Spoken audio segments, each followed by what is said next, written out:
Dear Minigolf friends, welcome back to Winterberg. Welcome back to the WMF World Adventure Golf Masters 2026 Germany.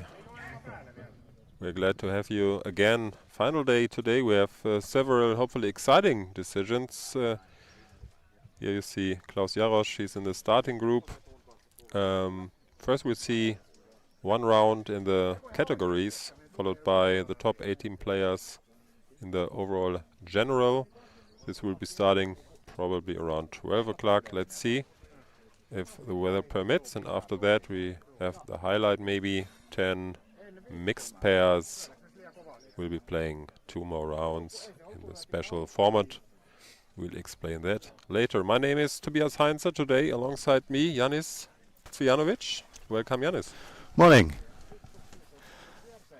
Yeah, you are not playing today, unfortunately. You played for Germany, won in the tournament. Congrats to the bronze medal. Yeah, thank you. Yeah, tell us about your last 2 days. Yeah, so it was very exciting to play this World Adventure Golf Masters. It was very fun for me, meeting all the players from around the globe. And yeah, unfortunately, I cannot play today because I haven't qualified, but I was very happy to reach the bronze medal with my team Germany won. And yeah, I think this was a great success for Germany. Yeah, I think so too. You did very well. It was kind of a difficult start for Team Germany, I think. You placed like maybe 9th, 10th after day 1, if I remember correctly. But yesterday was very much better. So how did you improve? So I think major problem on day 1 was the weather, because we normally when it rains we don't play mini golf, and in adventure golf it doesn't really alter the playing conditions when it rains. So some lanes, there are some difficulties with rain, but all in all you can play. But we don't really have any knowledge about that in Germany, because we haven't played the World Adventure Golf Masters before, or not as many as now. And I think this was the major difficulty for us in the first day. And the good weather yesterday helped us, I think, to achieve this bronze medal. And also our team spirit.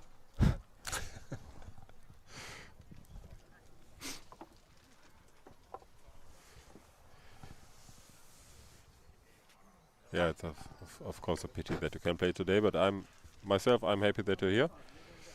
So let's take a look at the course. Let's take a look at the weather forecast. That was a major issue during the last 2 days. Today it's not really better. I mean, it's colder. That's not good, but at least it's less gusty wind.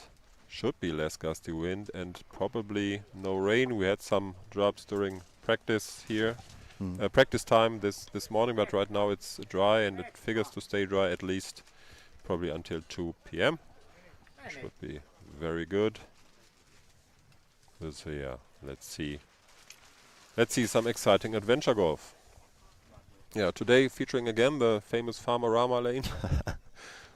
We only had a couple of cameras yesterday working, so no Farmerama yesterday, but it's back.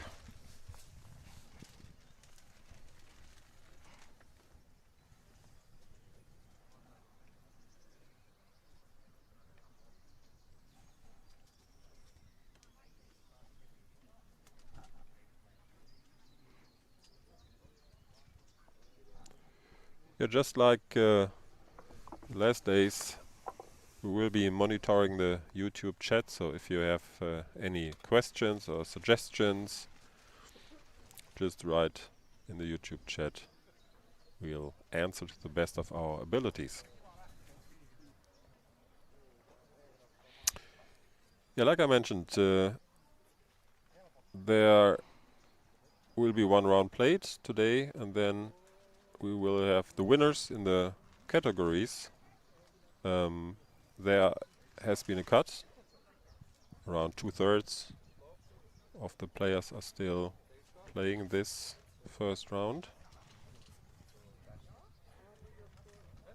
If you want to follow the live scoring, just use the link provided on www.minigolfsport.de. For example, you can of course go to the event website too, where you find information in English, in German, and of course the link to the live scoring tables and the lane statistics, the team statistic, individual statistics. So if you are into that kind of stuff, don't miss out. You reach the event website under WHGM 2026-winterberg.de.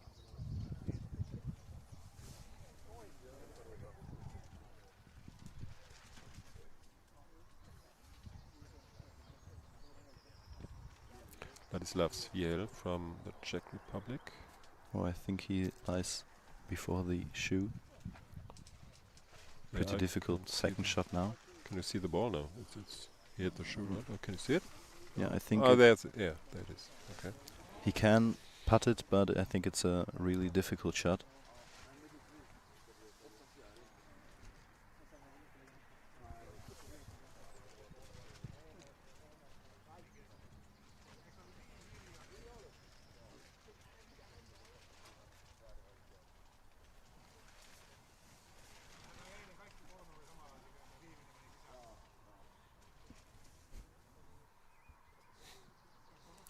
Sometimes a challenge. Can it go through? That's the question.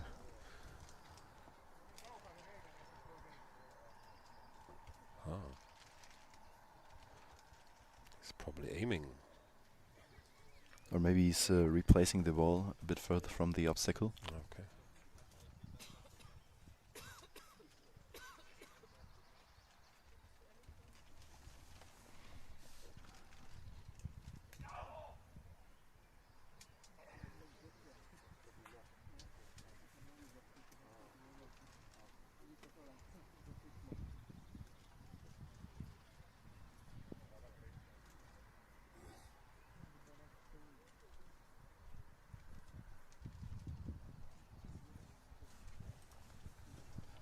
Ladislav is right now ranked 16th.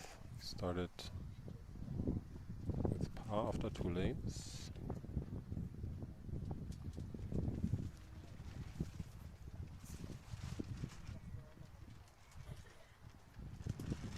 Janis, the playing surfaces here in Winterberg. We've been told that the white lanes are much slower than the green ones. Do you agree? Yeah, I totally agree. For example, the lane 5 and 6, I think, the surfaces, especially when it rains, they get very slow, and an ace is almost impossible. But to score an ace, we just need to ask Levi Tritsch, because he scored an ace in every round on lane 6, and I think that's very impressive. I think you mean lane 5. Yeah, lane 5. Yeah, sorry. Okay. But it's really difficult to get the speed different than when it's dry. And yeah, that's one major issue when it rains here. But yeah, it's a very big difference between the white lanes and the green lanes, because the green lanes rather get faster than normally.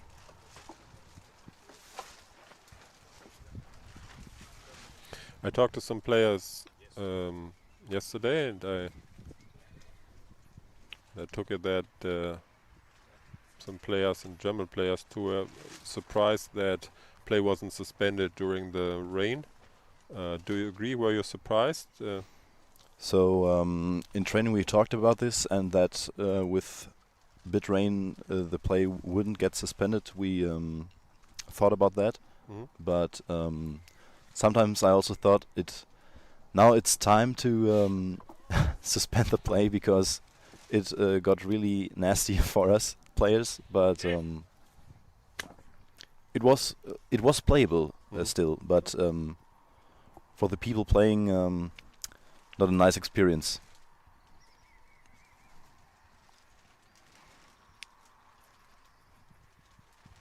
Yeah, the scores were much worse than later when it dried. After it had dried up, I mean.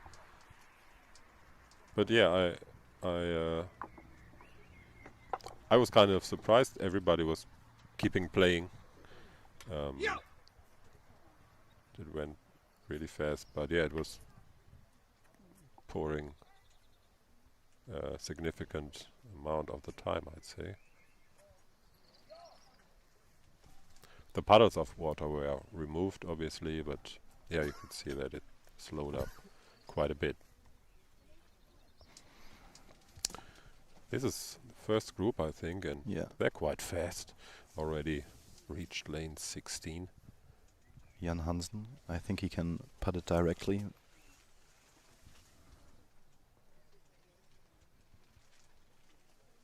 I think it froze. Oh. Could be. Yeah. Nobody's moving. No. Unfortunately, we missed it. Let's look it up. I made a 3, unfortunately. Yeah, 3, okay.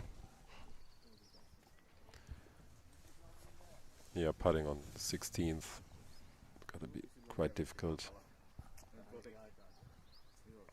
Seen a lot of missed putts.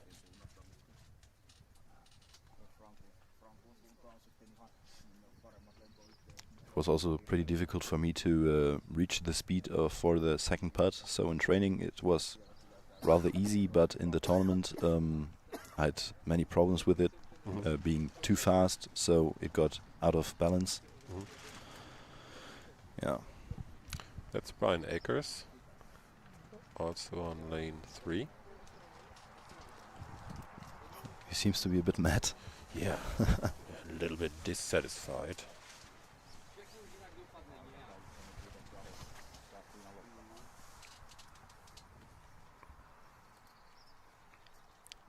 Yeah, we are looking to add some more cameras today, show you a few more lanes, or different lanes than the last 2 days.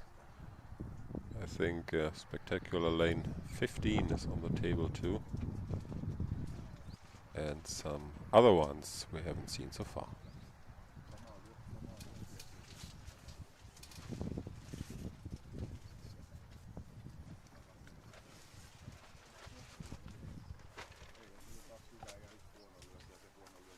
And don't be mistaken by the Finnish coach. It is quite cold. Oh, it freezes out there. Just wearing a t-shirt. T-shirt and short pants, man. I wish I could do that.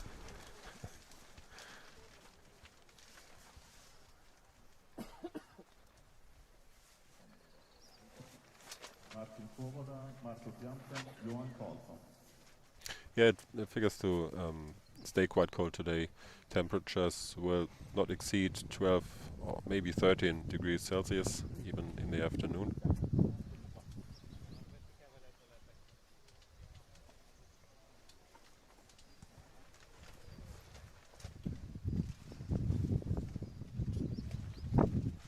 That was quite close.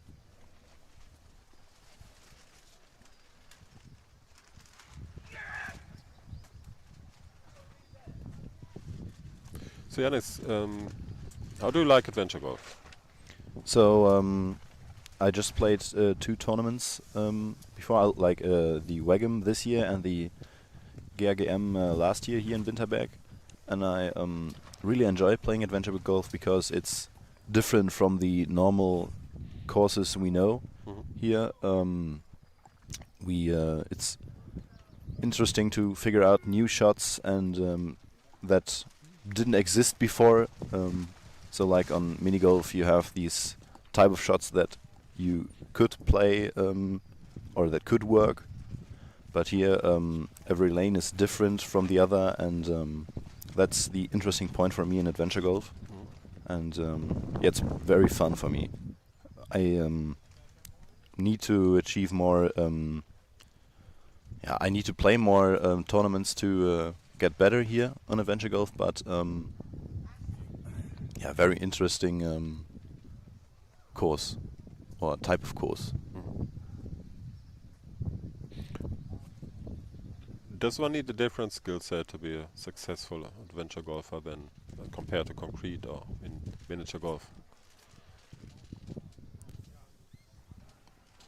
I think it's, for example, it's like here on this lane, the hitting the right amount of speed is a very serious thing that you need to achieve to be good at adventure golf. And I think that nations like Finland or Great Britain that are playing adventure golf since years, they are much better than us at doing this, and I think that's a major advantage for them.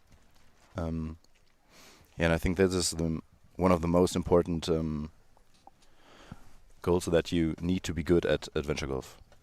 All right.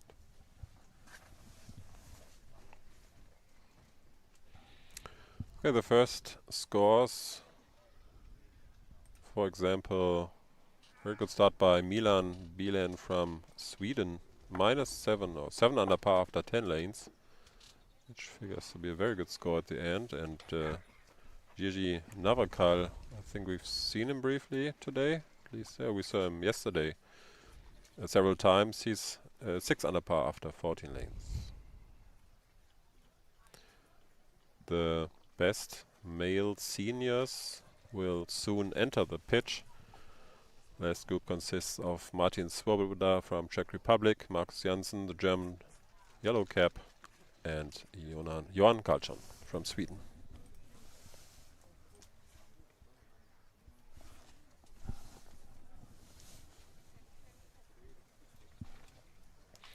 Now this is one of the wide lanes we talked about, lane number 4.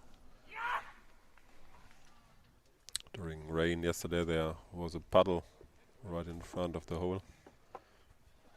That was removed, of course, but lane was still very slow. 2 days ago, I mean. After the first shot, you had such a long putt to do with the wet lane. There were also, I think, many threes that fell on this lane, and yeah, pretty interesting that rain can alter a lane so much.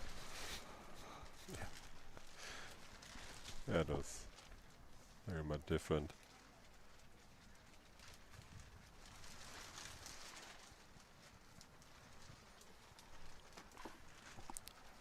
Oh, the leading group entered, I think. Markus Janssen started with an ace, and Martin Svoboda also. Okay. Yeah, just 18 lanes today, and then the winners will be set. So no time to find your rhythm, really. You have to get into the rhythm really soon.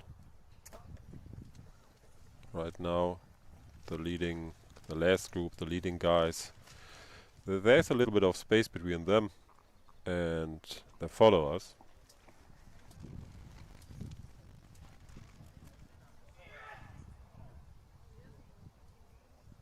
First look at famous lane 18 for today. Yeah, I already talked to Yannis about what we experienced here yesterday. Many aces, but also many missed putts. I think the first shot is relatively easy on lane 18, but if you miss, you have a problem of putting, because it's very difficult, because it's tilted behind the football. That makes it hard to swing the club, and yeah, putting can get really difficult. So last year, I think I scored ace, 5 ace. So everything can happen on that lane. Yeah, you just told me that that putting from the bunker is kind of easier than putting from behind the football, because yeah, you just said it. It's difficult to swing the club, Yeah. right? So yeah, those are, I think, challenges that are kind of unique to adventure golf. You usually don't have that kind of challenges on the standard systems, we know.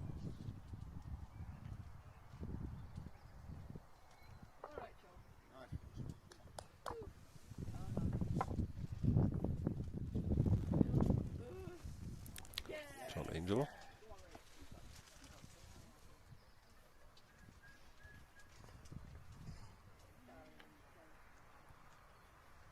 A little bit close to the little football, maybe. Where do you want ideally to play the ball? I mean, if you look at the first football and the boundary, do you want to put it right through the middle or more to the left or right? So my plan was to play it relatively through the middle between the ball and the boundary, because I don't want to hit the black football or you. That's very good strategy-wise. If you get close to the boundary, it swaps away to the left, and yeah. So the middle is, personally, I think it's the best way. And then you adjust the starting point accordingly, I guess. I think John Angel's club is also very interesting because it's so small compared to the other clubs. For example, my club. I saw that yesterday when he was starting, and I was shocked how small it was. Interesting to see these other types of playing styles. Yeah, that's quite unique. I'd say it's really, really short.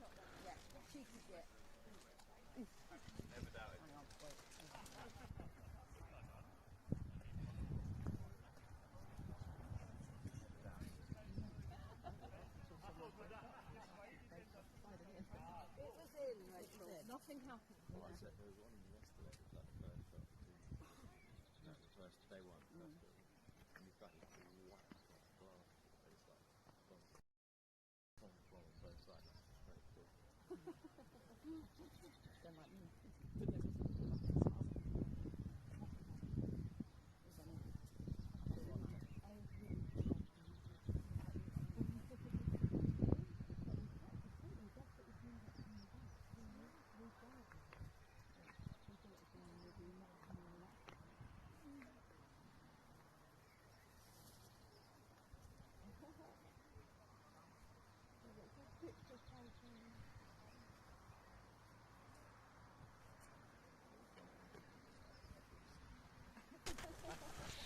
Okay, we were just told by the director that there are some technical difficulties. I hope they're fixed now. If not, bear with us. It's quite difficult for us today. I talked about it several times, the weather. But we're doing our very best and hoping you have a good experience watching our stream.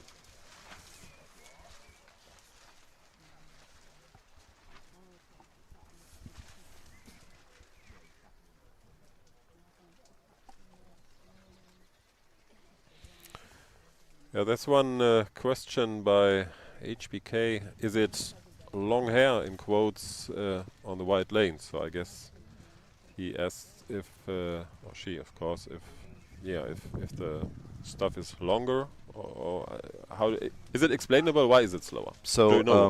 Do you know? I also I'm not quite sure why it is like it is.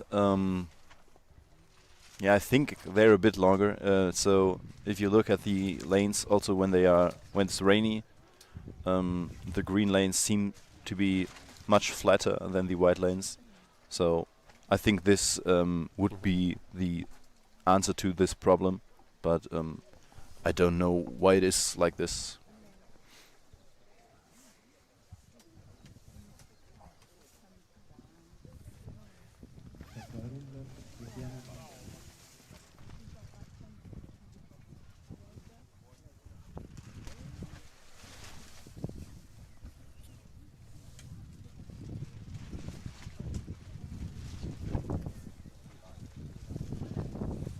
But these white lanes are difficult in many ways. So when it rains, they get slower. But also when the sun gets out, it's really hard to see anything when you're playing there. So Because of the glare from Yeah. the okay. so it's not just the obstacles on the courses that make these lanes difficult, but also the many conditions that we had in the last 2 days that made playing difficult here. I guess this is Willi Hedrich. Good first shot. I don't think he can putt it straight. I think he needs the boundary to putt it. Yeah, that's always the risk, putting the ball over the boundary, right, and having Yeah. to putt from the top of the boundary. But that's not Good speed. Speed but was good. I had this problem yesterday, so my ball flew out because I was too fast, and then I needed to putt from on top of the boundary, and this is a very difficult putt. I didn't make it, so Yeah, Janis, we had it. We had it on stream. unfortunately. We experienced it firsthand.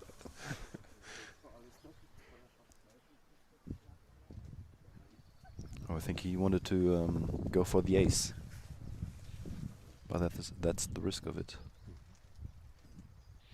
Only one ace has been played. From This Daniel lane. Moser, I guess. Huh?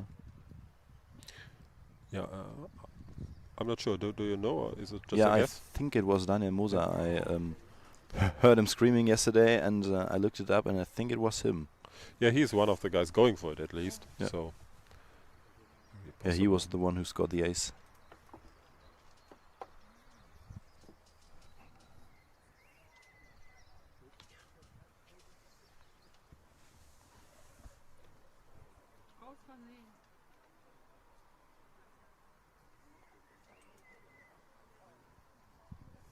Oh, Milan Bilen from Finland is 9 under par after 14 lanes. No. Closing in. Maybe in the record incoming. Yeah, it's of course possible. Okay, I mean, lane 16 is still there, right? Yeah. But yeah, let's see. 17 is aceable. 18 is 2. Definitely.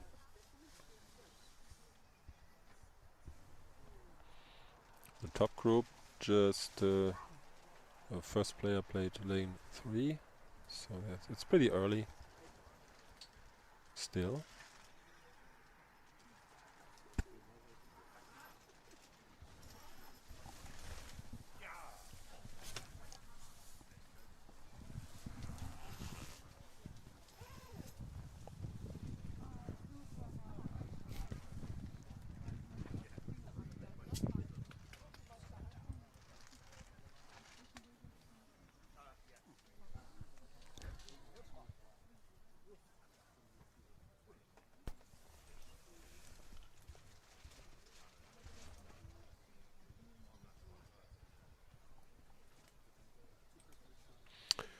Mika Oinonen from Finland is 6 under par after 14 lanes. Also a good score. He has risen up the ranks quite a bit. Right now, rank 12 on rank number 12.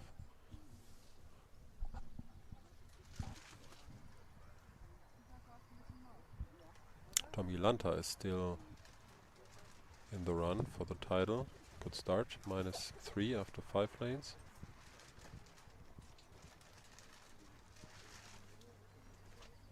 Oh, -4 actually. Pardon me. What? -4 now? Yeah. Oh, another ace. Okay. Tommy Lanta still there. Challenging the leading group.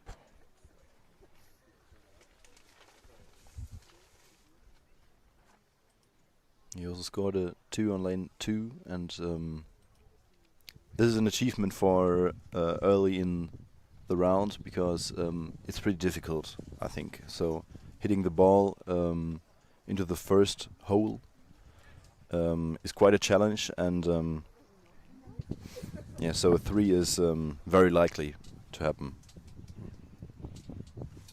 And then you see Sebastian Heine, who scores 3 aces on this lane. and you think it's not possible.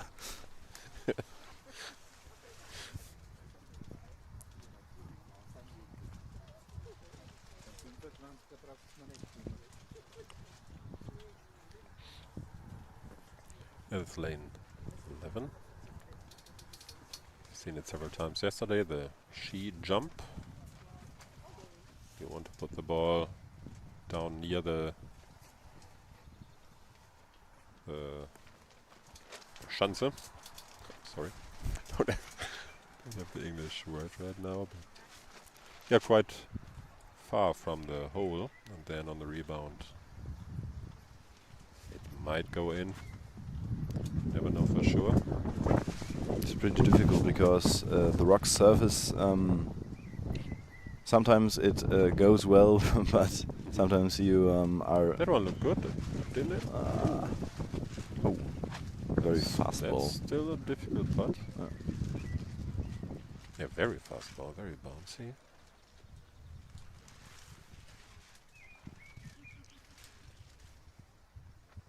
Putting on this green is also quite difficult because it's sometimes very tilted, and you can easily miss one putt here on this lane. So I made a plan for this lane with my teammate Hendrik, and we found out that sometimes you need to pay very attention to your shots here. So, during the tournament, did you have problems with putting? Did you miss putt? Yeah, sometimes it was quite difficult because we had plans, and I looked it up when I thought this putt it couldn't be that easy. But I think the weather conditions can also change the putts. So when the grass gets flatter, maybe you don't. It's not as tilted anymore. So one or two strokes. I missed one or two strokes in my rounds because of that, and yeah, it happens. There seem to be different theories on how to go about best with putting. I've heard several guys saying, "Oh, I'm choosing a pace that the ball just to reach the hole. Yeah. Then, if I miss, I have just a tap in." And some other guys are saying, "No, I want to putt faster to minimize break and don't give the slope more time to do something to my ball." It obviously depends on the lane, but how do you see it? What do you prefer? What's better? I generally putt it a bit faster because it's my normal putting tempo that I know, and I understand the theory of putting just that the tempo is so that the ball reaches the hole, but sometimes the ball wiggles around when you're playing too slow, and I think it gets sometimes quite uncontrollable if you play it that slow, and that's why I had a slightly higher putt tempo.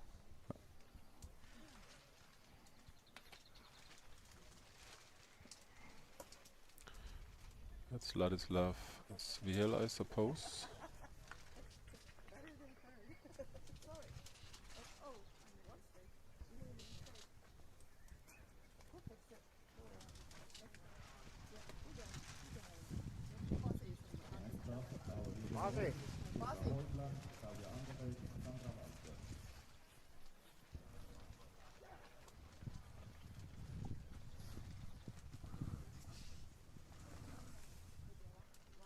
I'm sorry. Great second shot. Hanasek. He seems to be quite happy about this.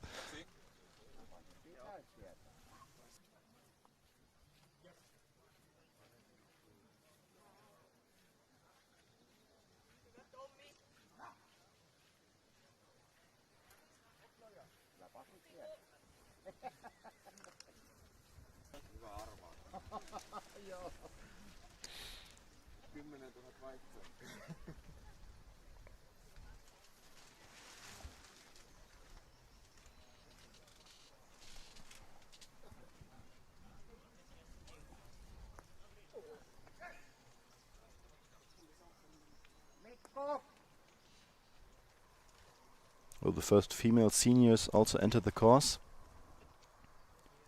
The first group is now has now finished, or 2 players of this group has finished lane 3. Ruth Sturdy is 2 under par after 3 lanes. Quite good.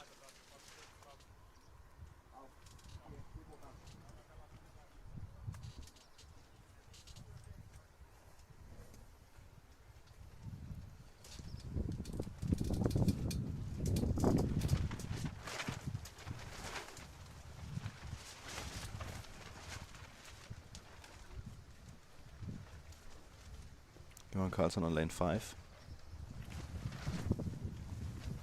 A bit too slow. Yeah, that is the group consisting of the leading players in the male seniors category. Magnus Jansen always very easy to recognize, especially wearing his yellow cap. He didn't start well in the tournament. First round was a disappointment, but he improved quite a bit.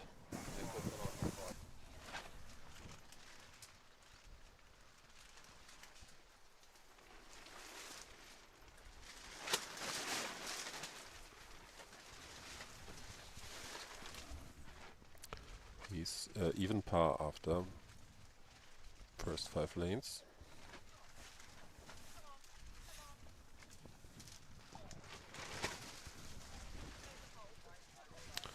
Okay, Milan Bilen, the Swedish player, he needed 3 strokes on lane 16. He's now 8 under par. Still on track for a very good round. Yeah, you could still play the record from Levi and Sonja.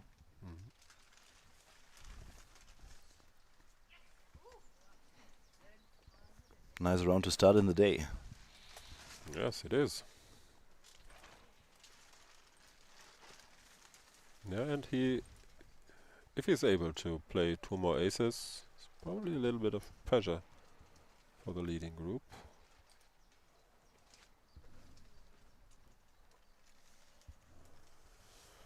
Let's see how they react.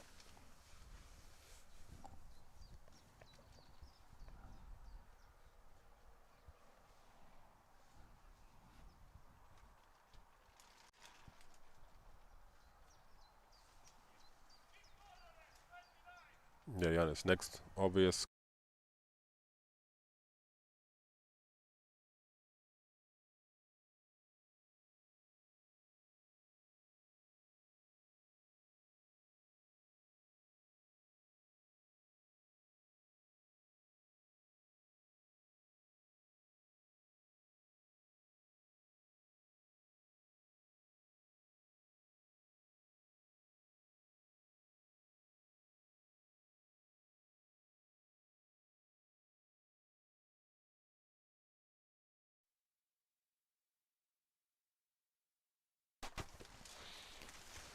Yeah, so flag in or out. I wasn't quite sure what I should do, so I decided it on my gut feeling. For example, when it was windy and I played a rather fast putt on the lane, I thought I might putt it out, because if it bounces off the flag, you have a long second putt, and yeah, but I think it differs from person to person on their gut feeling. So you had no clear strategy in the No, German team? Not really. Okay. But I think it's something that we need to consider also in the next years. So these are also some strategical things that need to be discussed before a tournament. And yeah. For example? Yeah, putting the flag in or out, what are the benefits of that? And we didn't really consider this. And yeah, I think other nations have a better plan of that. So yeah.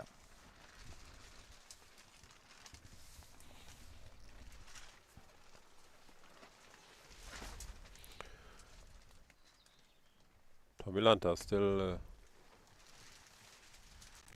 playing well, gaining ground, as is Marco Nozio, the Finnish player who started off with 29-29 on the first day and was leading the group.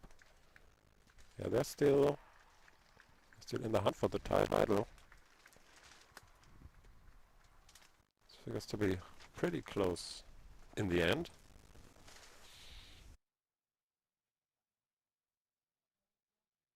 Jan Bilens played 26. Oh, that was quick.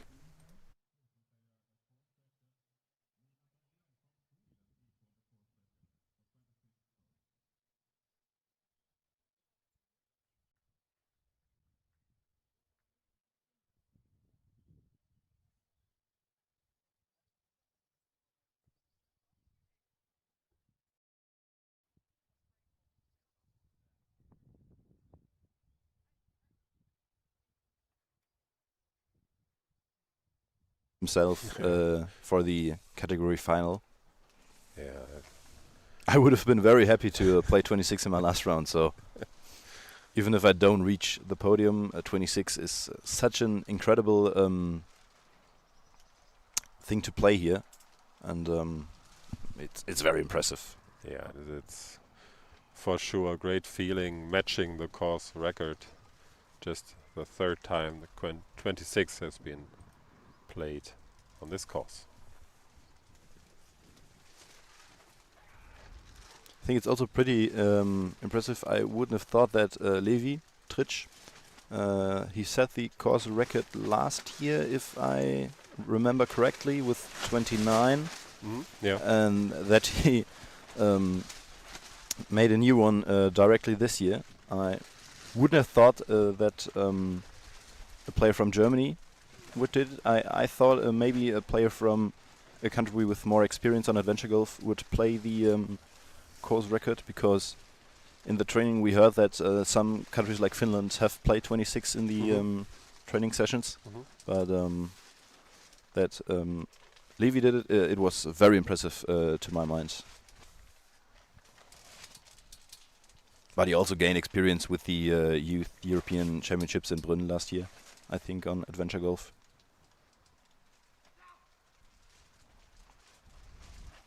Yeah, he did. Some additional information for Milan, the Swedish player who just played 26. YouTube chat, we just got the information that he was the winner of the Segem Super Final in 2019, being Swedish Adventure Golf Masters. So another player with pretty vast experience on this system. Can only help.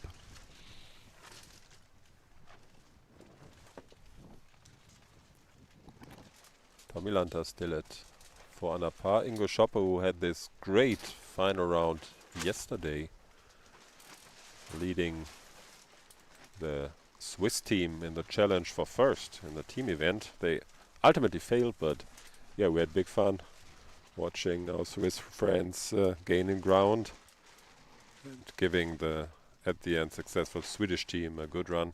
That was so stunning to watch the Swiss players receive such an incredible group round yesterday.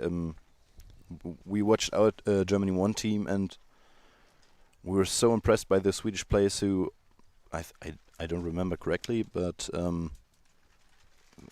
3 of 4 players played a blue round, and astonishing to my mind. Yeah. We felt exactly the same. Another bunker putt on lane 18.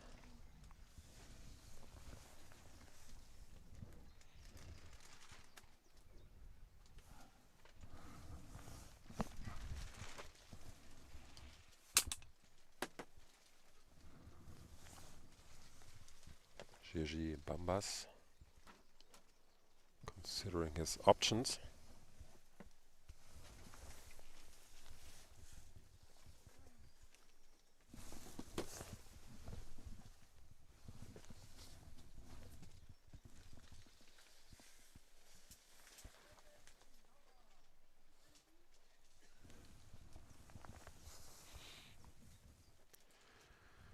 Good job. Okay, the leading group has now reached lane 8. 2 players have already played. Martin Swoboda and Markus Janssen are in the lead together. But lane 8 being one of the easier ones, I suppose Johan might manage to play the ace, and then we have a 3-player lead. Let's see. Yeah, he does it. So 3 players now at 168 strokes. Minus 28. Kunozio sitting at 27 under par. Quite close. Tommy Lanta in the hand, as is Dusan Fušek from the Czech Republic. Ingo Schoppe, I just talked about him. 26. Yeah, it's gonna be interesting final holes, final 10 holes.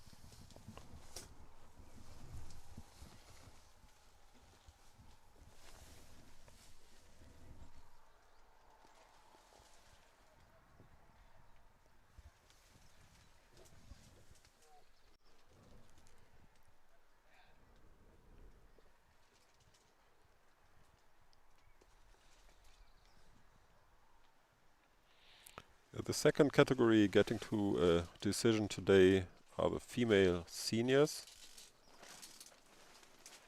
I've seen a couple of them already, and there they are.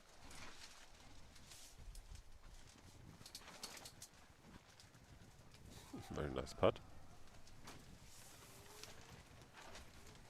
by Vanette Block.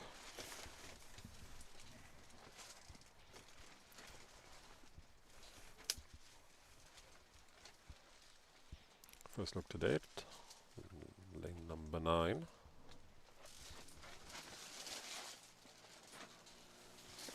Just to play the ball over the little bridge crossing the river. Yeah.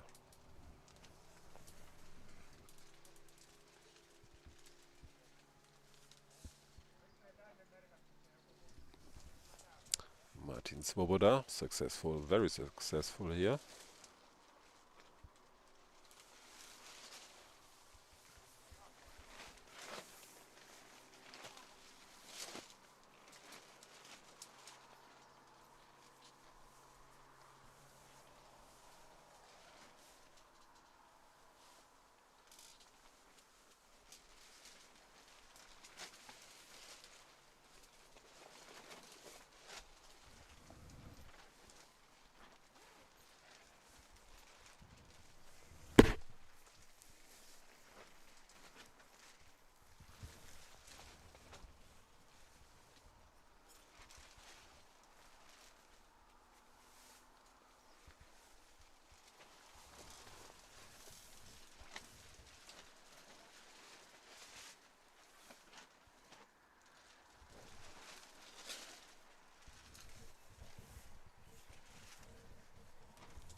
Sylvia Heublein. She was a bit dissatisfied with her final round yesterday. It was a 35, but yeah, it was not only the score, she wasn't satisfied with her play. But she's satisfied now.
neck. Some problems.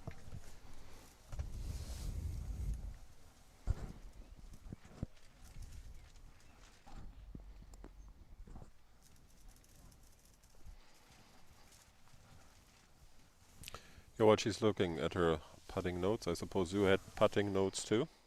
Yeah, we had a WhatsApp group where we had the plans for every lane. So I looked it up every time when I had a putt like this. Yeah, but so having these plans is very helpful, I guess, to have a basic idea of what you're doing right now. But yeah, everything can happen on adventure golf, and I also missed some strokes because of that. But yeah.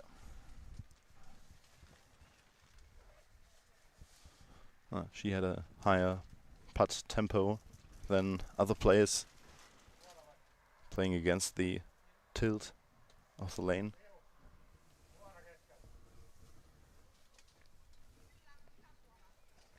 Sandra Walker to play.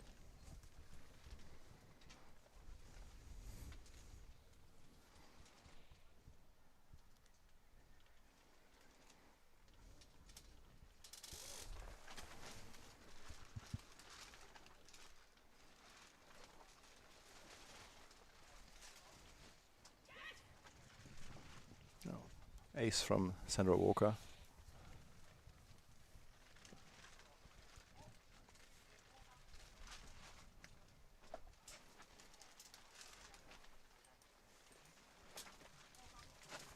She's now 1 under par after lane 3.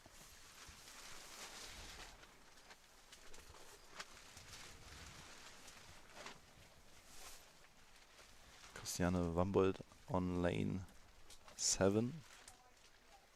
No, 8.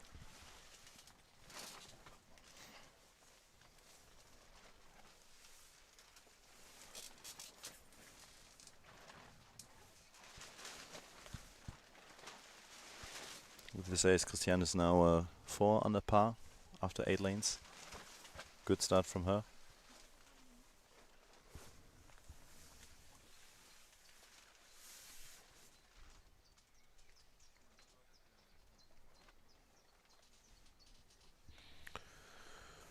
Yeah, this is this round being the category final round. This is the last round. We see a packed course because in the overall competition, so to say, there will be only about 18 players, maybe a little more because the same amount of strokes is also eligible to play, so maybe up to 20 players. So only 20 players, and after that in the mixed pairs final also only 20 players, 10 mixed pairs. Much more space. I'm very excited for the mixed pair competition. I'm really not sure who could win this mixed pair competition, and yeah. I honestly think it's everybody's guess. I mean, I really think you can't say. Probably the most difficult part was to get into the final, and now you can maybe play well, get a little bit lucky possibly. And did you? Is there any possibility to especially prepare for that format, mixed pairs, where you have to take alternating strokes? Not really, I think, but maybe I missed something. So in training, we talk with our mixed pair partners about what strategies we follow on each lane, and if it was too different, we went to that lane and played it and looked what the other one is doing there, so we are prepared for things that could happen, and that we know what ball is played there, so that we have a feeling for it. Yeah, other teams also played around together to prepare. I think there are many strategies to do, but this was basically our strategy to prepare for the mixed pair competition.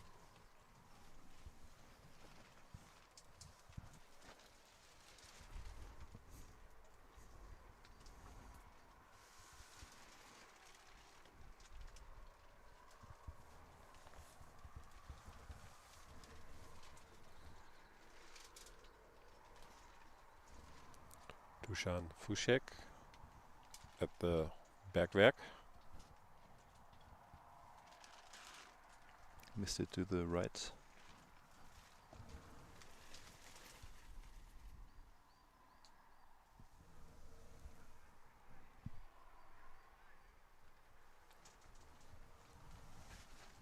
Sorry. Oh, of course, Ingo Schopper playing.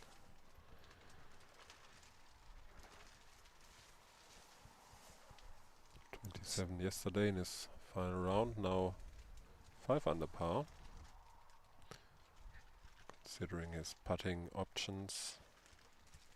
This lane is pretty interesting because the putting green around the hole, it's extremely tilted, and if you're slightly to the right, you need to play you need to aim for the left end of the hole to make the putt, and I also had problems, so I missed one putt in the tournament on this lane, and yeah, quite interesting that it's relatively near the hole, but extremely tilted.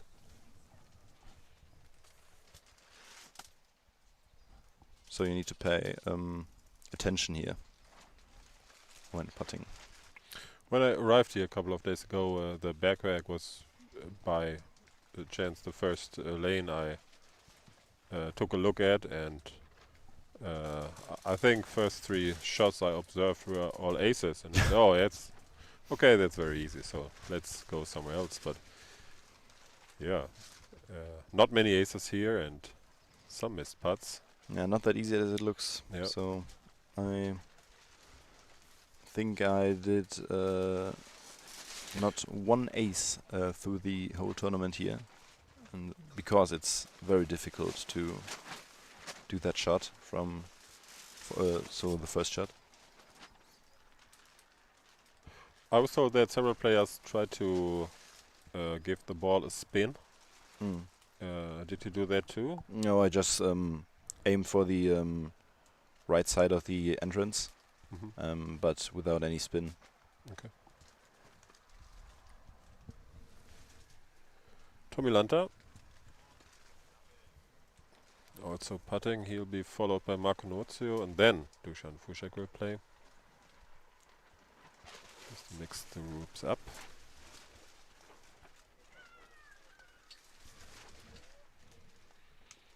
Yeah, it's still very, very close at the top. Martin Soda now in the sole lead, but just by 1 stroke.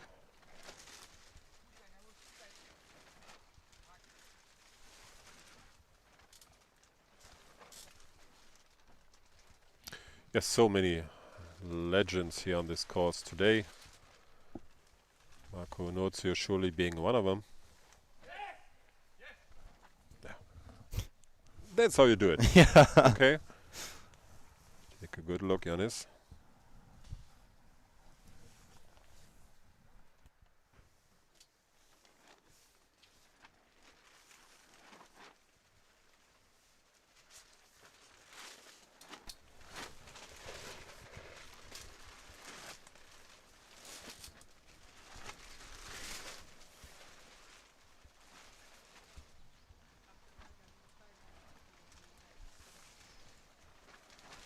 Oliver Menteley with a long putt on lane 3.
Very nice angle. Lane 6, one of the easiest lanes. The easiest lanes, in fact. The easiest lane. If you look at the statistics, 1.1 strokes needed on average. I think the most mistakes on this lane happened because players underestimate this lane. Happens very fast, but in general it's an easy shot. Yeah, relatively.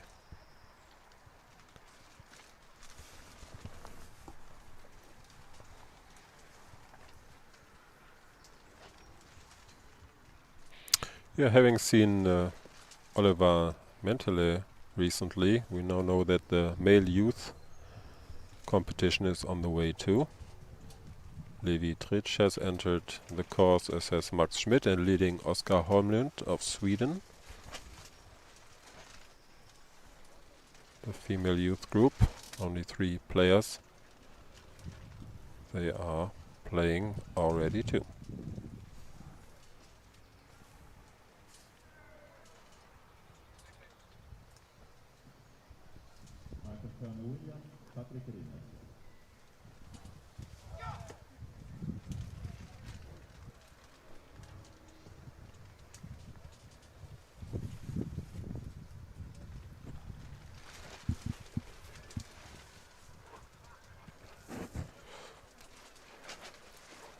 Yeah, more into you too, Joe Hoff, in the YouTube chat. If you're enjoying the stream. Lane 18.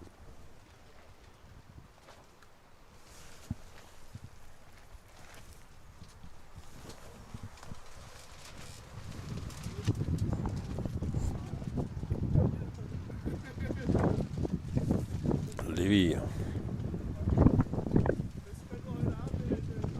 Player from SG Ahelgen. Representing the national team here, of course. Oskar Holmlund.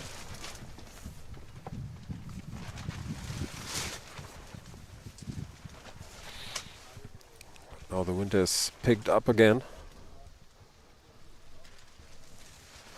Especially in that lane, the wind is not that cool because the ball could fall out from the lane, and then you have a problem because a nice ace from him, because you're in front of the boot there, and yeah, then a 3 is very possible.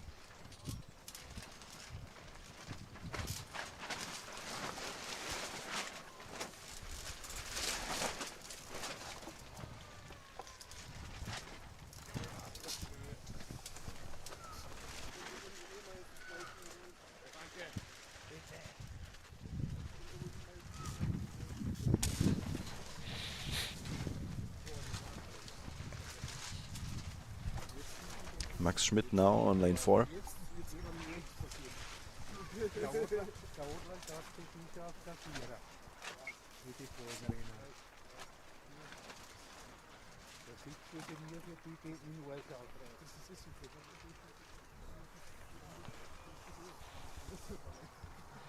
This lane looks rather easy. Yeah, I really enjoy that lane because I had a quite good lane, and it was rather easy when the lane was dry. Yeah, It was it's to be dry. very likely to have an ace on that lane. For me, that's for example.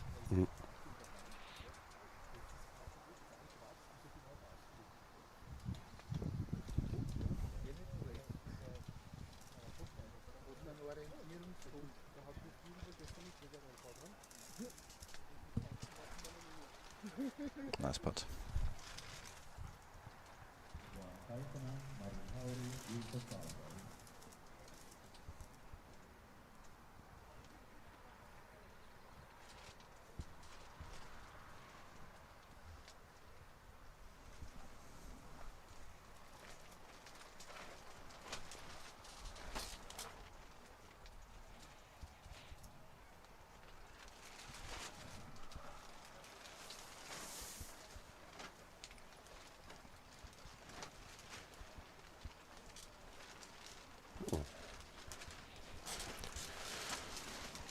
Another miss.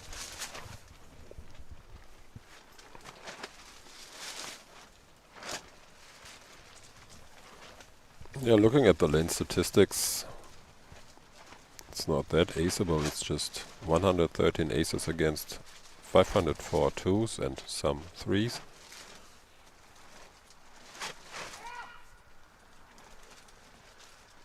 But I think this is this could be because of the bad weather on the first day. That this lane yeah. I think so too. statistic looks like that. Yeah, no aces possible when the cloth is wet.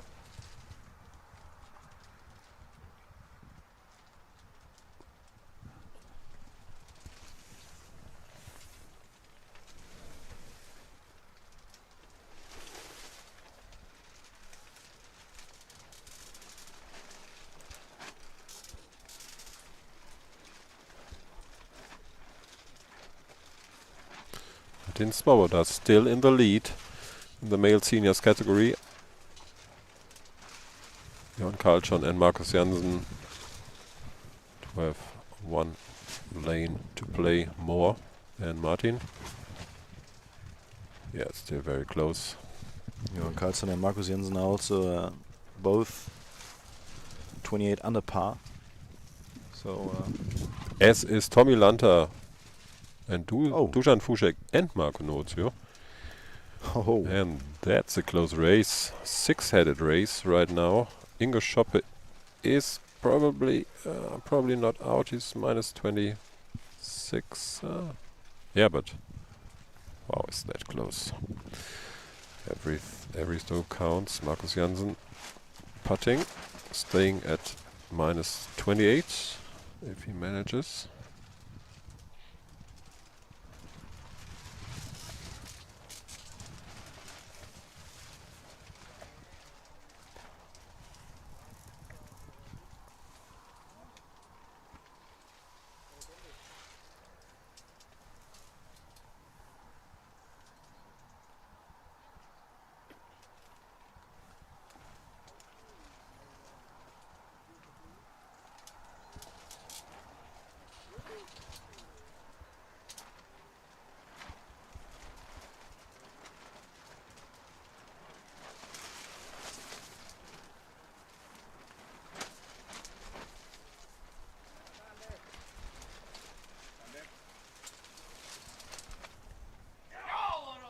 oh, wonderful shot from him.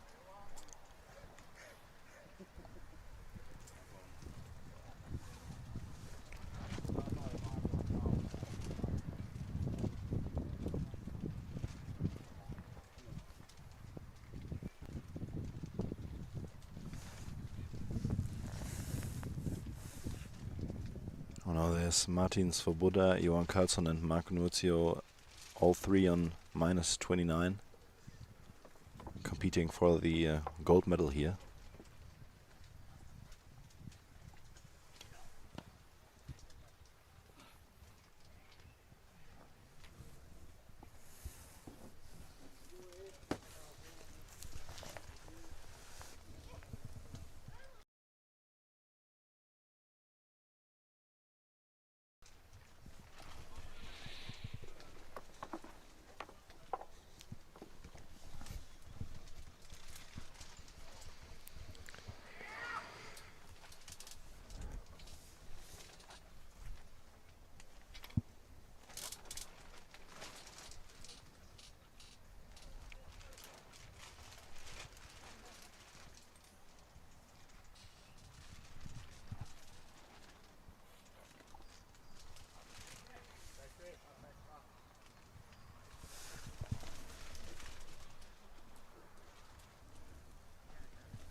That was the aggressive way.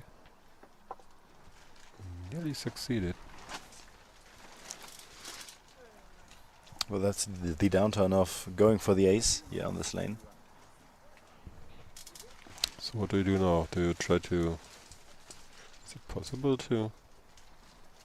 Not to putt it, but is it possible to get it near? I think I would try to play it to the left so that I can putt it directly or with the help of the boundary. So I wouldn't use the aggressive way to go for 2 on aggressive putt using the right boundary. I would just rather go for the 3 and yeah.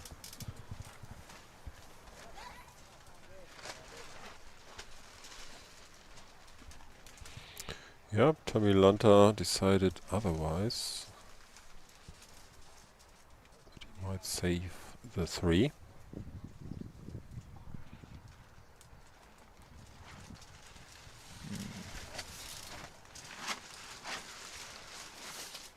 Still a difficult putt.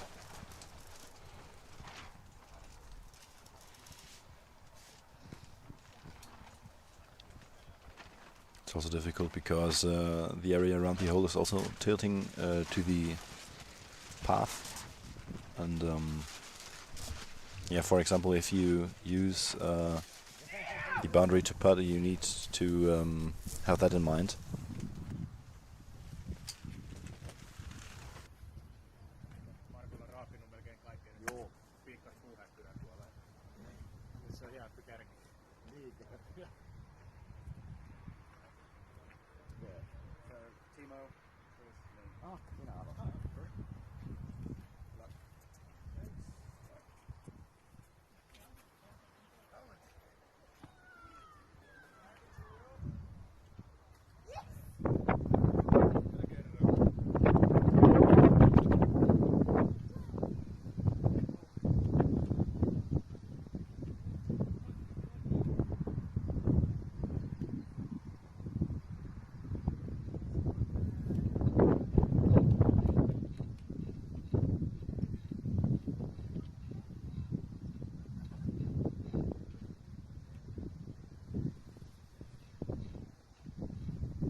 Sun perään joku heti.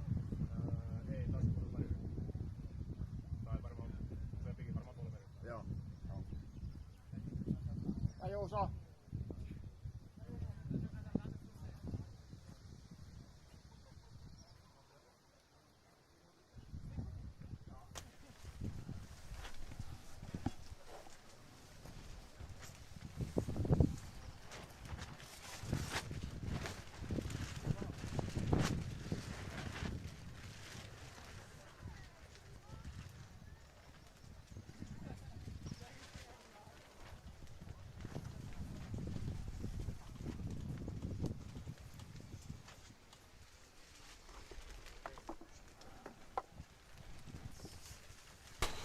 That's unfortunate, it's so close right now.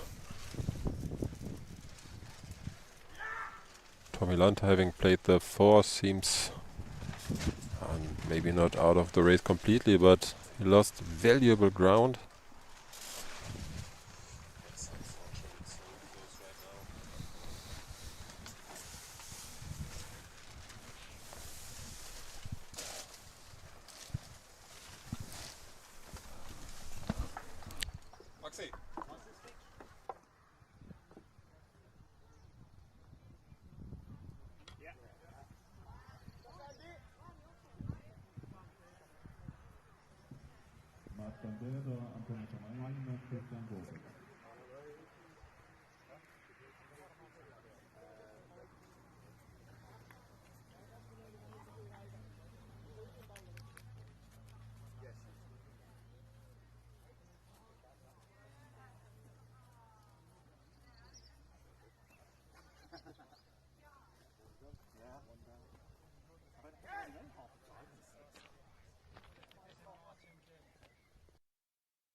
Nozio aced lane 17.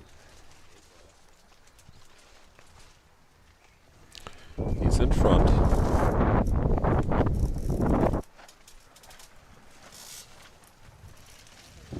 Oh, interesting angle of lane 2. Haven't seen that before. Yeah, first time today. Our camera is located high up. A little bit shaking in the wind.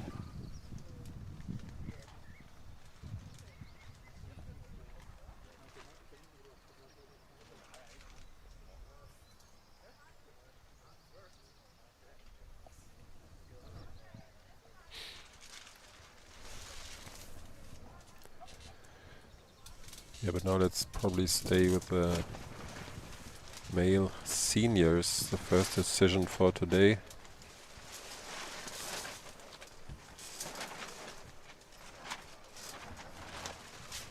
Thank you.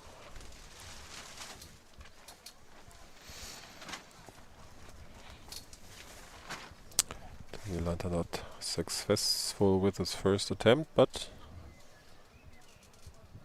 Good second putting shot. for a 30. Very good round by him. Sitting at 27 under par.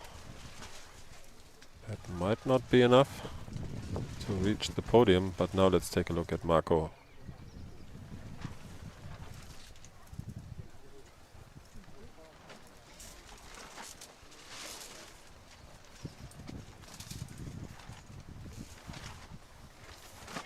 Wonderful ace. 28 This in the lead. 28 sets the other players under pressure. Yeah, he finishes with minus 31. And task for the other guys, they're sitting at 29, and yeah, lane 16 is still to come, so right now it looks very good for finish Marco.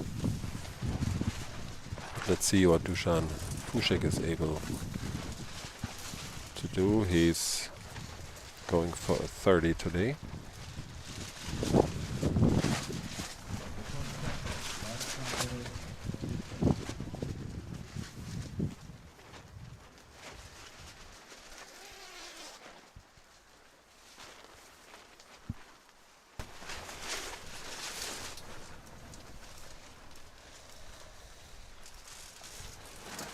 With this, only 3 male seniors left on the course. Right now, Marco Nozio of Finland is firmly in the lead.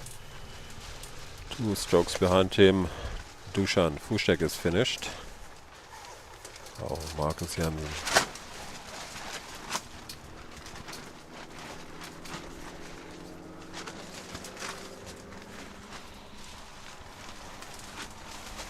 was such an important putt.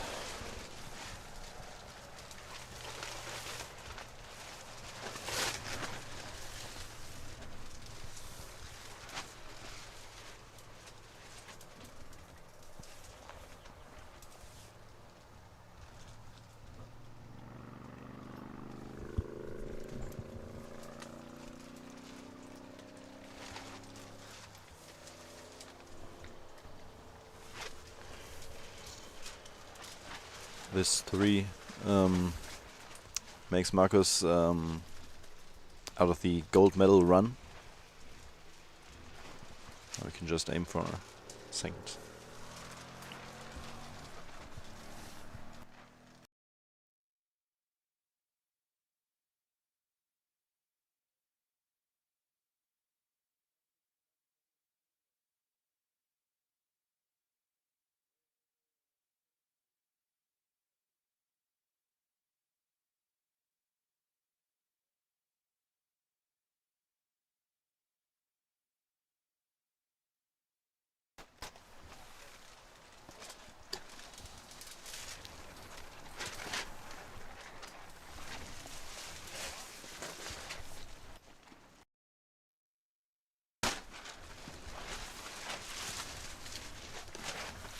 Oh, this could be possible directly.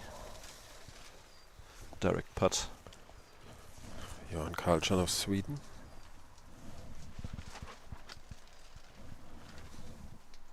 It's so important to hit this. Yeah, with this, he can't reach Marco Nozio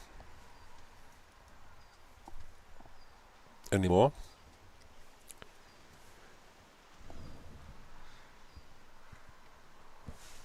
Only Marco Svoboda.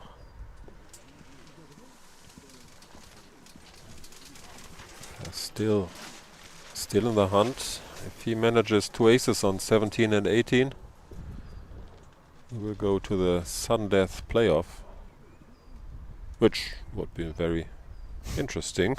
I'd like that.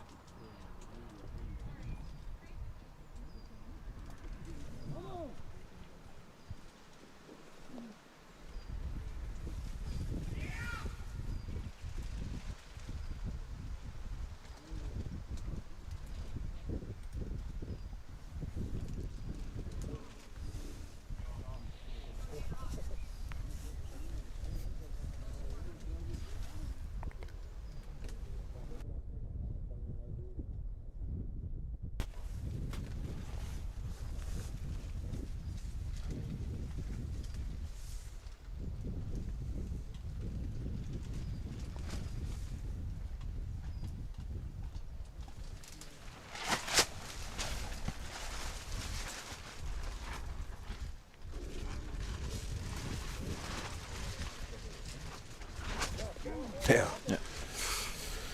Keeps his Important hopes ace. alive.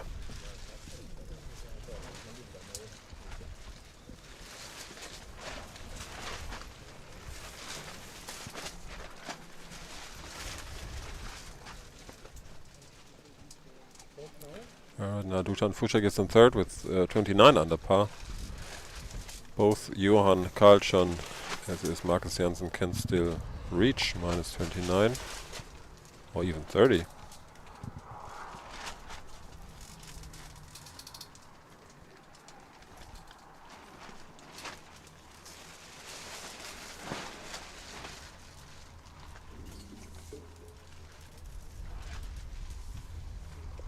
Marcus also with the ace on line 17.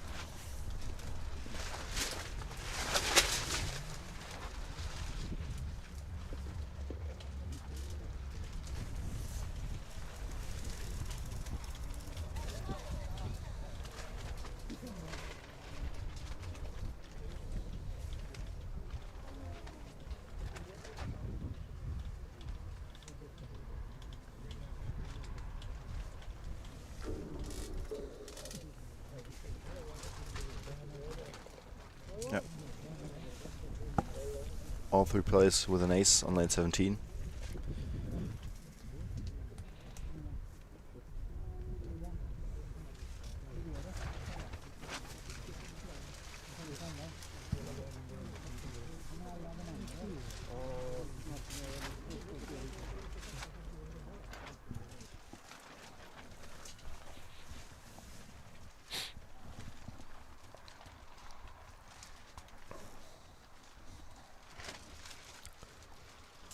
If Martin Svoboda manages to get the ace here,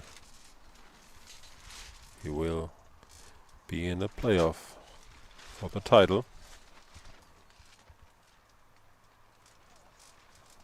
Can he equalize?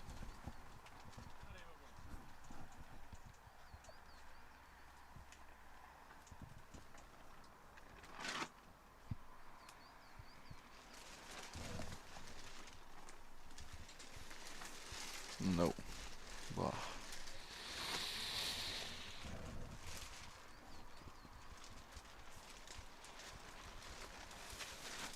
Well, this is a very unfortunate position there. Pah. I don't know what I would do in this situation.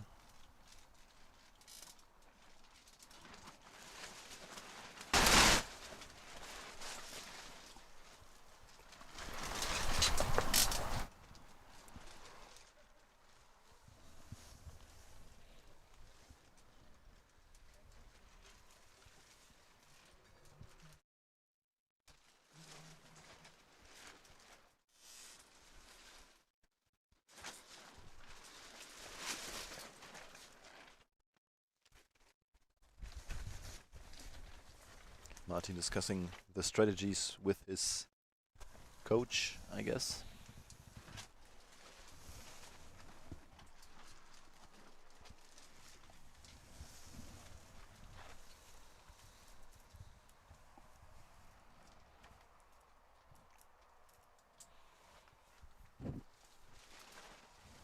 Yeah, is this puttable, Janis? I don't think I have so. no clue.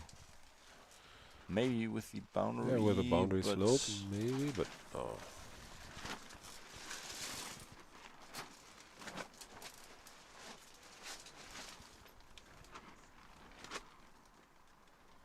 No.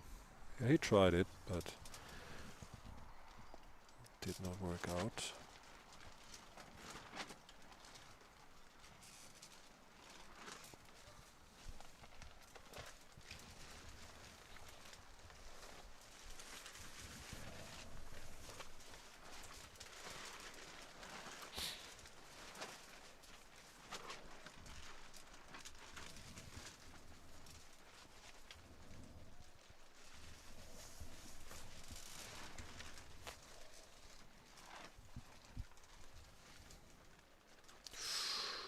Wow. And that's the problem of putting there. Because you can't really swing the club. Then shots like this can happen.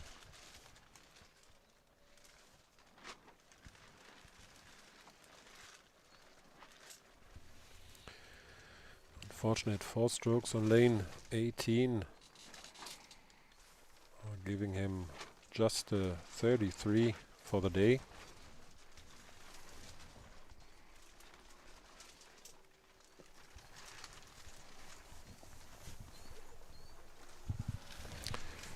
.28 under par, that's his finishing score.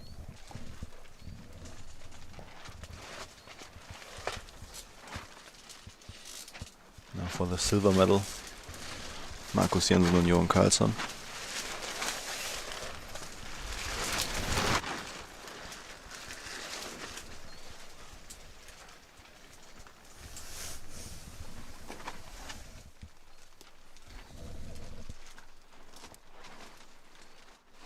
Yeah. Wonderful shot from Markus. Beautiful. That's some redemption of for sure. 32 on the day.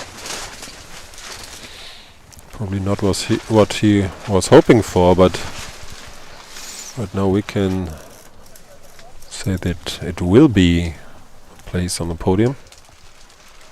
And let's be clear here, Janis. Marko Nurcius, the champion. Yeah. I haven't mentioned it. Congratulations to him. Congratulations to Marko. Congratulations, Finland. Male seniors WAGM title achieved. Now the pressure is on Johan Karlsson to score the ace.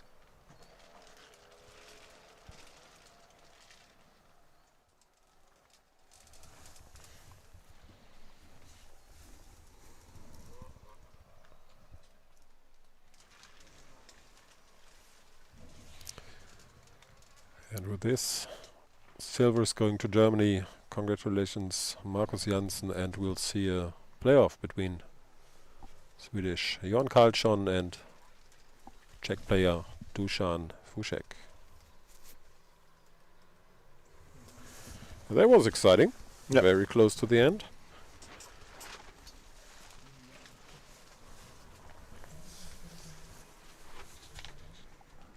Next up, the female seniors.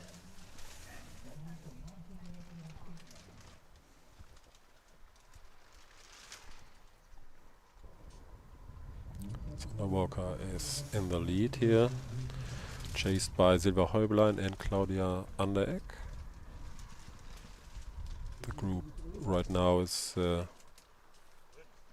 lane number 13. Thank you. We just finished lane 13. Sandra Walker is leading by 1 stroke. This figures to be very exciting too. Claudia Anderegg 2 strokes behind Sandra Walker. So also a tight title race here.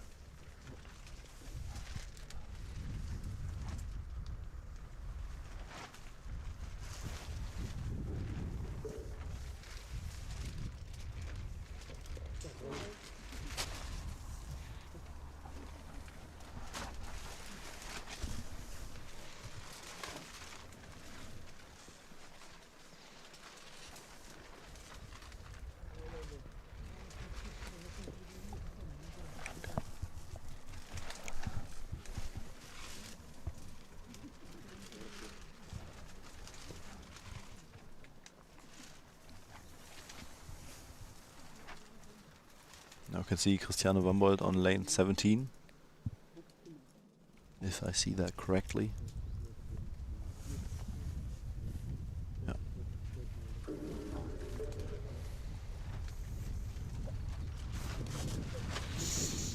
She scores the ace and is now 8 under par before lane 18.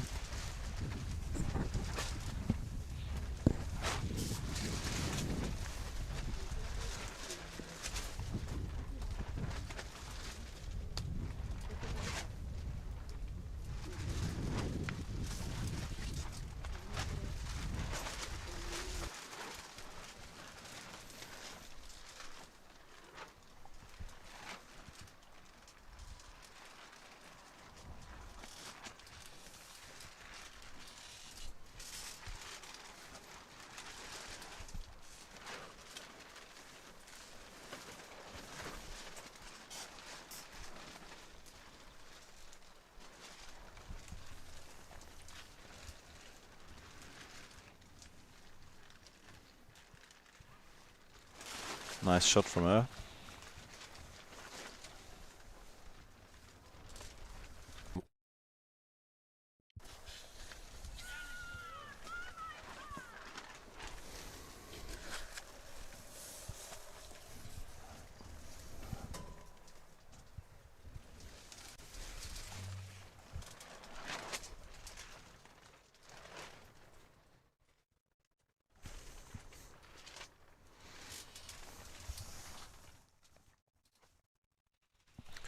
Christiane Wambold, Janis, you mentioned it.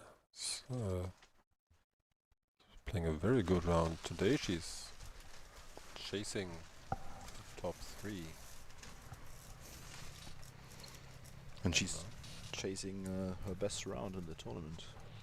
By far. By far, yeah.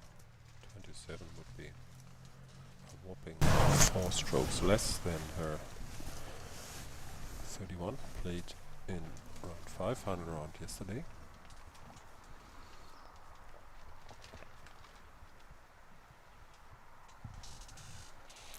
But they're still lane 18, Janis. Yeah.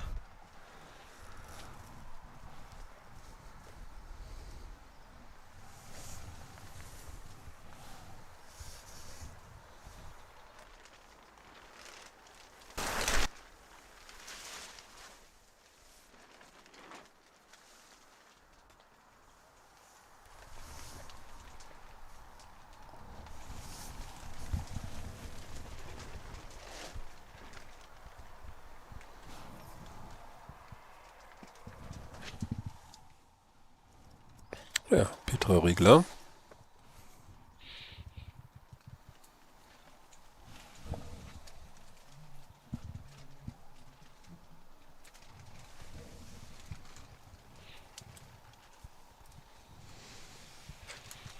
Oh, that's a new lane for today. Number 12, aced.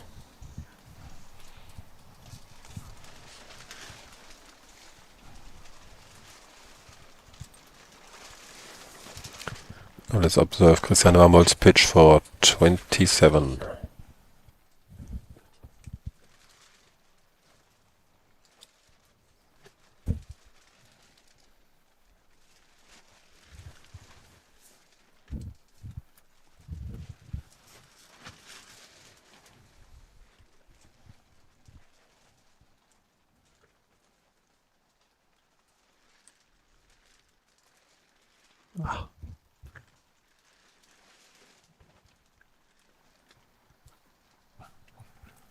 Yeah, it's very close.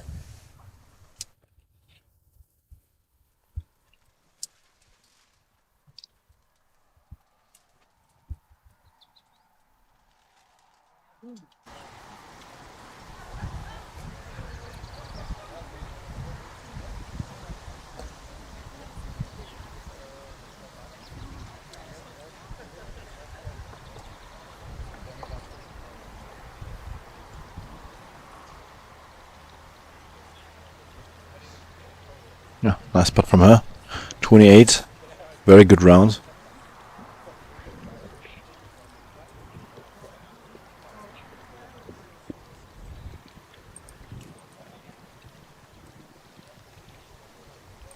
Oh, the fight for the gold medal for the female seniors. Very interesting. Sandra Walker and Sylvia Heublein are both at 22 under par. Interesting fight in the last lanes now. Here we see Sandra Walker at lane 15.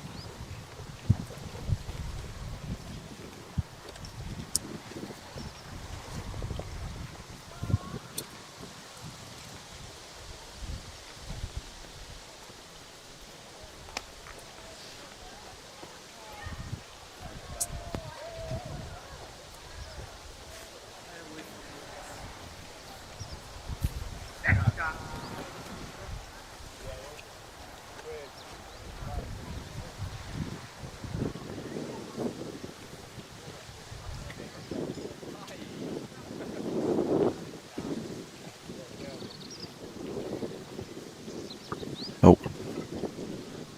Long putt for Sandra Walker here.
That's a 3 for Sandra Walker here on lane 15.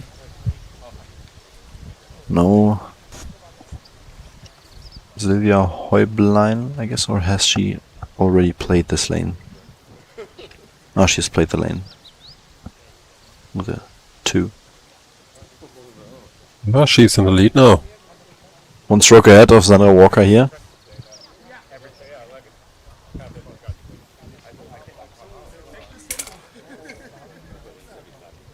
Yeah, to give you some perspective, Christian Wambold finished, is finished and is sitting at 19 under par. Claudia Anderegg minus 21, Sandra Walker minus 21 and Sylvie Heublein minus 22.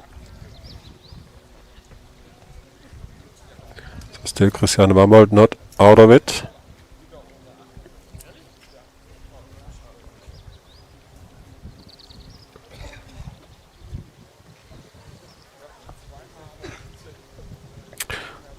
Janis, I think Sylvie is playing it safe. Yep. I mean, as safe as you can play this lane.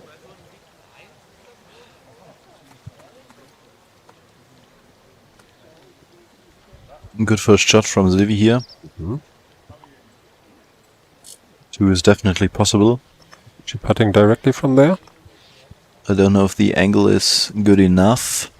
They're also... no, they're trying to putt it with the boundary here.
Sylvie makes the putt for a 3 on lane 16.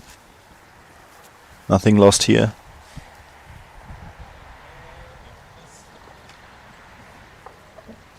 Birdie on the egg.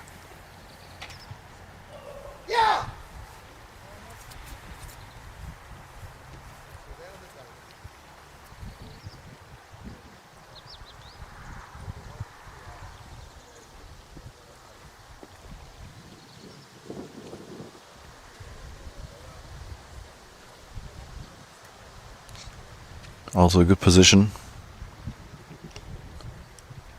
for the second shot.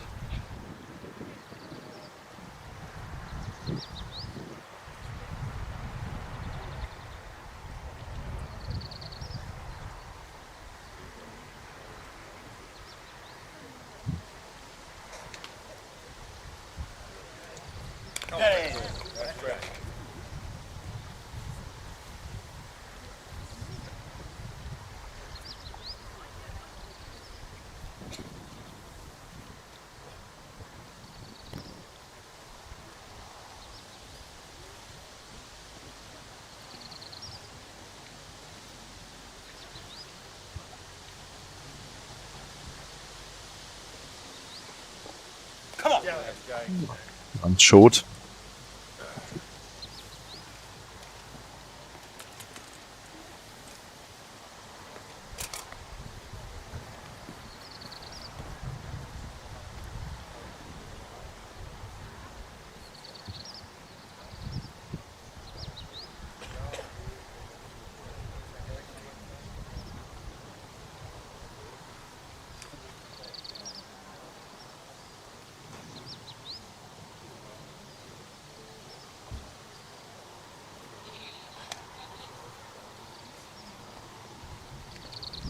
First shot by Sandra, or is it too close? No, I think it's a good shot. It's possible to putt it from there. I think she's thinking about putting it maybe directly. No. They're also going with putting with the boundary.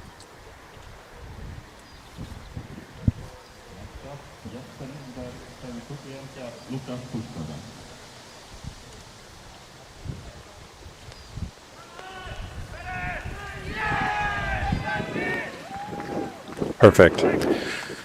Great shot, Very great nice shot shot. by Sandra. Oh, that was so important.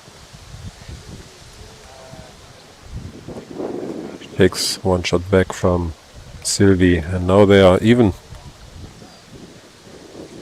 Just one stroke ahead of Claudia on the egg.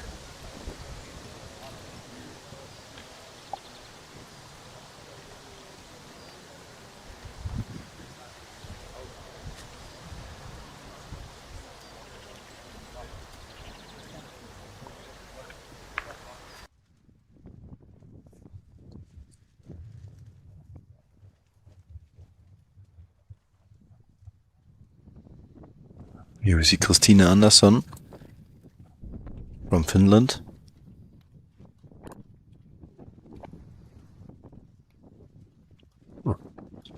Good speed. Nice putt. Very well done.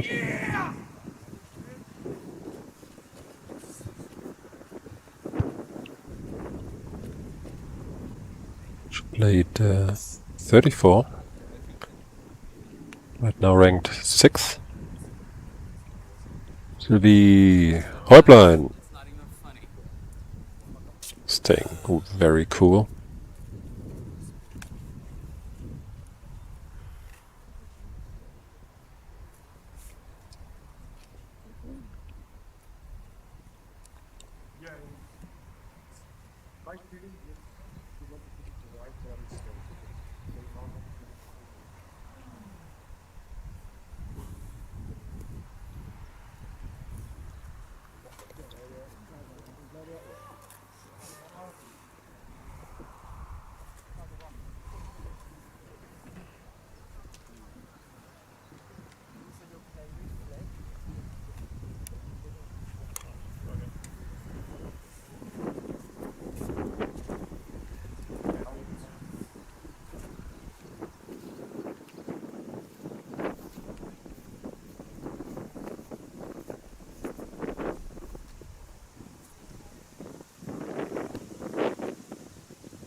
Also achieves the ace in lane 17, so they're even before lane 18.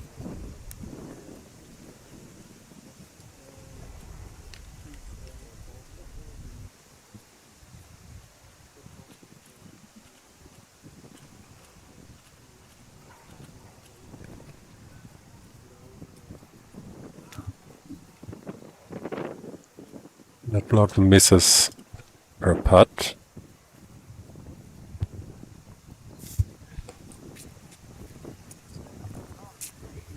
No medal for her today.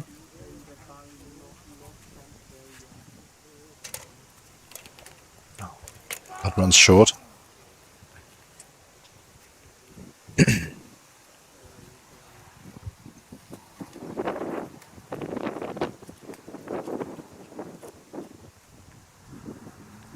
Okay, the stage is set for the last group of the female seniors. Silvia Häuplein to serve.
Hips out.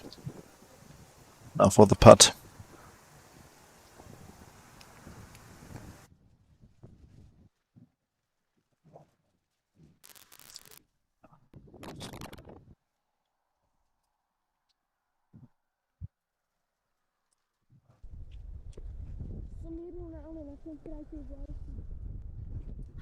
Yep.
Misses to the right.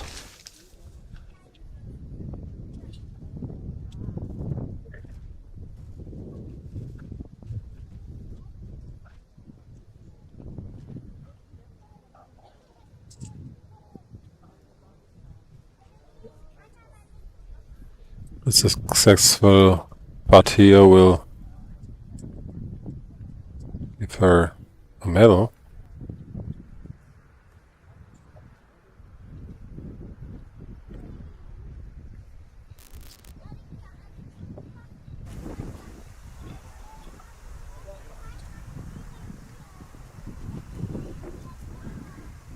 Oh.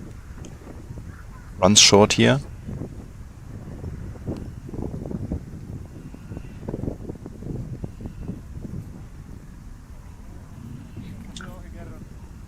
That shot, that's her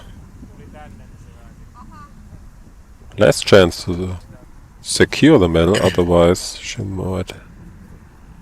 probably has to go into the playoff.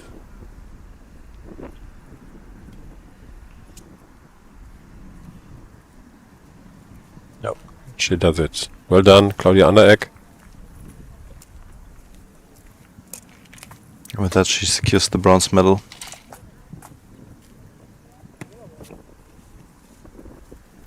One shot ahead of Claudia Wambold. Great job. Now to Sandra Walker. She can win it.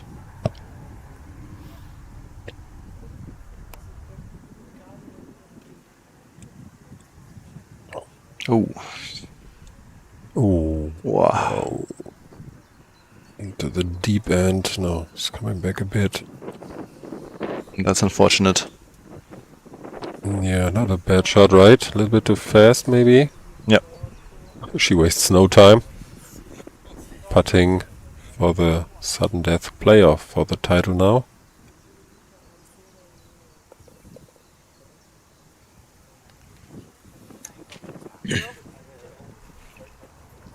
Yep.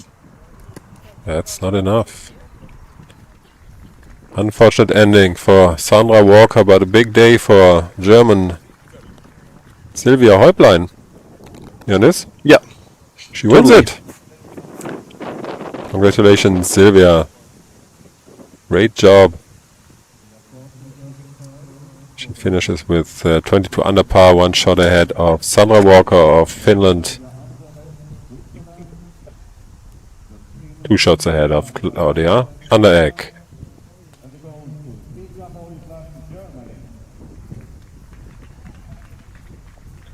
I'm very happy for Sylvie. Yeah, me too. She really deserves it. I played with her the last 2 days. Very nice to play with her.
Now it comes down to the male youth final. Oskar Holmlund with 34 under par is leading the category for Levi Tritsch. He's 30 under par, and Max Schmidt on third place with 25 under par. Here we see Marlon Zierk on lane 18.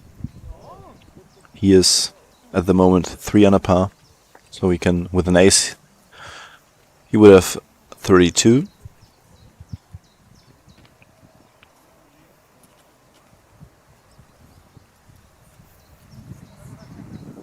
No.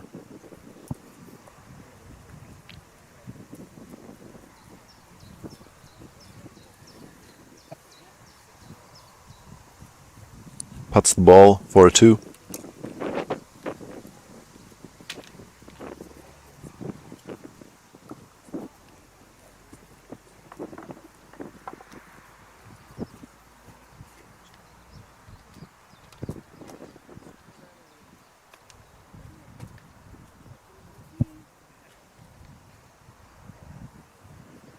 Oh, Oskar Holmlund.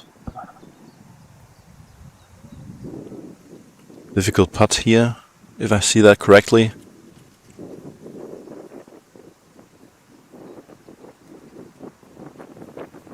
Oh, he plays the aggressive way.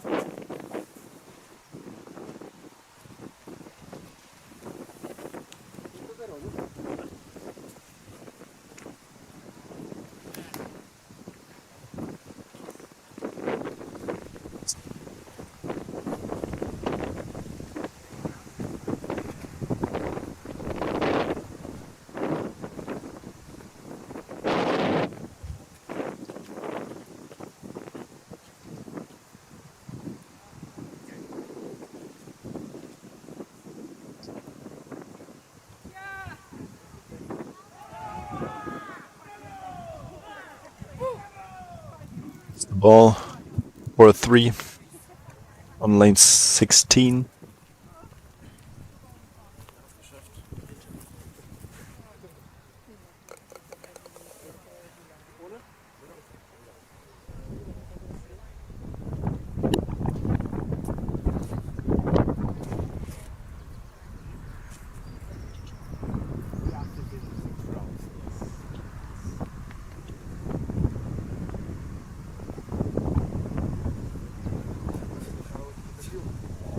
Now Max Schmidt on lane 17. Seems to be a bit windy there.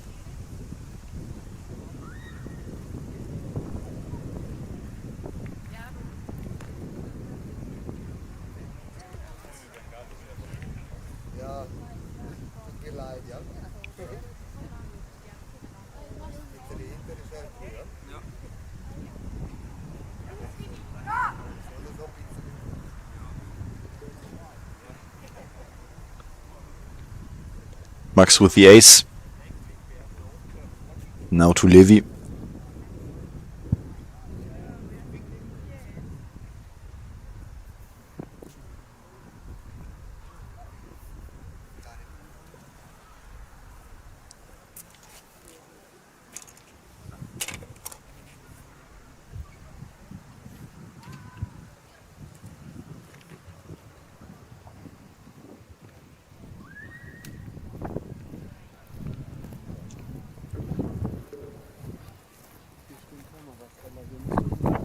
Oh, Levi's ball lips out to the right.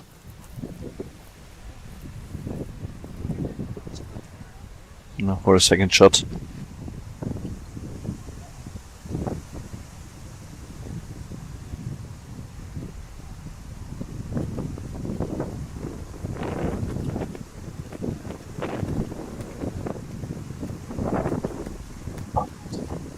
And now the last player, Oskar Holmlund.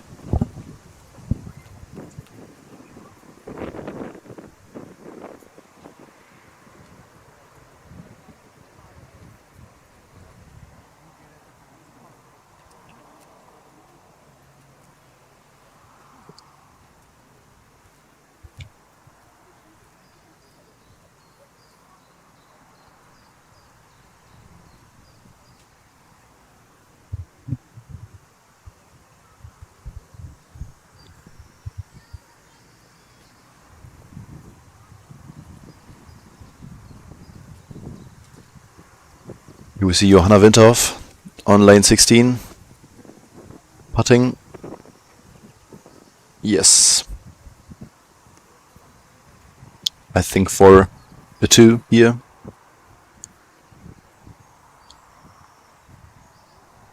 Success for that lane.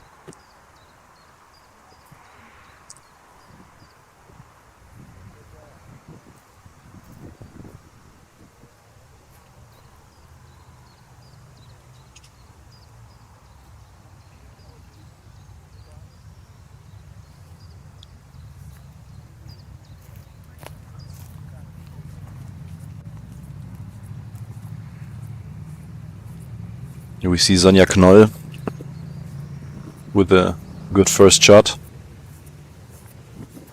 Now can she put the ball in the hole with the second shot?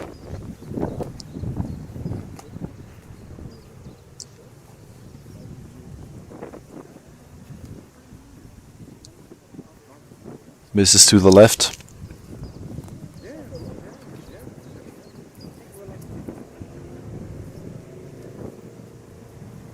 And with that finishes this lane with a 3.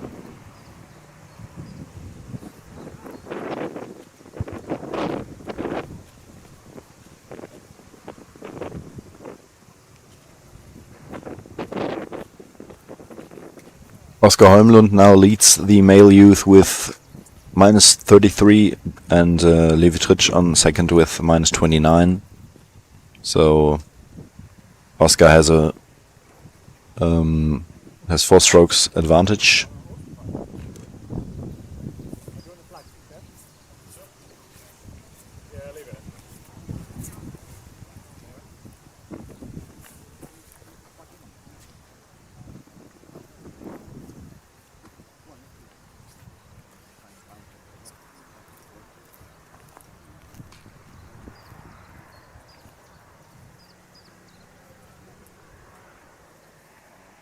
It is about time. It's about time. Nearly wasted a good shot there. Brilliant.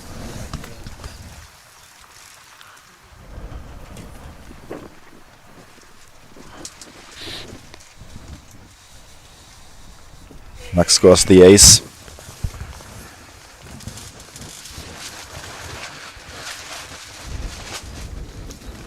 With that he plays 31. Good round from him. Fending off Slovak Marko Šmelka and securing the medal.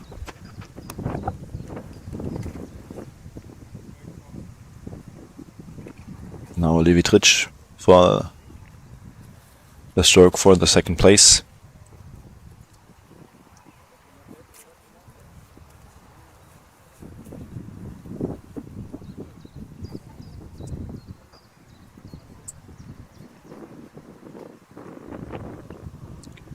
Flips out to the left.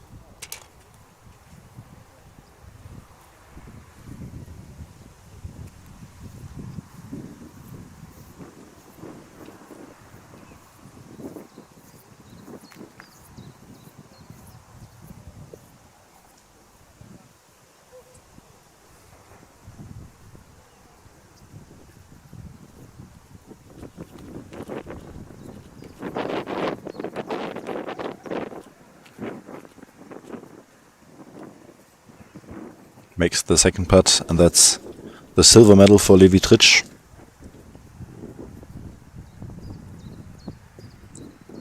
If Oskar can score now.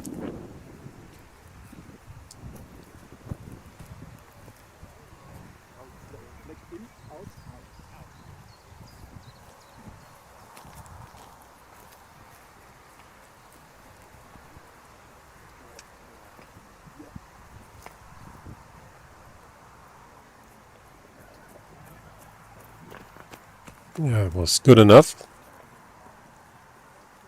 Congratulations. Congratulations to Sweden. Oskar Holmlund wins the gold medal in the male youth category.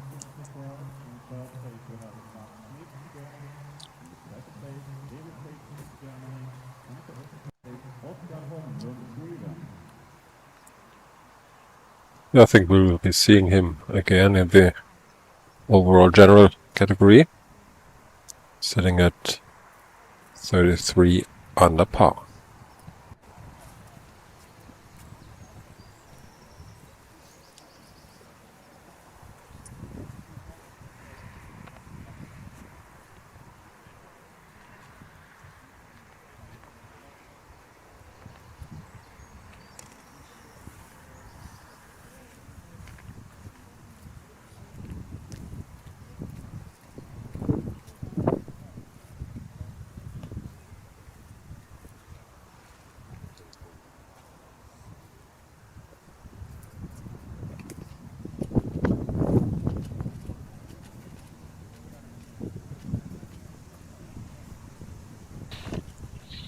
Well, that's the lone female youth group.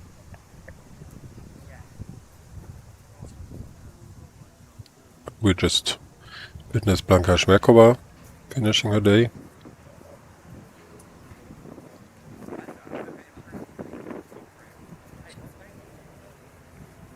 Johanna Winterhoff with the ace on lane 18, securing the silver medal in the female youth category.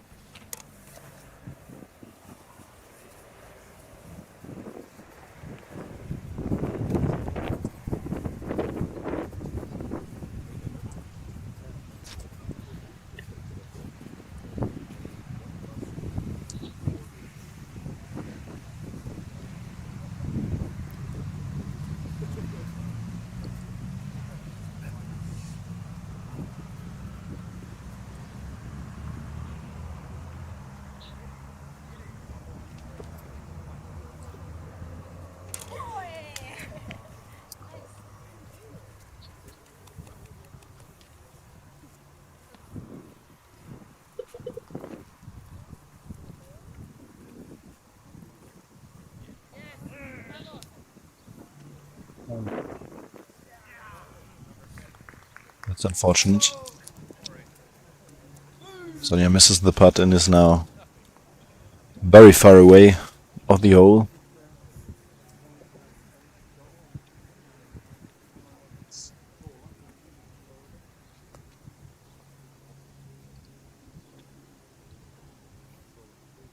Tournament director Pasi Aho to help. Yeah, third shot now for Sonia. Scoring a 4 would be okay. She'd still be the winner.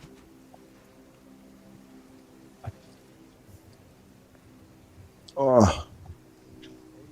Shot stays short. And now she's even further back.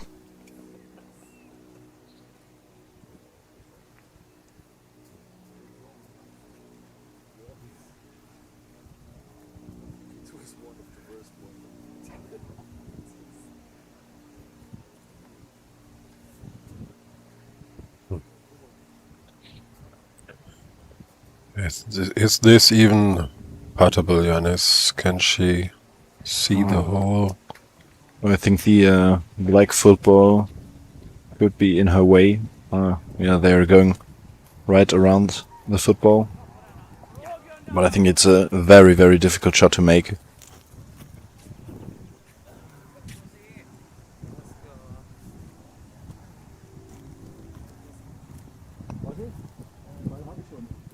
Very good try. Yeah.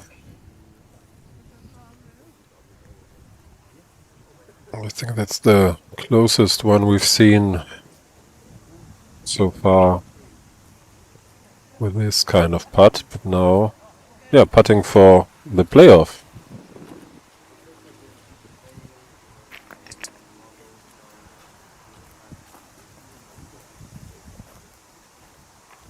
What an unfortunate ending for Sonja Knoll.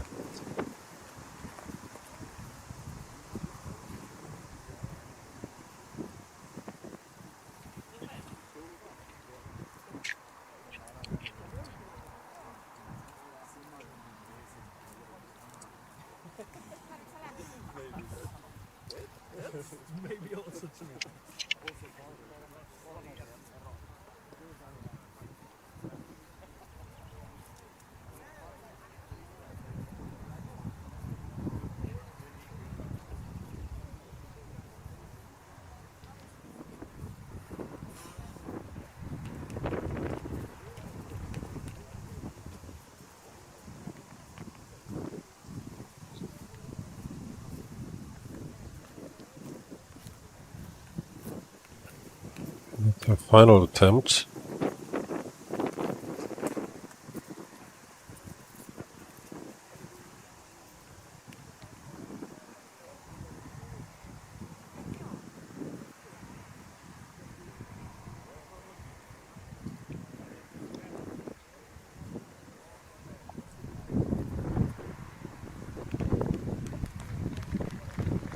Yeah, I'm so glad she made this shot anyway. Congrats to Jojo. Johanna Winterhoff is the female youth champion.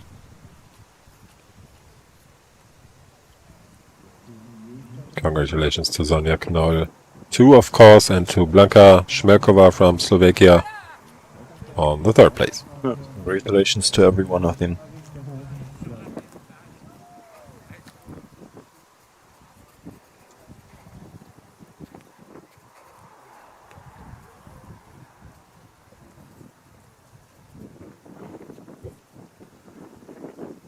Okay, 2 categories left. General class, men and women. Men go first. I think that's Yiso Saalberg here on lane 16.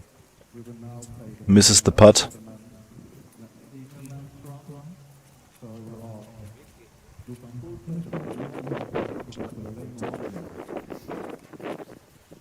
Now the leading group has cleared lane 7, so still 11 lanes for them to go.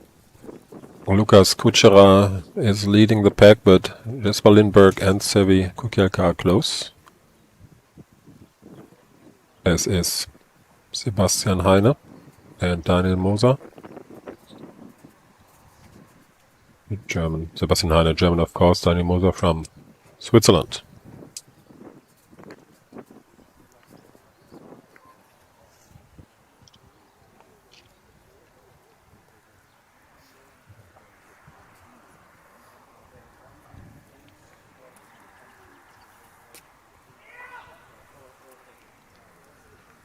Michael Turner Williams with the ace here.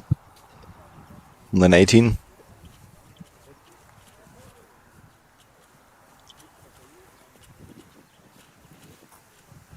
Yeah. Visibly happy with that. Yeah, he played a 29. Oh. Lou round, his best round. Yeah, I think it was a big success for him to reach today. I mean, playing. And now finishing off it. Yeah, with the 29. What a great way to end your tournament. Totally. Well done, Michael.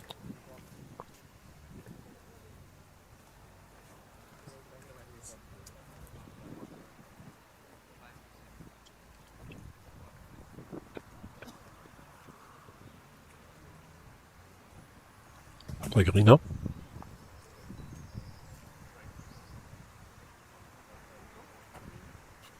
Now for his second shot from the bunker.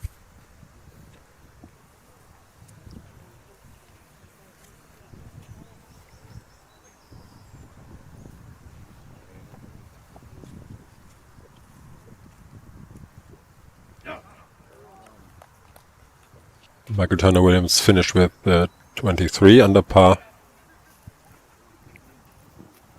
Patrick Rina with 20 under par. Joo. No mä katoin joo. So Janis, today's the last day here in Winterberg, last day of the WAGM 2026. What did you like here? What did you like about the tournament? Any special things you have experienced during your time here? Yeah, so it was my first international tournament, and so I really enjoyed being among players from around the globe and hearing all the different languages and talking with the others from the US or Sweden, Switzerland, and I think that's the part that I will remember most. And also playing with all the others from Germany, the seniors and Sebastian Heine, the male starter, was also very interesting. The mix of all categories, and I really enjoyed that.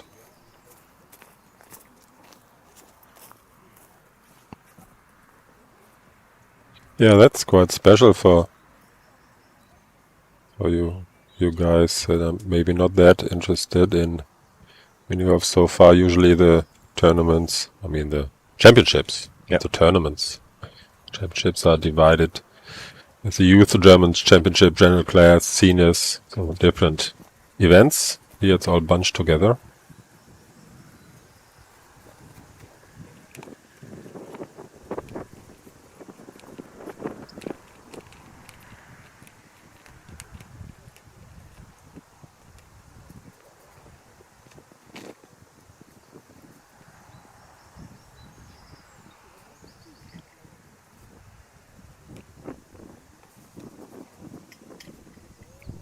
Marvin Haury here with his second shot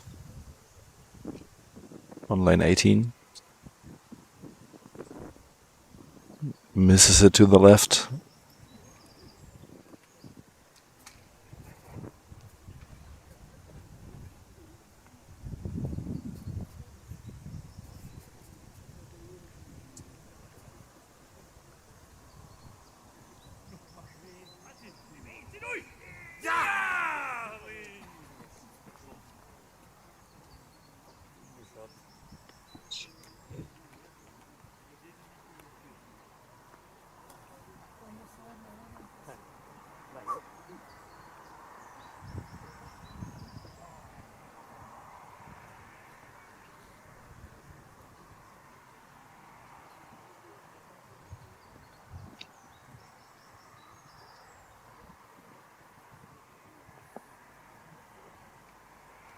Great putt from him. For a 3. Now uses Zyberg from Finland.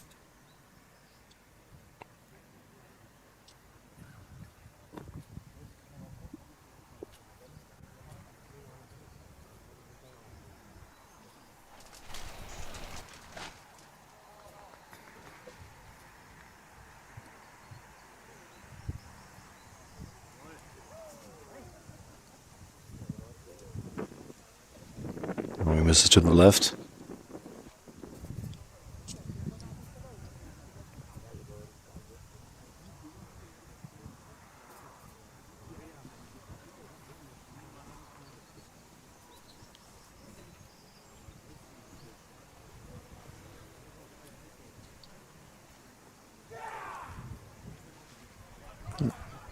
Great second putt from him.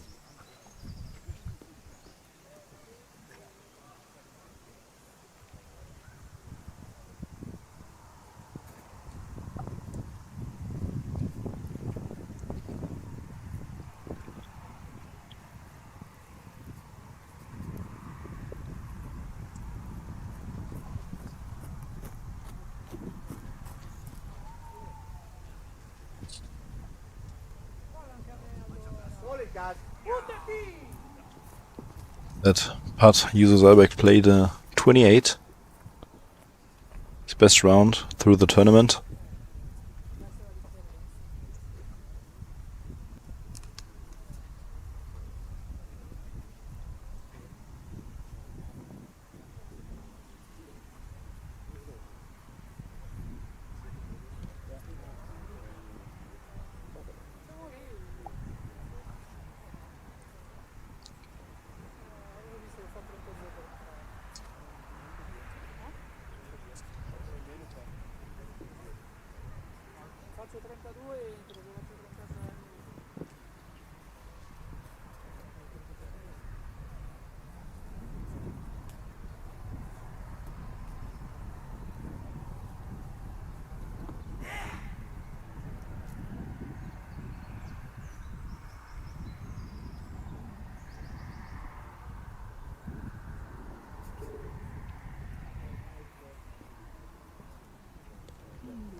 Oh, what a great putt.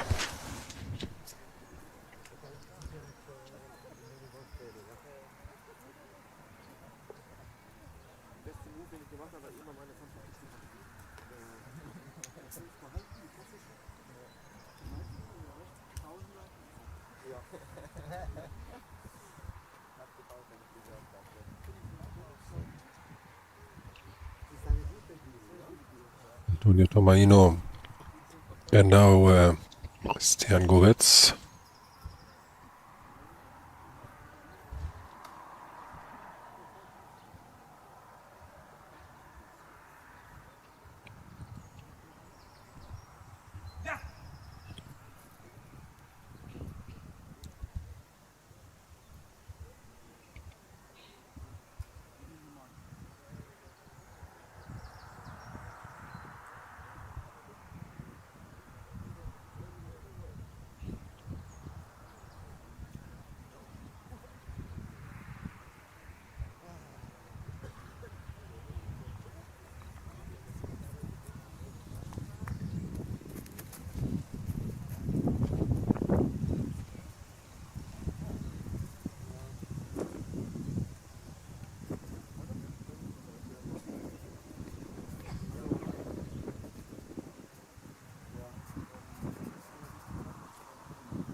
The top players have now reached lane 9 from the general class man category.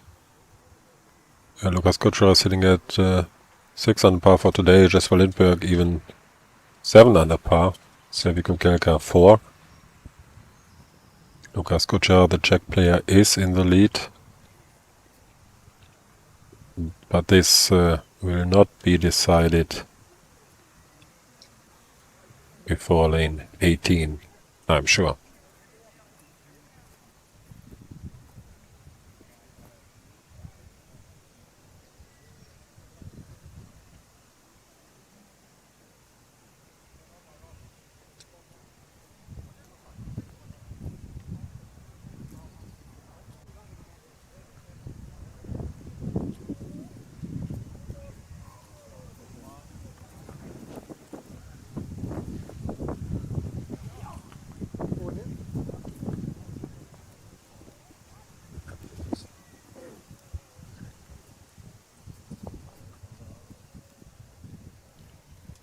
Mamaji, that's now Sebastian Heiner, the well-known German.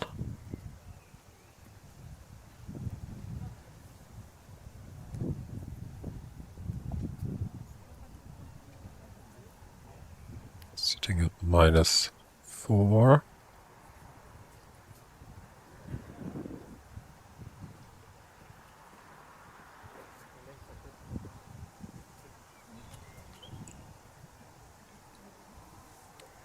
Played his first blue round yesterday. 5th overall round, final round of yesterday. And he's still in the hunt for a place on the podium.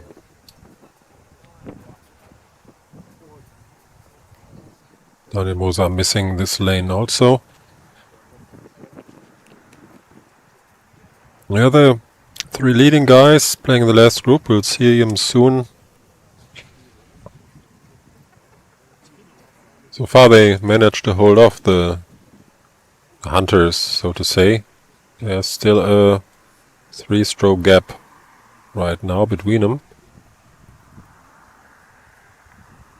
Let's see if the gap can be closed. Fabrice Lange here, the German club player, with a, I'd say, very nice performance in this tournament. Playing surprisingly well.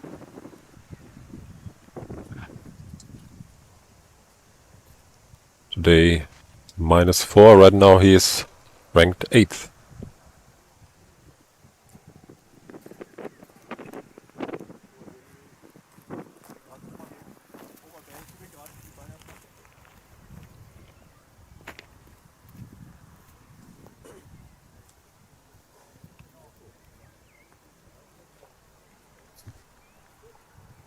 Giovanni Mauri.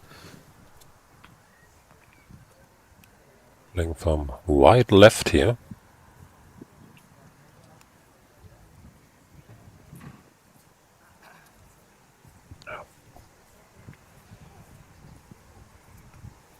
Very closely.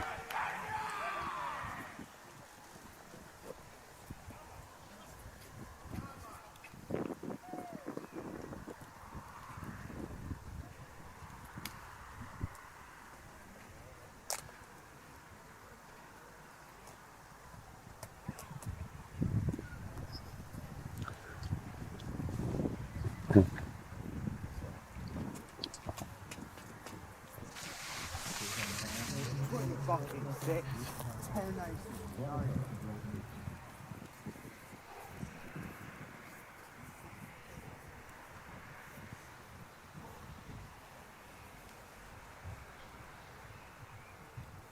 Omar Maji again.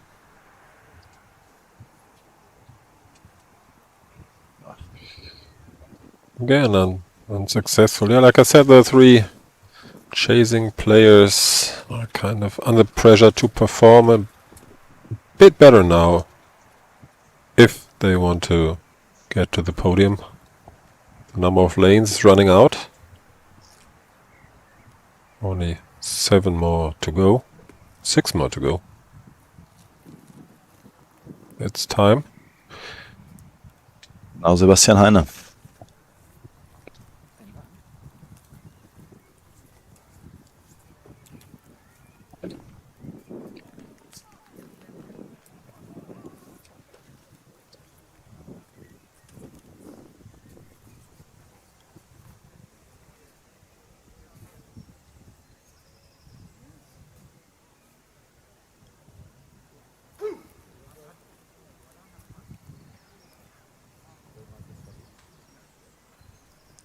And Sebastian Heine scores the ace. And Hans the medals. Yeah, you may hear the rain. It's not too strong, but it has started again. Yeah, no. The weather is kind of broken again. Winterberg right now. Need to fix it.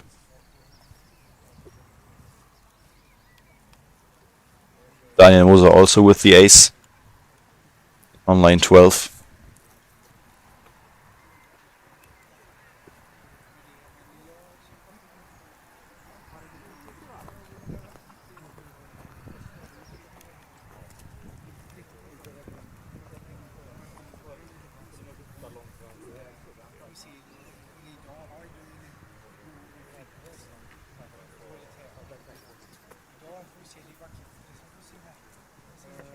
Oh, very interesting shot on line 16 here. How did he get there? Wow. Oh, taking risks, but ultimately successful.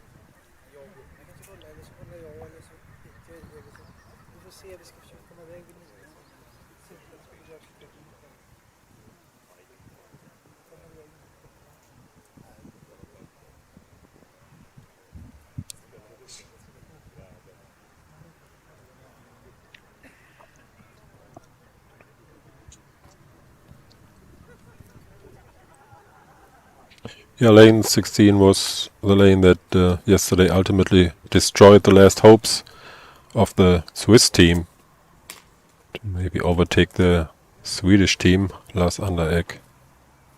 The 4.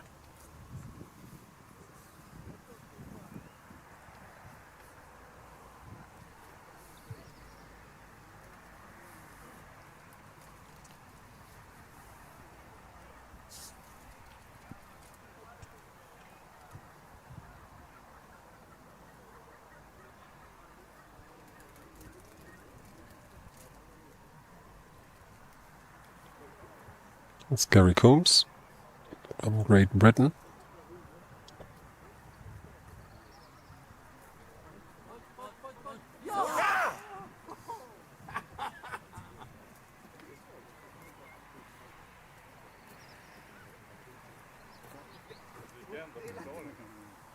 And by the way, Yanis, James Rutherford has played a 26. Oh. Great round. Good round, James. Well done. Tying the course record.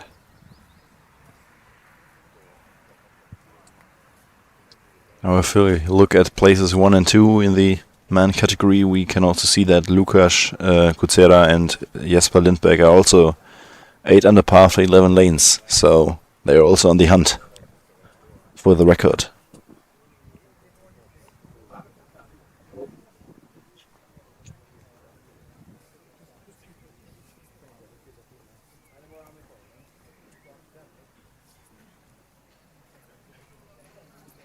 Oh, that was too fast.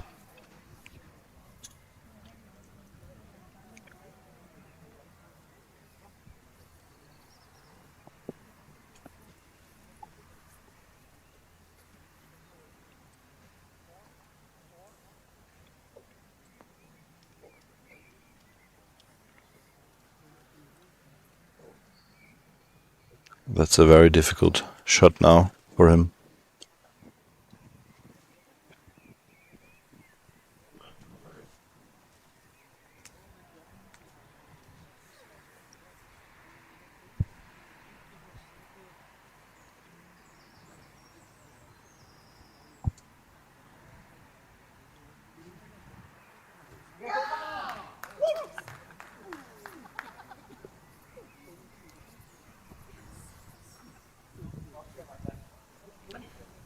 We haven't seen much of the top German class men players right now, but I can tell you both Lukas Kucera and Jesper Lindberg have fabulous rounds, both with 8 under par after 11 lanes.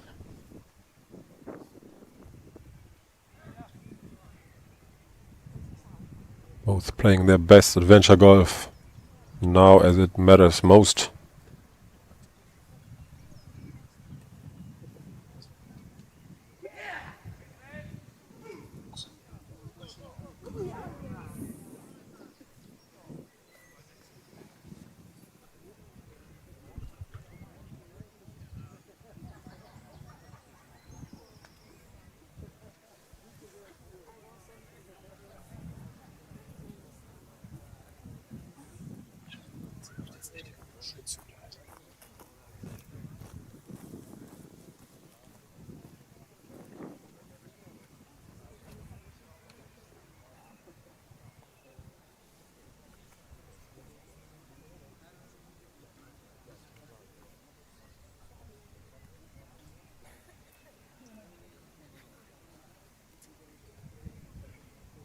Nou, eens even Kukier gaan. On lane 12. Achieves the ace. Sebastian Heine aced the Bergwerk, lane 13.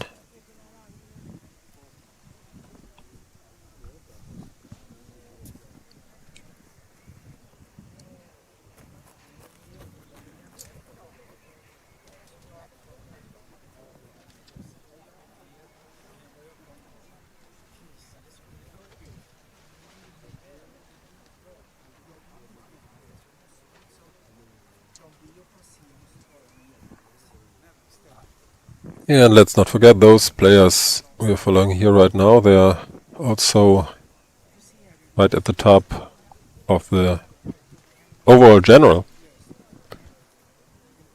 classification. So they're still in the hunt for the, yeah, maybe the real title, the real singles title.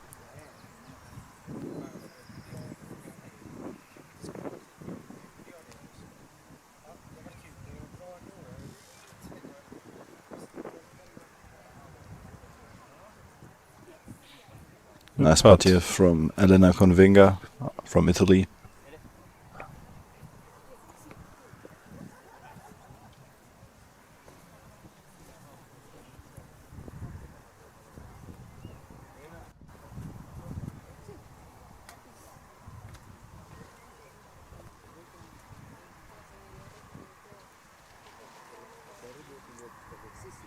Yes, I just briefly talked about him, but I want to talk some more about Fabrice Lange, who's doing a fabulous job here. German club player.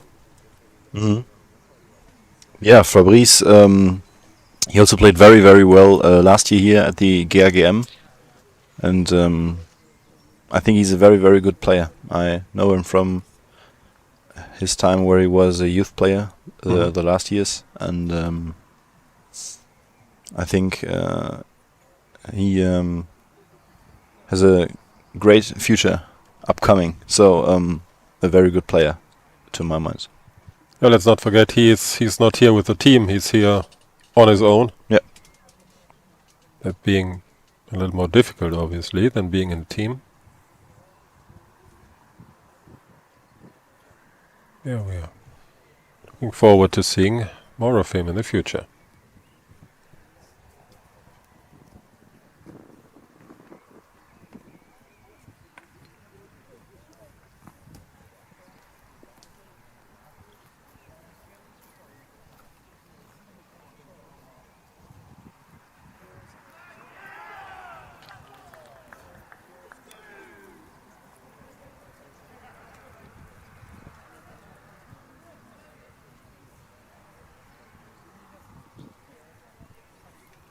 The general class women is still led by Stephanie Emich. She's 3 strokes ahead of Mia Vorojovi. The group's currently playing at lane number 11.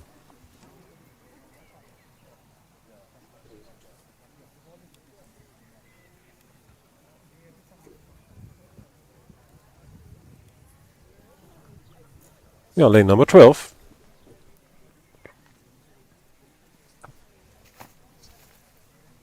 Well, this ball swaps out to the right, but it comes back. Our Korean player Cho Yu Young.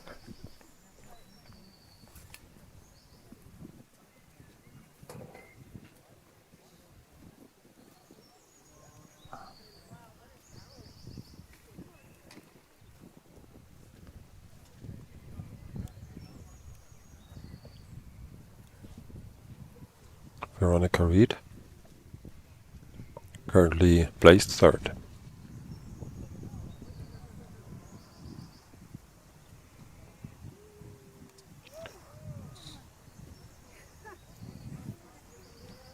Bit unlucky here. That lane to me looks like kind of a crapshoot. I mean, I've touched the rock, the boundary rock, and it's kind of rugged, not really smooth. Yeah, you can only hope that the ball gets a good bounce from this from the rock back to the hole. But yeah, difficult to say. You can be lucky or unlucky. So yeah. But that shot looked good, right? Yeah.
Yeah, we just witnessed Mia Murihovi from Finland now. Leading player Stefanie Emich.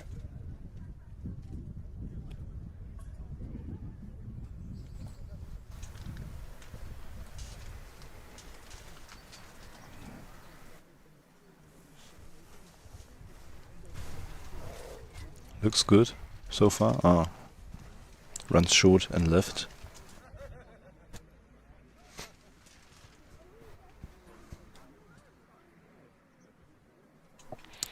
We were notified that the final round of the overall general class or overall general competition will be starting very shortly after play here will have been finished. Well, there won't be a big delay. We will surely take a break, but yeah, we will back in time.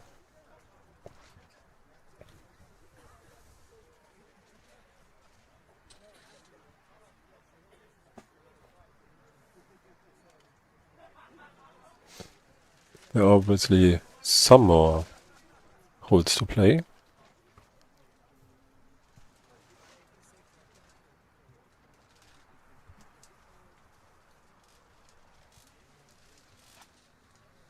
Did it go in?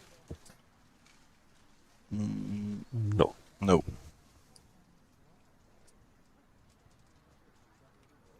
Yeah, Korea attended this event with 3 players. What you see is the only one left standing, so to say. But I think it's really a big success to have Korean players here, and yeah, like I said on the first day, players from 14 countries, 14 different nations. I think that clearly illustrates how popular adventure golf is. Great shot here. How popular it is around the world. And there were even some countries missing that are usually attending because of time constraints. We discussed that. New Zealand could not be here, for example. And there are several others missing out.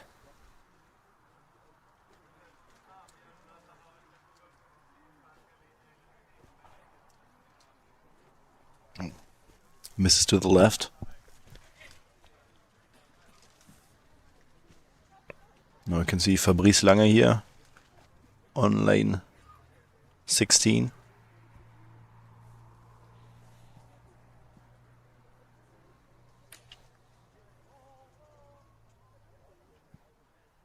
No. I think he can putt that ball directly. But he wants to put it with the boundary, as it seems. Yeah, it is. Oh, it's a little bit slow. Oh, it's perfect. Wonderful putt. Okay, Fabrice, I take it back. Perfect putt, still at -4. Fabrice doesn't seem to feel cold at that weather here. Yeah, man. When I look at him, I envy his play, but I instantly feel like dressing up a bit more.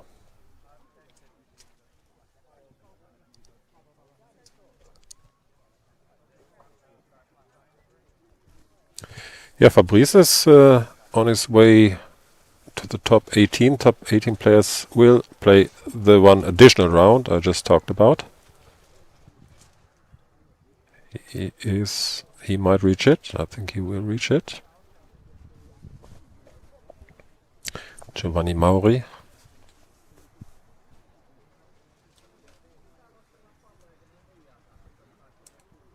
Also -4, 4 under par for the day.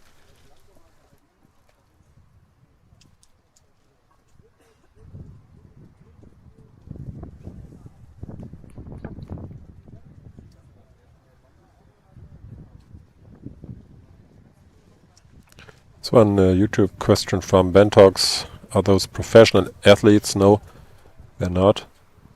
It's an amateur sport. There are some tournaments with prize money, but it's not nearly enough to be professional.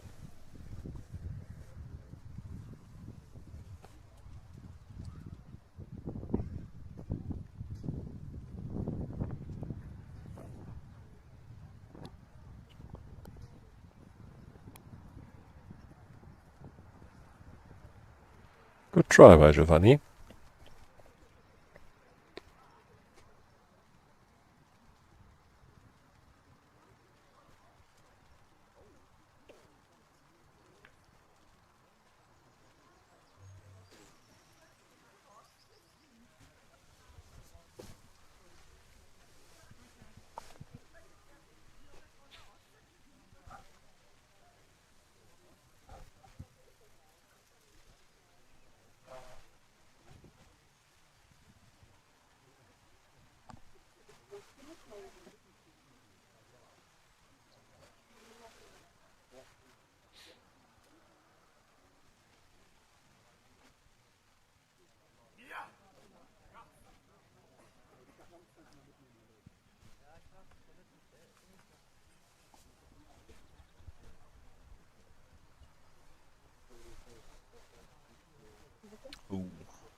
Could be difficult at the next shot here.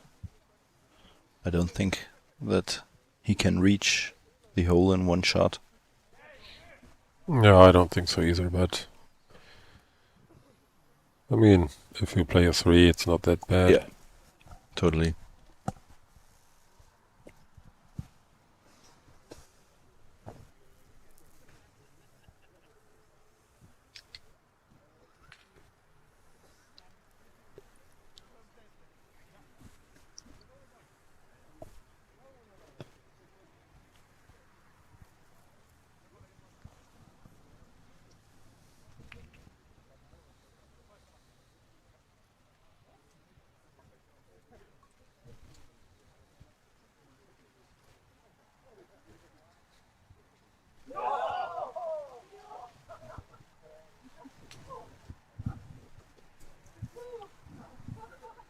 Hmm.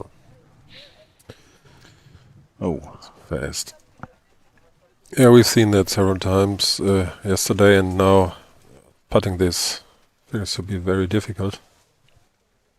there are also many ways to putt that. So, like, he's going to attempt to chip it from the boundary, but I tried to slowly roll it down. But either way, both tries are difficult, I think, or both possibilities.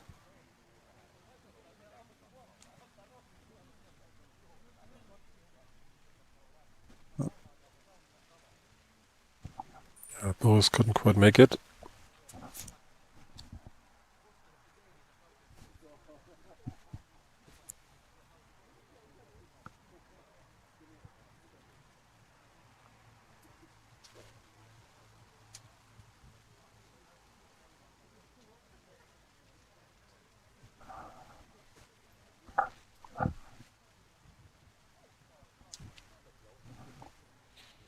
Where did she get?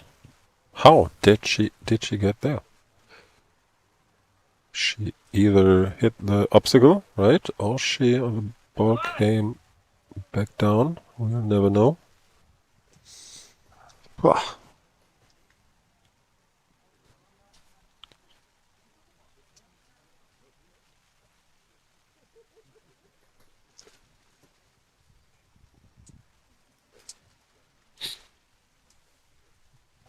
Seems to hit the obstacle.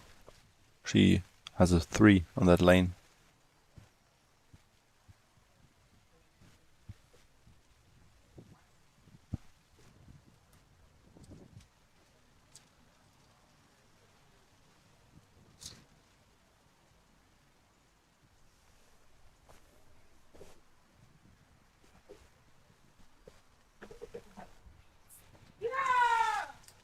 Oh, an ace from Stefanie Emich at the Bergwerk.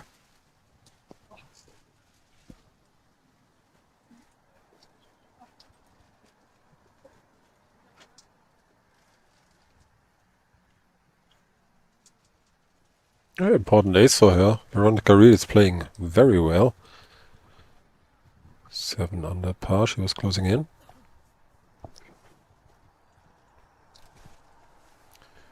Okay, Janis, let's look at the general class man. Yeah, the men are on the final stretch of their last round.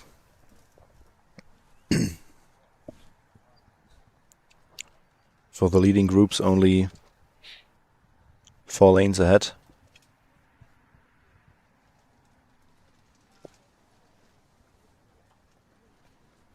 Mamaji with problems here. Going behind the obstacle. It's the time for the ref to decide.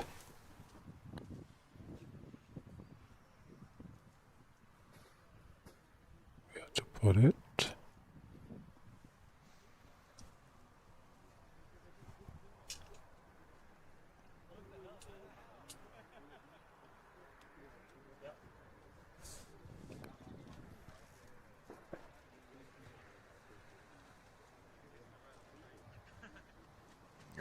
Pretty difficult shot. So what do you think? What is he trying to do now? Just to get close to the hole, maybe, or? Yeah, I think they're discussing to use the boundaries to come near the hole, but I think that's almost impossible because of the brick wall and the slightly tilted surface there. But I'm not sure how the ball actually lies. Could be possible, but it will be really difficult to... Yeah. But now he can putt it for a 3.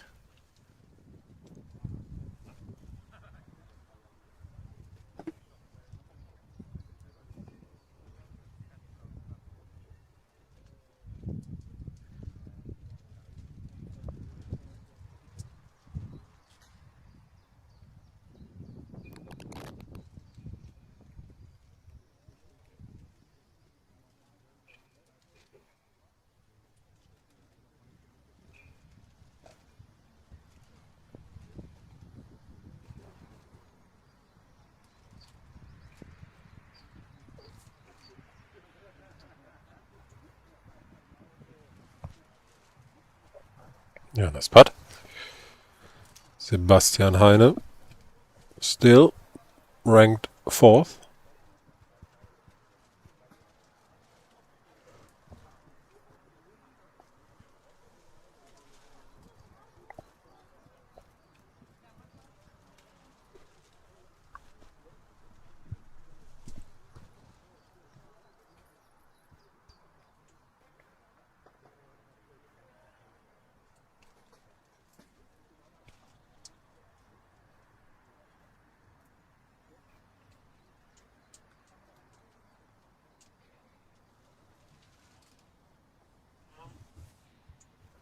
Good first shot. That's puttable.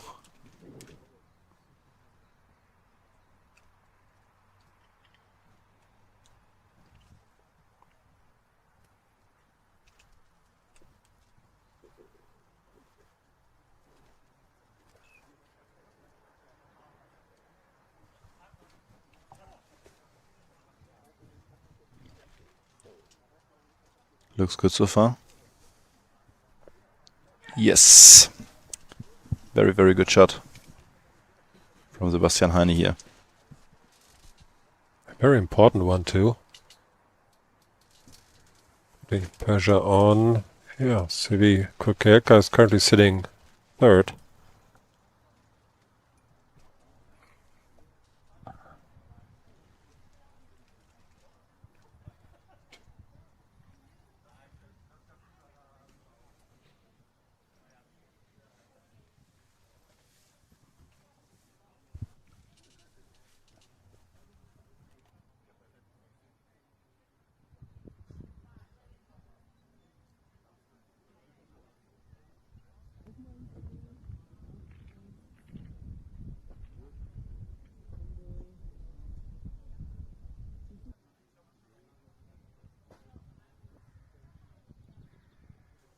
Achim hatte keinen anderen, oder?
Final hole.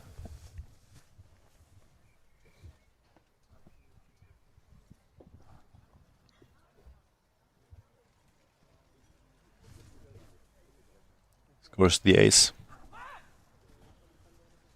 For a 34, if I see that correctly.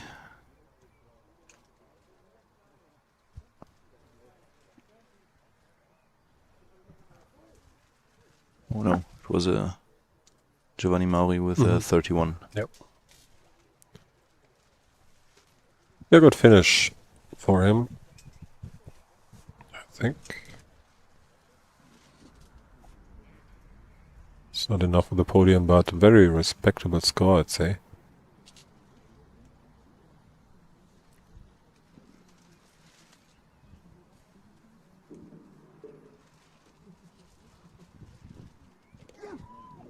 Yes, Omaji with the ace. On lane 17.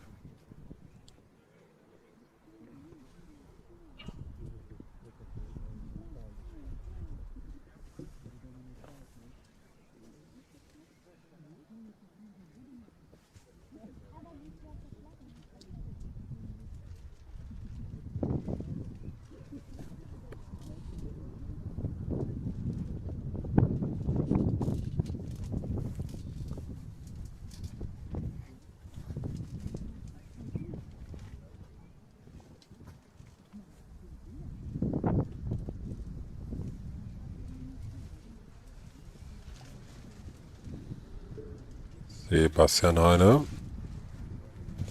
Also scores the ace.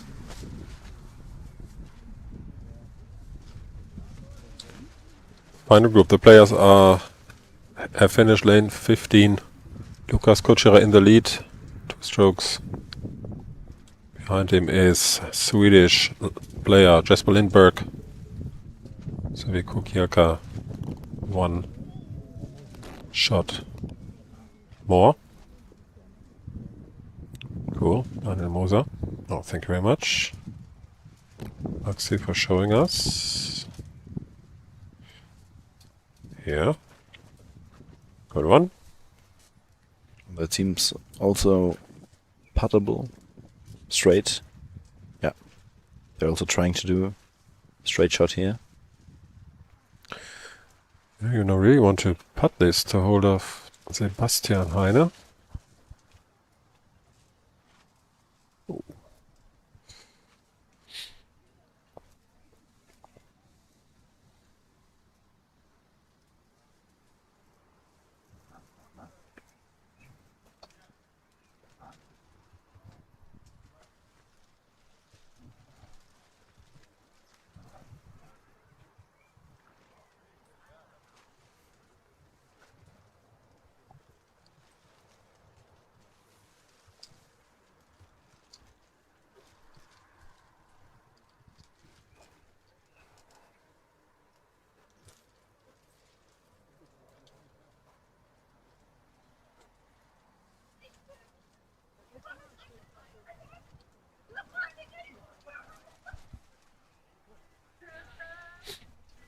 This figures to be a difficult putt.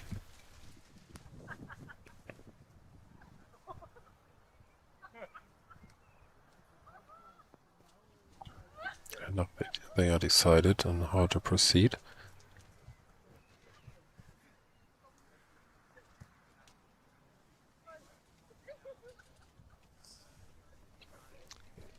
Sylvie Kukielka here with the 3 on lane 16. Lost 1 shot to Sebastian Heine. Yeah. Sebastian aced lane 17. We've seen that. Yeah, it's close.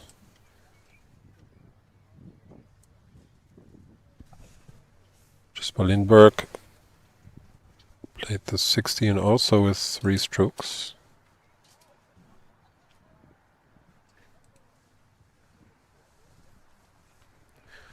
Lukas Kutschera, the leader, also with a very good first attempt. That's puttable.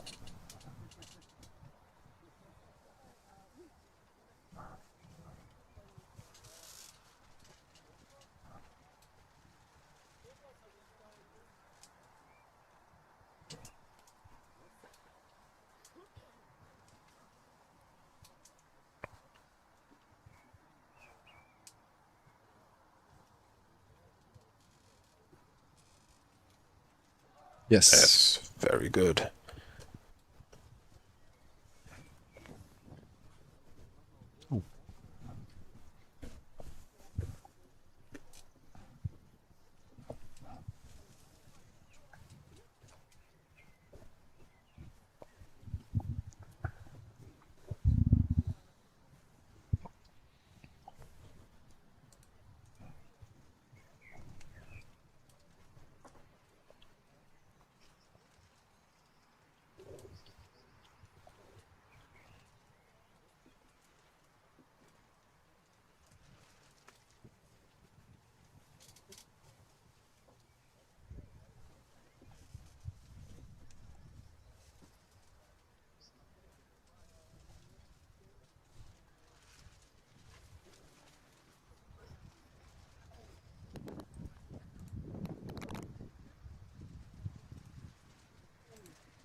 Winterberg. Now Sebastian Heine on lane 18.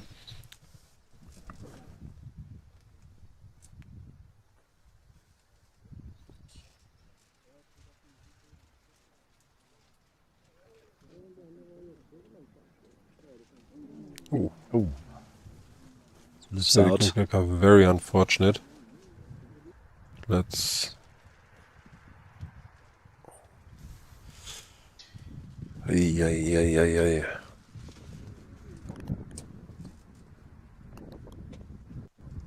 Yes, heavy. Kugelka misses the 17. Sebastian Heine misses the 18. And has now a very difficult part ahead of him. Bah. Is it possible? Looks very close. Maybe not possible. Let's see. First, Lukas Kuchera.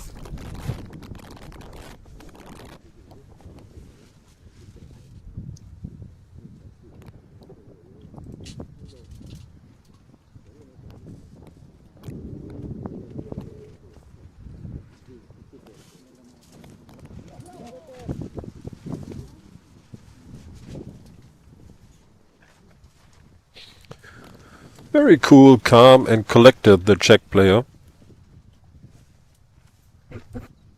He's widened the gap, 3 strokes ahead of Jesper Lindberg. Meanwhile, Sebastian Heine in pretty big trouble here. Talking to his coach, Michael Bamberg, what to do.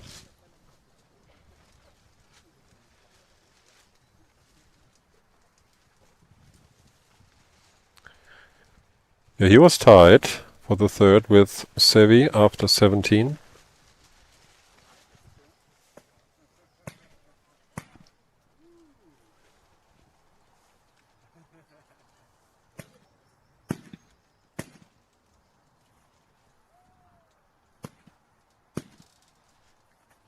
Your guess, Janis, can he try to putt it? I think he tries to, yeah. But this would be a very stunning shot. Oh, did it go in? I don't know. Yes, it Oh. did. Oh, he did it. Bah. Well shot from Sebastian Heine Well here. done, Brezel.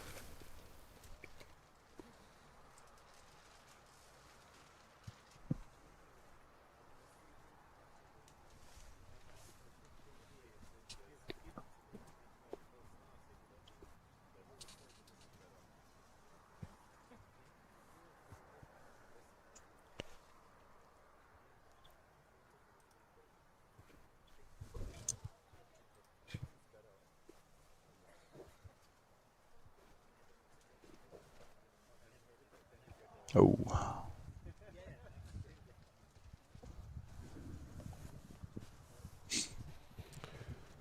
Sebastian Heine scored another 29. Second blue round.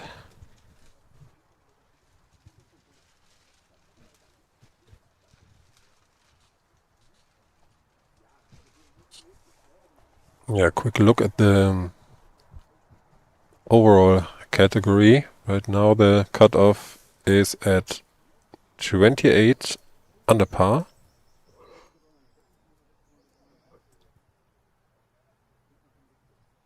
Yeah, it might stay at that score, so that would include, for example, Christian Gobetz and Fabrice Lange into the next round.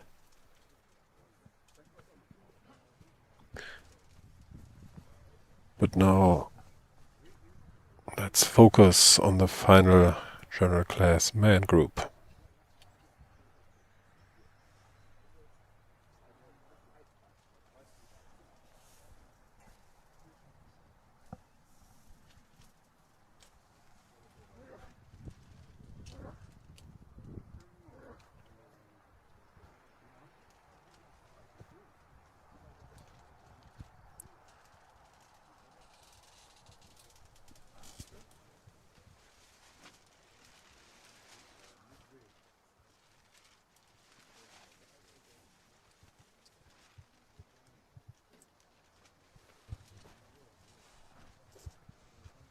Jesper Lindberg scores the ace.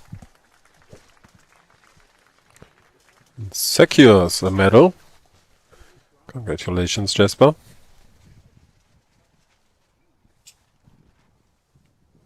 Now Saviko Kielka. Can he also secure a medal now? He needs ace to do that.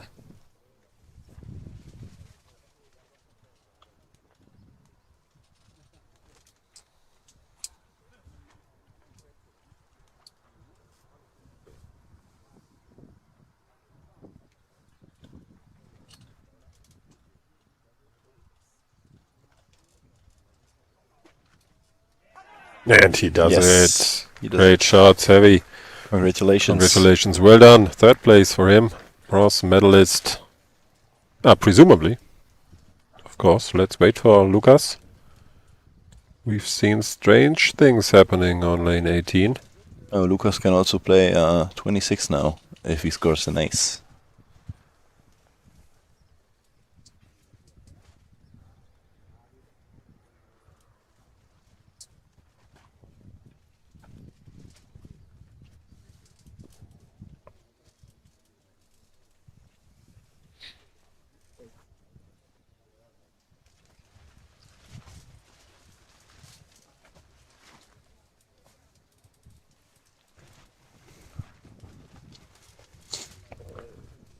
Not out of the woods yet.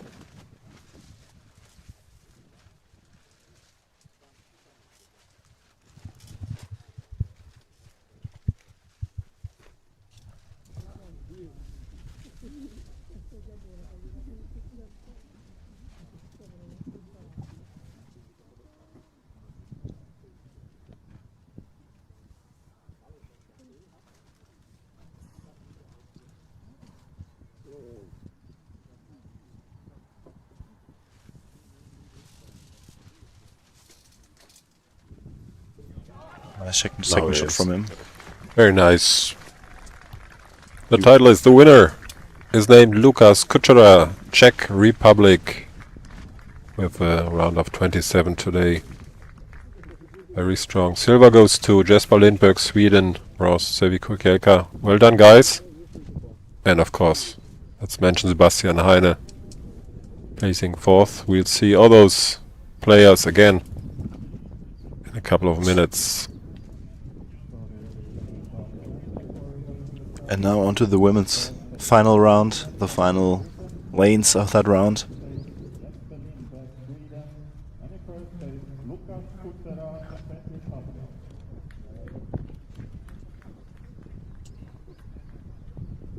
Here we see Mia Fuoriori from Finland.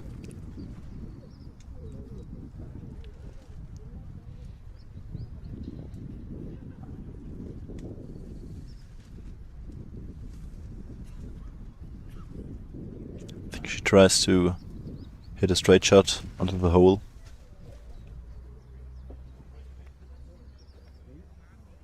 Oh, no. Shoots the boundary. Masterfully though. Wonderful shot from her.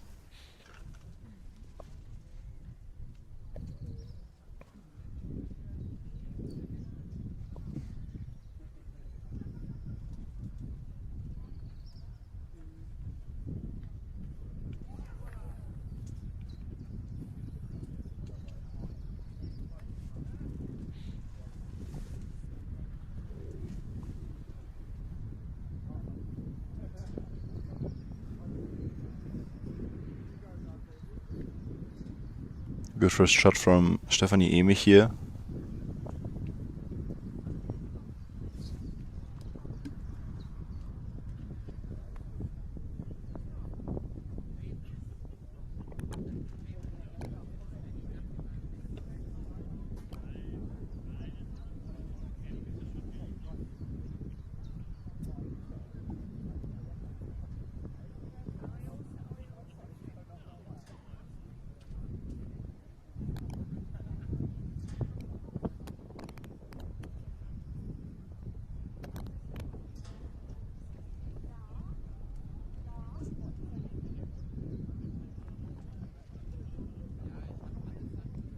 Misses to the right.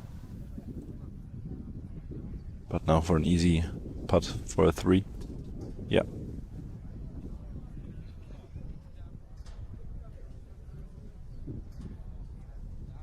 Ooh.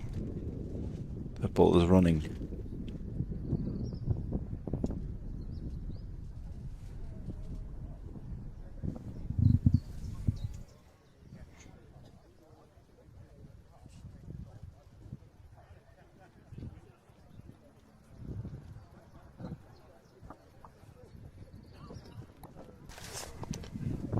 Emma Harrison.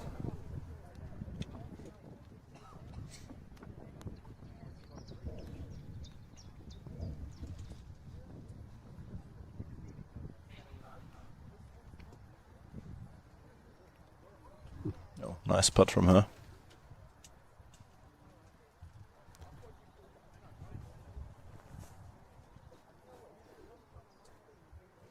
She then played a 34.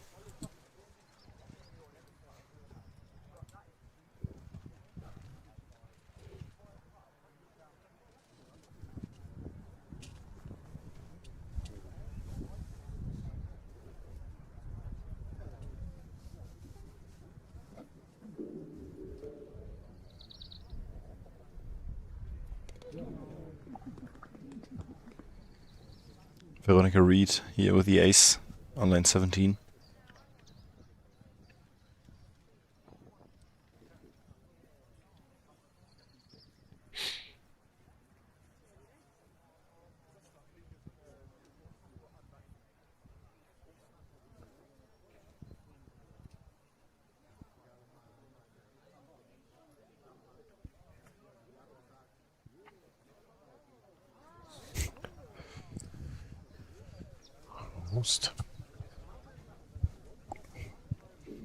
Try to gesture the ball in. Sometimes it works. Yeah. Mia here with the ace.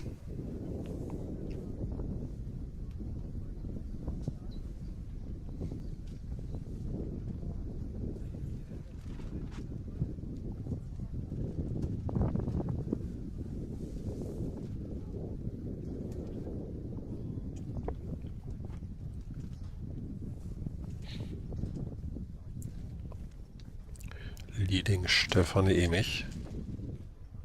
She is 2 strokes ahead.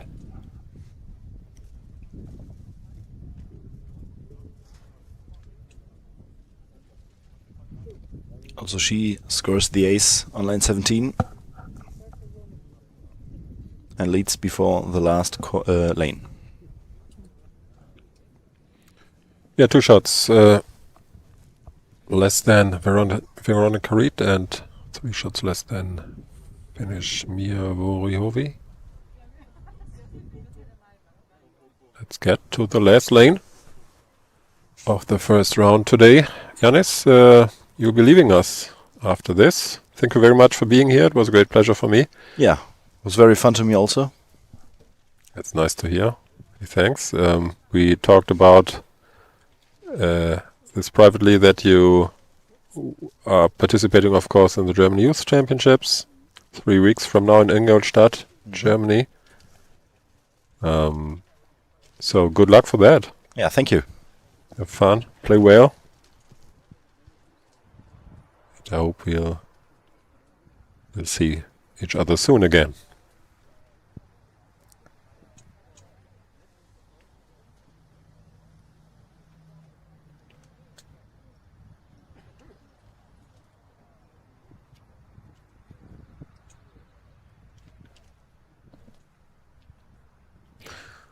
Veronica Reed, an ace, secures silver.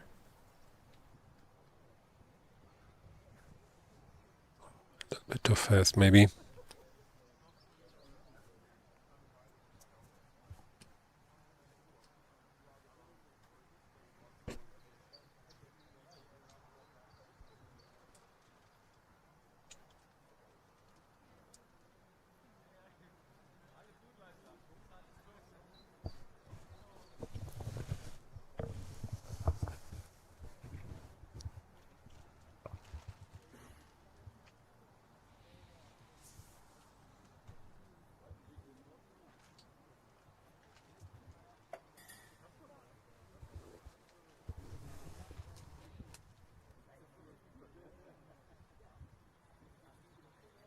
Irre.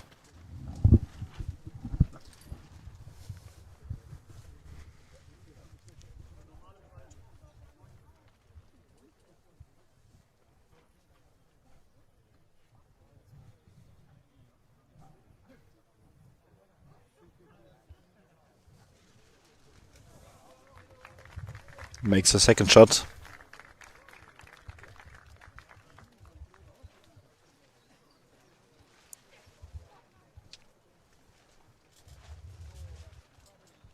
For 28.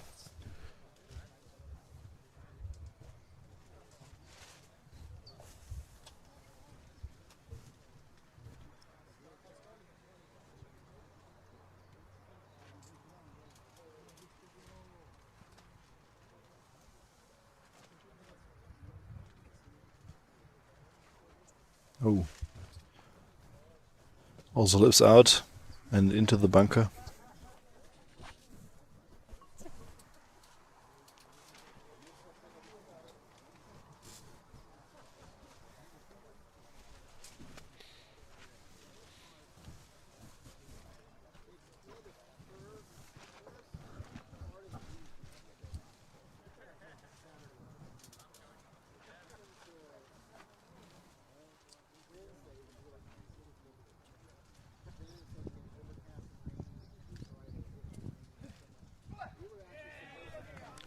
That leaves the door now open for Stefanie Emich.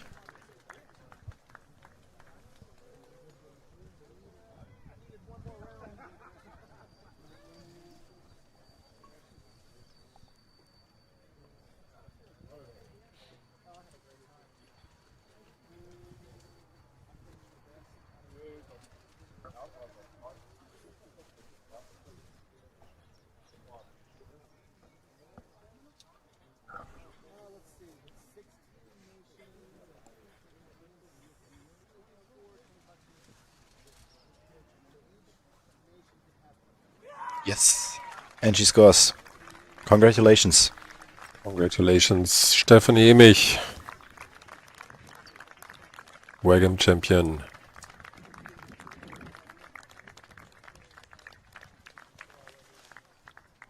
Yeah, Mia Furiovi gets third, and Veronica Reed from the Czech Republic, silver. Like I said, thank you very much again, Yannis, for being here, and we'll be taking a short break now. We'll be back for the next round.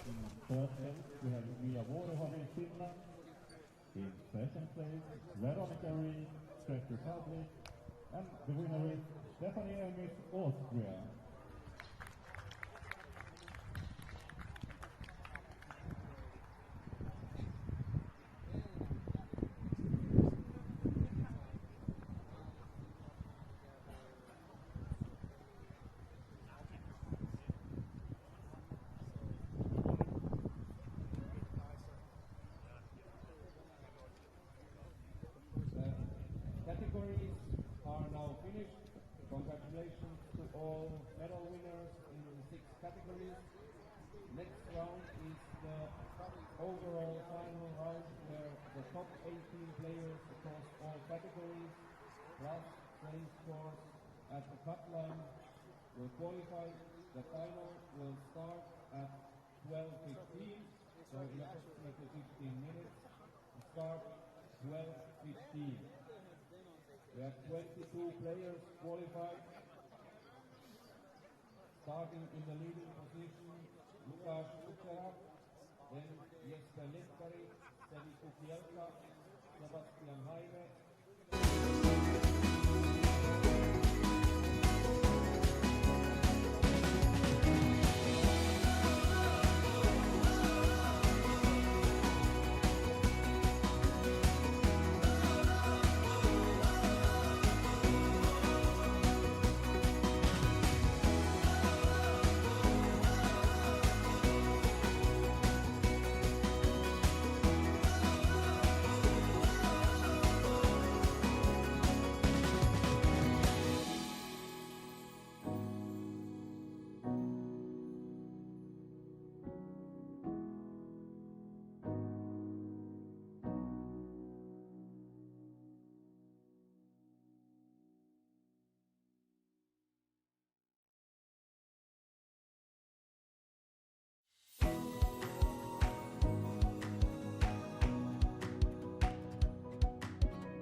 Ja, nur zu zweit, gell? Ja.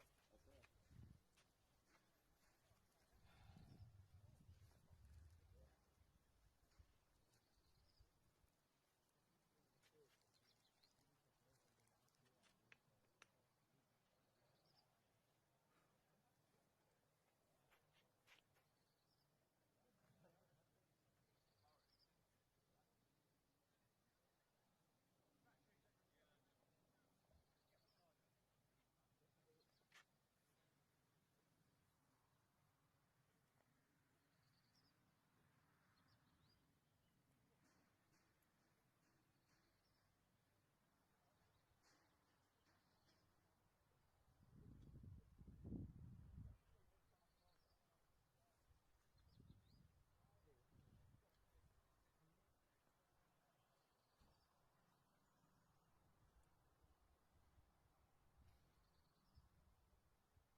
Next up, Marco Brotti, 2 sets to 1 hour.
Dear Minigolf friends, welcome back to the World Adventure Golf Championships 2026 here in Winterberg, Germany. The final round of the overall category has just started, and I have another co-commentator here with me, Martin Greenhead. Thank you very much for joining me. Pleasure. Thank you. So, Martin, tell me, how do you like the course here? When did you arrive? What did you do? How are your feelings? Yeah, so we saw this.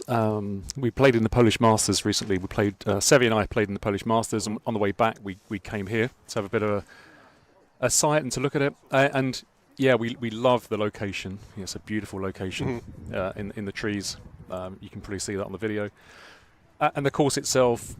Yeah, it's the sort of course where you play a good shot and you get rewarded. So it's not, it's not a lot of luck.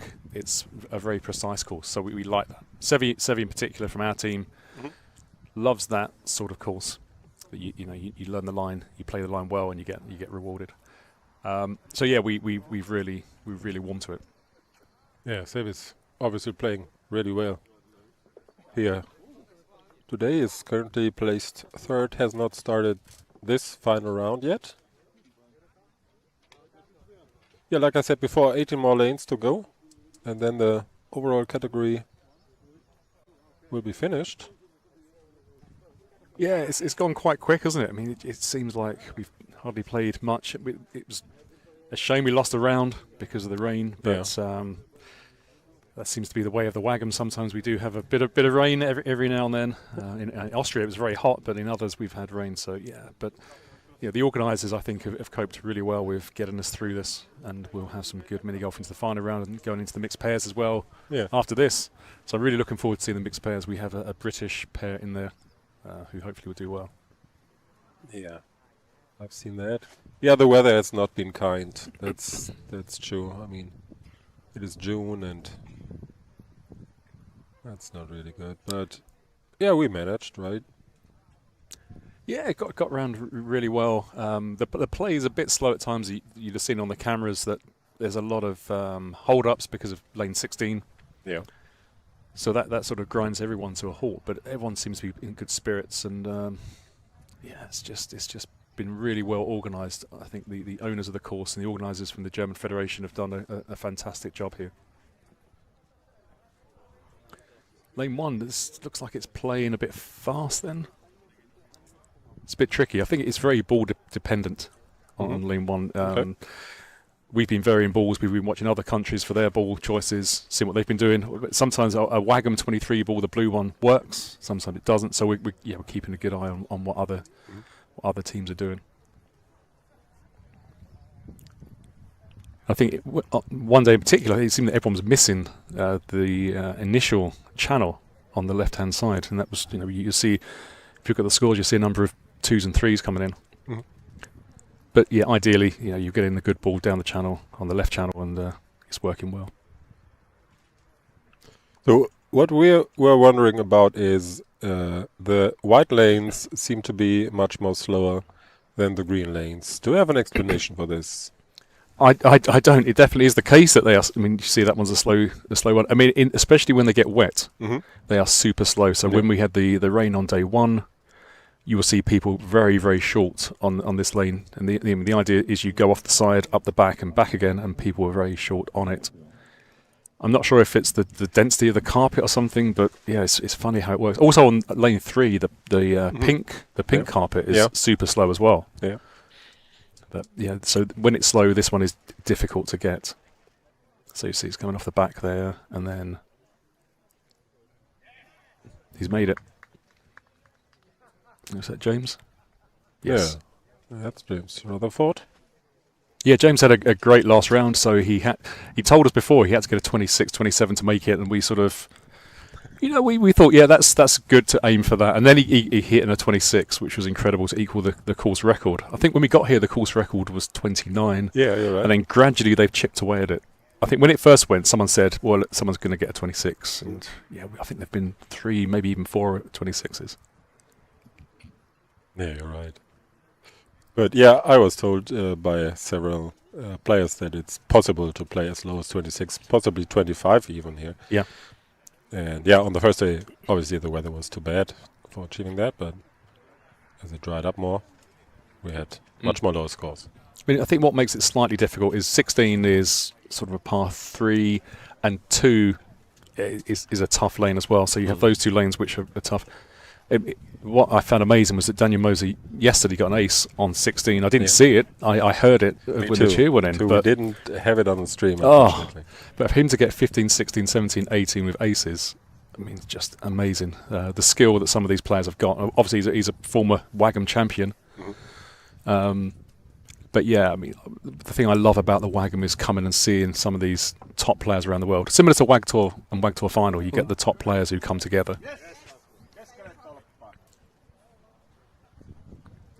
We just witnessed Levitrich playing lane 4. Successfully though. James Rutherford again. So when did you get here? So how many practice days did you have in this course? Not many. What happens in the UK? We have something called the World Crazy Golf Championships in Hastings, which was last weekend. So we can only leave after that. So we drove on Monday, and we got here Monday afternoon. Oh, yeah. Okay. So in 4 days we had Tuesday, Wednesday, Thursday. So 3 full days of practice. Probably not as much as we would like, but yeah, it's okay. We've watched other countries and seen some of the lines and learnt. But yeah, we are a bit constricted by the championship beforehand. All right, that's a pity. But are you satisfied with your play overall?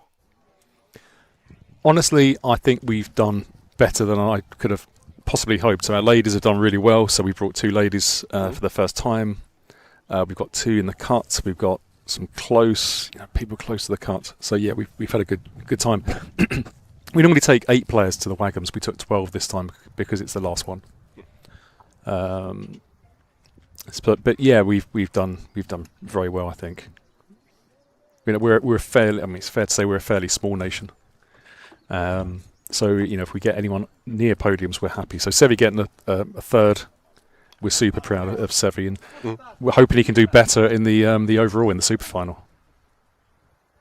I mean, yeah, you might be a small mini golf nation kind of, but you have a vast experience regarding adventure golf or crazy golf. Yeah, adventure golf is all we play. So yeah, we play it all the time. So it's we're used to these courses. I mean, Wagams, we hosted the first Wagams in 2011. You probably mentioned that before. Yeah, we did. Yeah, so 2011, 12, 13 and 15, we hosted them. Hastings? Yeah, all in Hastings, yeah. And they were quite small affairs, a lot of British players, and gradually it's evolved into what it is today, which is very, how many countries have we got? I can't even remember how many countries. It is 14. 14, yeah, 14 nations plus club players. So it's a massive thing now, and I think the standard each year gets better and better. A shame it's the last one, but then as we move into the European Adventure Golf Championships next year, it's virtually the Wagam again, isn't it? But over 4 days, so that's going to be fun to play. Looking forward to Poland. I mean, I went there, as I said, last month, and the course is, really lovely course in a lovely environment. So that's going to be great. Yeah, sounds good. Yeah, very much looking forward to it. So this is lane 3. Lane 3 is one I was about to say. I think he thought that was a bit slow. But yeah, that's a lane that it's very easy to get stuck up the top if you underhit.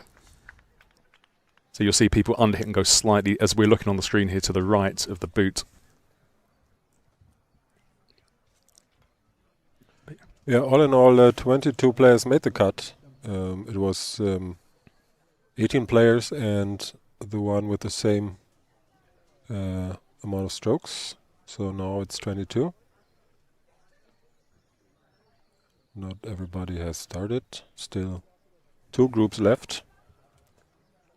So it looks like Fabrice is having a great round here. Yeah, he Five, does. 5 under already. 5 under already, yeah.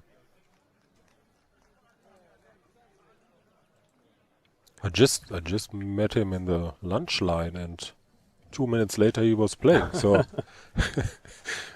yeah, he was a club player we watched actually. So it was clear that he'd been here before. I assume he's been here before, and was he knew what he was doing. So we kept an eye on him. To see what was going on.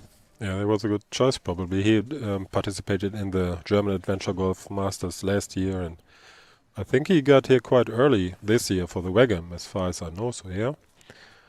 He's been practicing a lot, and he has been playing well. Yeah, it looks like 229s there. So yeah, he knows what he's doing. Yeah, he does. And I think the country that's really impressed me is Portugal. Mm-hmm. So there was one round yesterday where they hit, I think it was 108. So they hit, is that 108 if I can add up properly? Maybe it's not. 118. They hit two 30s and two 29s for the 4 of them in the round, which was an incredible round for them.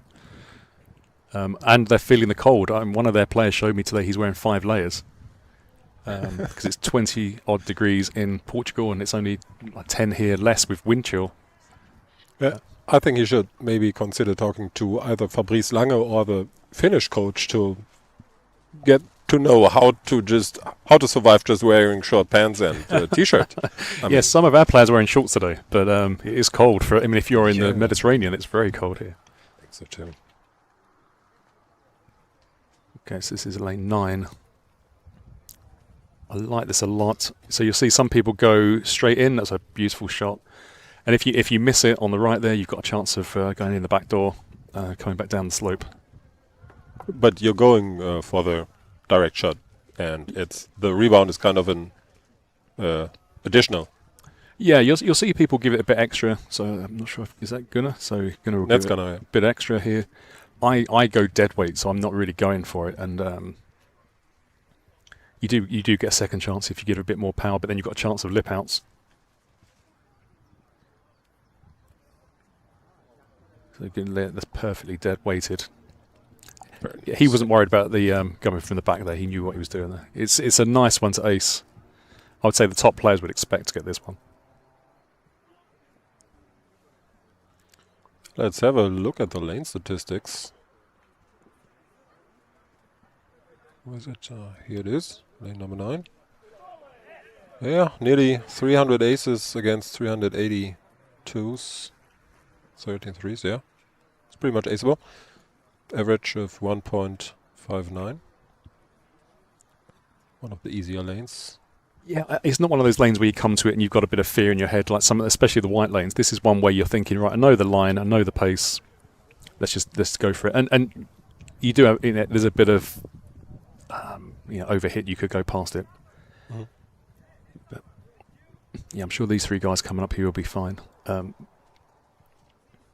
Lane 3, I'm not sure what the lane stats in lane 3. So lane 3 I find is quite difficult for the ace. Mhm. We see a lot of players going past it because you need to hit it hard enough to get down the slope because you've got the big first dip. Yep. And then once you're through, then you've got a bit of you have to be quite fortunate on the pass through. I'm not sure what the stats are on aces on 3. Let's have a look. 148 against 434. Yeah, so that's almost 2 average on lane 3. It's a nice one to get.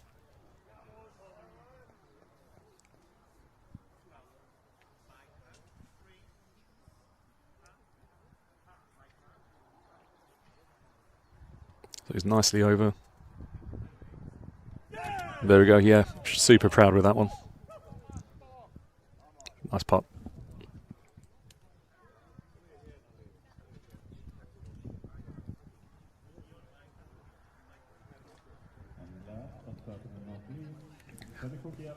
I think the problem under there is underneath the boot there's 2 slight humps. Mhm. So if you get a hump, that's what pushes it away from the hole. So you need to get it just precise. So these top players, they know exactly what they're doing and they should be get in the nice spot.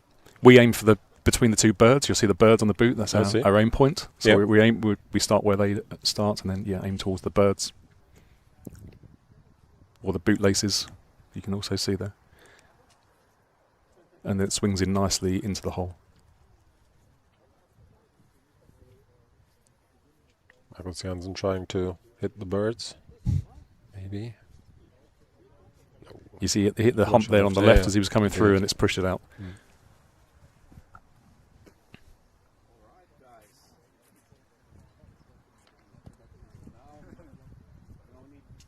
The things on the pink give it a little bit of extra pace because it's very, very slow on that pink mat.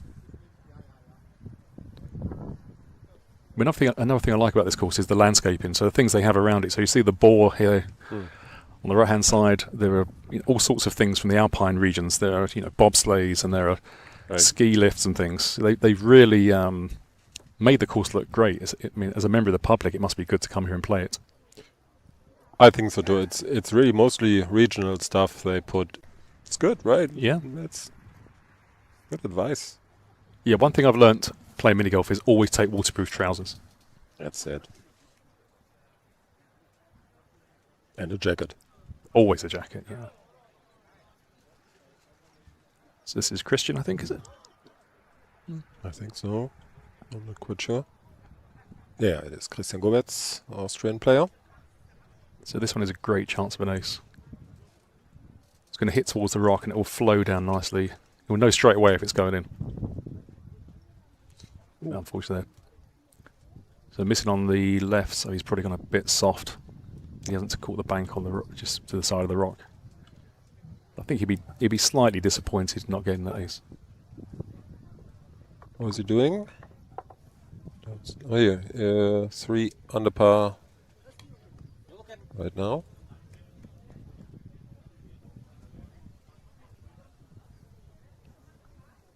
So Fabrice is -7 after 10 now. Wow. He's hauling.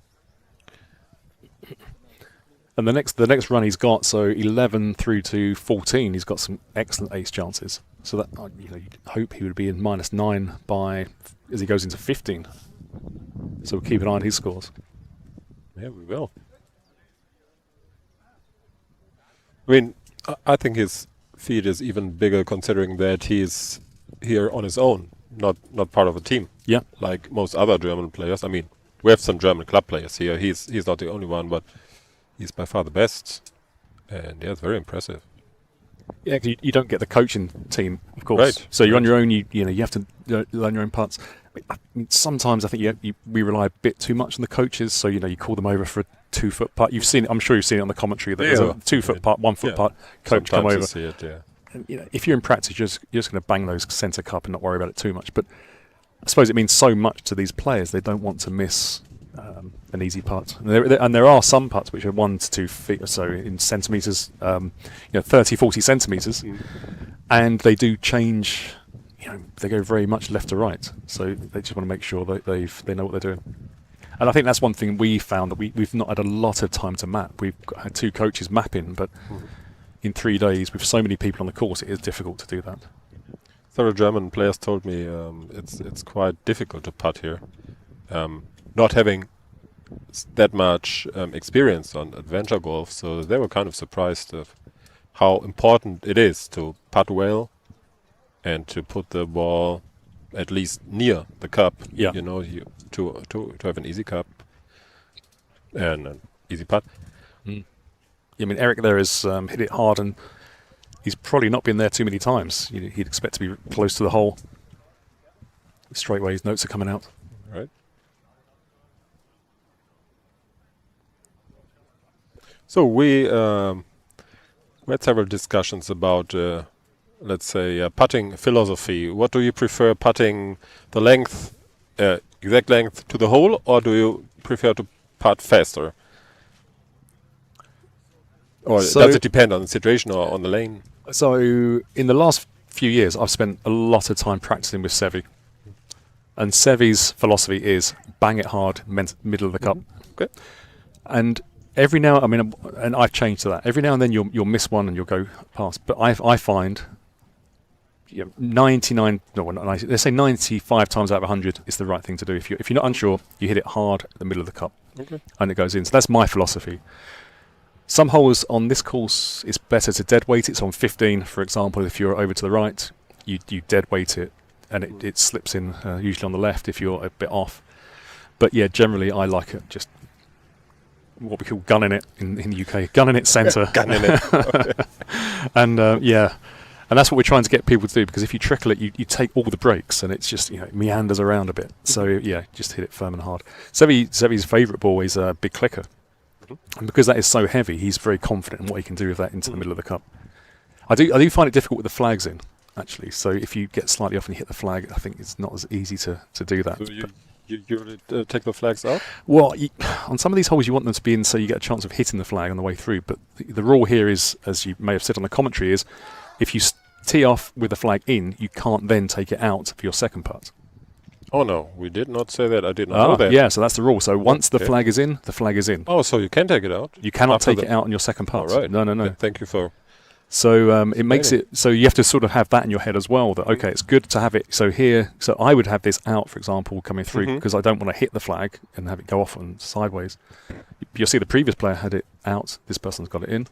I can't see who it is. But yeah, there is a risk of hitting the flag. I think it's Jonas Carlson. Oh, there you go, in off the flag. But yeah, it's a shame, and I think the reason they've done that is it stops so much time wasted of taking the flag in, putting it out in, and it just makes the game flow. Although as it is, we are waiting around a lot anyway, so it wouldn't make that much difference. But I can see an umbrella there. Is it starting to rain out there? Or is it sun? Is it the sun? You usually when it starts raining, you'll hear it here first in the tent. It's instantly this drizzling sound. So no, right now it's not raining. I think that might have been for the sun. Actually, someone's got the umbrella up. Yeah, must have. I don't know. It's not, or maybe in another part of the course. I don't know, but not here right now. There's also a rule. Did you hear the rule that if the flag is vibrating, as it was yesterday, we had a lot of wind yesterday, so they brought a rule in that if it's vibrating, a player can hold the flag. We've seen that several times. Because when you're putting, and it was really vibrating yesterday, and it was it's very distracting. So that's a good rule they brought in. Yeah. And also it could knock the ball as it's coming into the hole as well. But the rule, they also said that you can't have a coach holding it and sort of pointing where you'd be putting. So they have to just hold it, and that's all they're allowed to do. Just like in golf, right? You can't show where to putt. Yeah. All right, let's take a look at the scoreboard.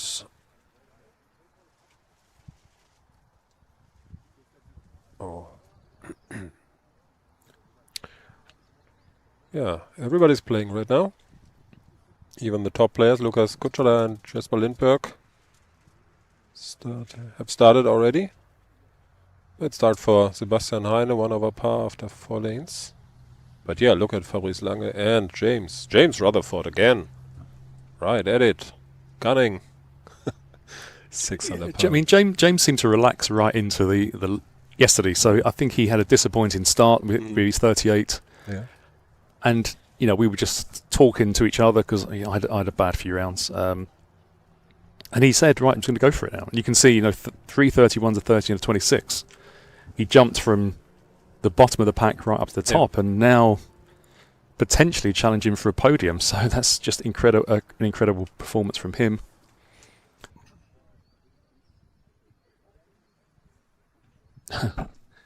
Moving the leaf. Cleaning up first. Yeah, so you see on this one, people tend to take the flag out in case they hit it. I've seen a good few people hit the flags. I'm not sure if you saw it on the Not camera, a lot, but no. But yeah, so what they'll be doing now is going between the slalom flags and then off the back and then in. That's the usual roll they're doing. So bang, off there. It's a good pace. And then slowed up by the white matting.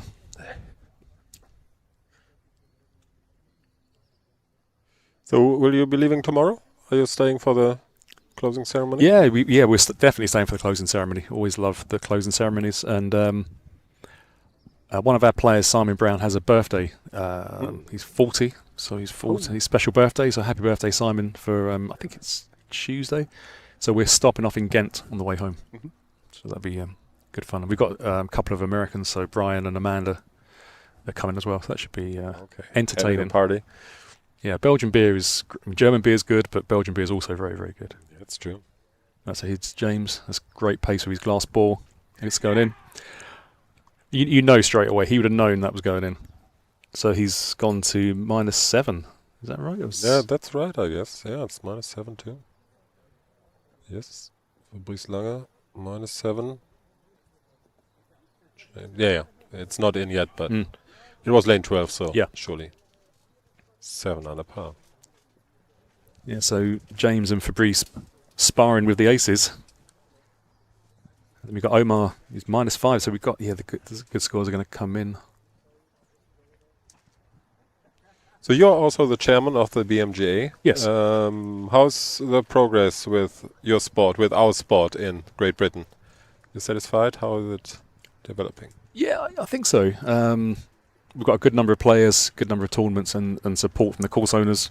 We've got some we've got some lovely courses. Sevi has a great course. He hosted the WAG Tour final recently, which was just amazing to be part of. I was in there, and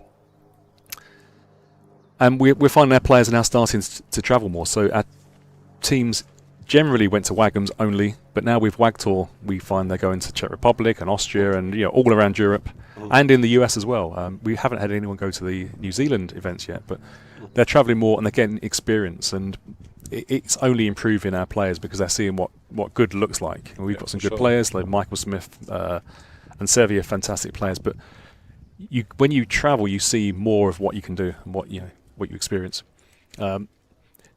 The players also get very overwhelmed by the number of balls available. So when the M&G guys turned up today, our guys are like kids in sweet shops. Luckily for me, I haven't got any cash on me, and it was cash only. So that was a joy. So didn't buy any balls.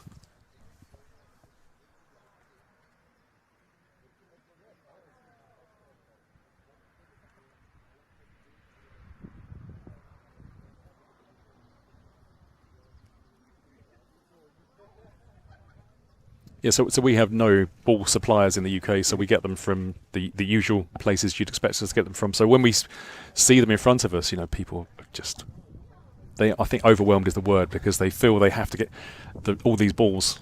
I'm terrible for balls. I have to stop myself getting them, and I think we're all like that, aren't we? We love a new ball.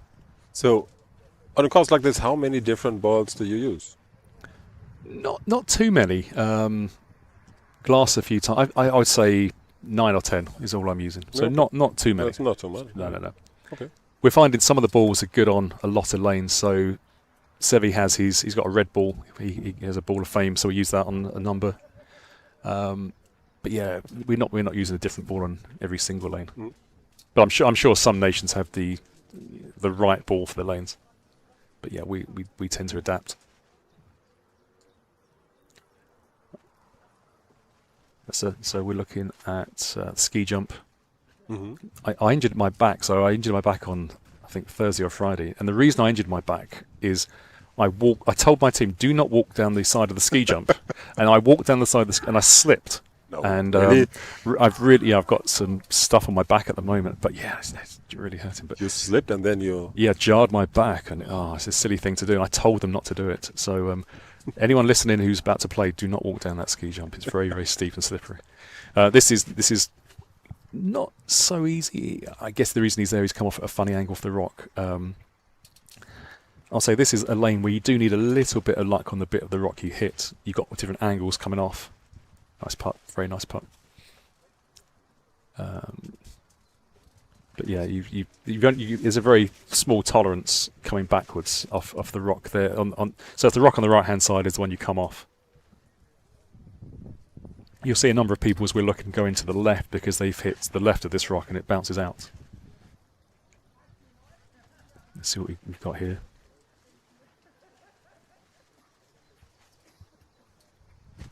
It's really all about the pace. See how Jonas Carlsen is doing. Johan Carlsen, I'm sorry.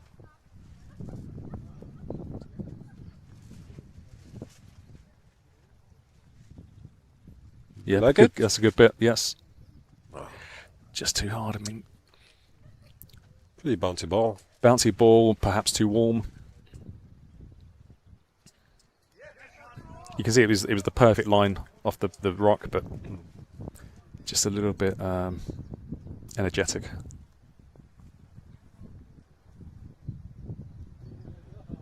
So James has remained at 7 after 13. Fabrice is 8 after 14. 8 after 14. And 15 is possible. We've seen. I was watching earlier, and there were aces on 15, so it's possible. He hasn't got one yet, but it's definitely one you could ace. And looks like he's got 3 2s on 16 in the last 3 rounds, so it's looking good for him. And you'd expect to ace 17. I'm not sure if that's been on. Has that been on the video? 17 cheese. A lot. Yeah, I mean that one is an odd one. You have to hit it soft. There's a little slope inside the ramp, and then you have to hit it soft. If you hit it hard, you miss. Mm. So that one is very speed tolerant of how you hit this. So we're looking at 16 Labyrinth. That looks pretty perfect. Oh, he'd be disappointed with that.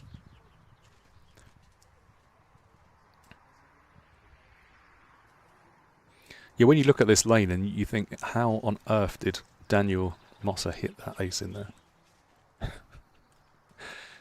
Yeah, I talked to the ref. So Richard Reit, you can see him there. Yeah, he saw it live, and even he could not believe it. But yeah, because you're hitting, as we're looking, you've got the corner there. You're hitting to the right of the corner in such a way that you go up the bank to then come over and yeah, I mean, that's just an incredible shot. it's very seldom you play the only ace of a whole tournament, right? I mean, it's No. But yeah, so is that Gunnar? So Gunnar, was it? Is it Eric? Can't see in the camera.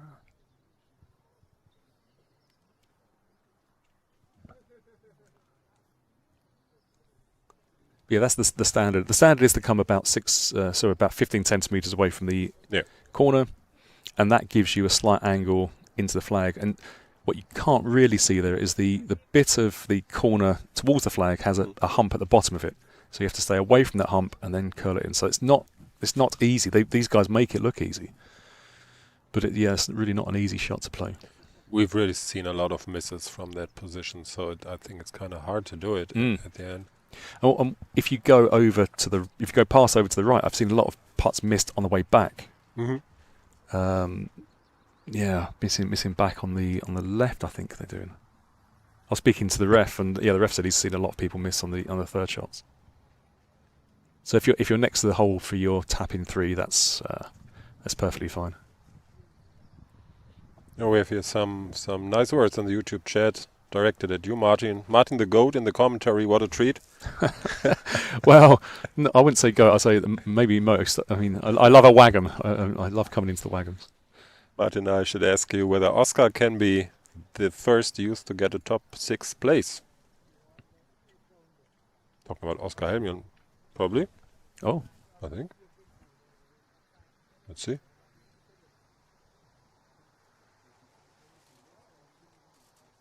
Where is he? yeah. Currently in 4th. Yeah. So it's possible, maybe. Well, looking at his score, I think he'd be disappointed with top 6. I think he'd be looking for podium. You know, he's pushing Sevi at the moment. And Sevi has some holes left. He has 6 to play. 6, you should ace that one. Yeah, But yeah, it's great to see. I mean, it's great to see the youth players coming in and attacking the others. 6 under par right now. For this round after 9. Yeah. Yeah, we've got a lot of people just jumping up ahead.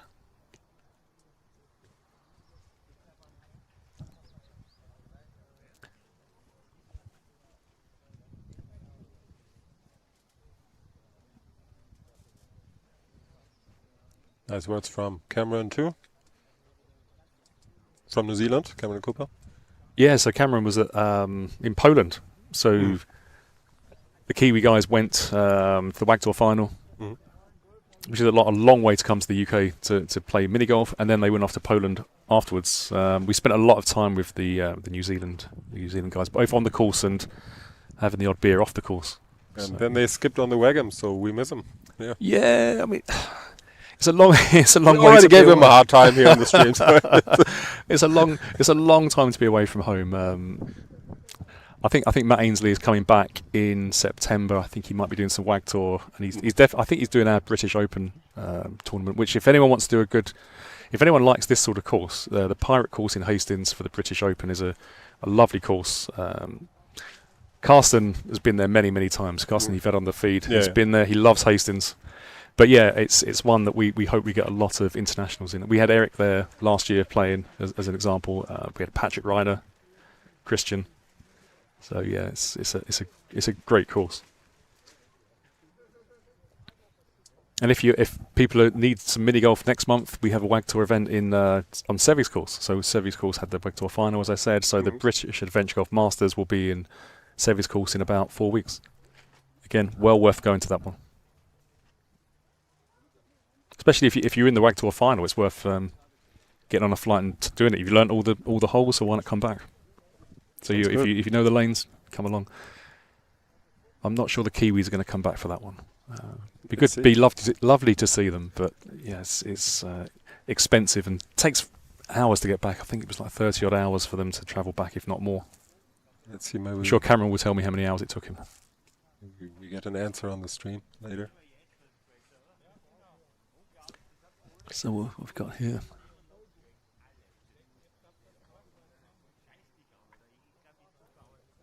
Yeah, this is about a bit of an in-between position, so you need to decide dead weight or bank. I would say he's probably too far out, so he's probably going to do the bank shot because you'd have to catch the bump on the wall. If not, so he'll go up and down.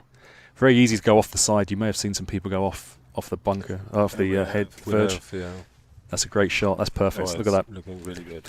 And this is what I mean. The top players will know exactly where to go off to get that angle. It's just part of being one of the elite players, I think.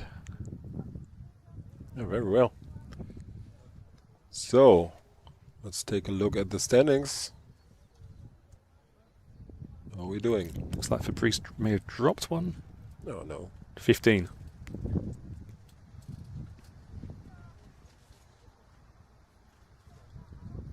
Yeah, if you get out of position on 15, it's easy to sort of miss the second putt.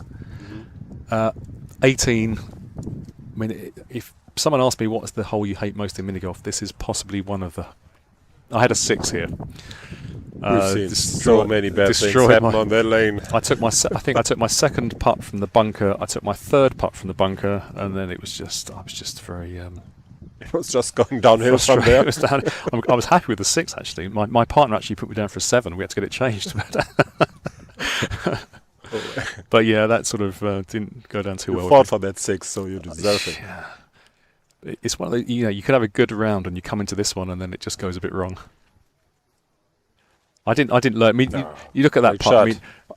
mean, I didn't learn the straight shot. I didn't have spend enough time on this hole. That's my fault. But you see the top players. I mean, Sevi, I think, has got maybe 5 out of 6. I think he got had 5 out of 6, yeah. He just get a 2 on the last round. But so, Let's see. I mean, it's No, it's 6 aces. 6 aces. Yeah. There we go. So if you look at the lane, let's look at the lane stats. So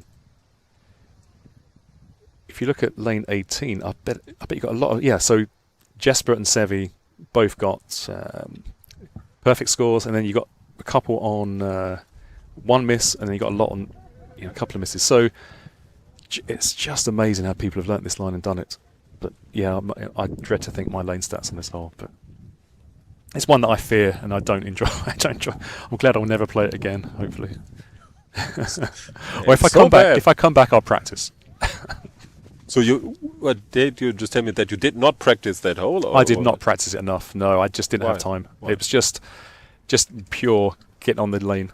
The problem is there's so many people doing lots of shots on this lane that it's hard to get on it. So that was my reason. No excuse. It's just I didn't get the time to do it. So this is the cheese. This is all about pace. Hit it slower than you expect, and in it goes. One of my playing partners yesterday, I'm not sure if it was deliberate or not, but they hit it so hard it went past the hole and back off the slope and back in again, and that was quite impressive. I think it was a mistake, but it went in, and it's in Bangor as a 1. So, Okay. But yeah, this is all about getting up the slight slope and then just dribbling it down into the hole. Yeah, having watched this lane many times, I can confirm going for the rebound is not standard procedure. No.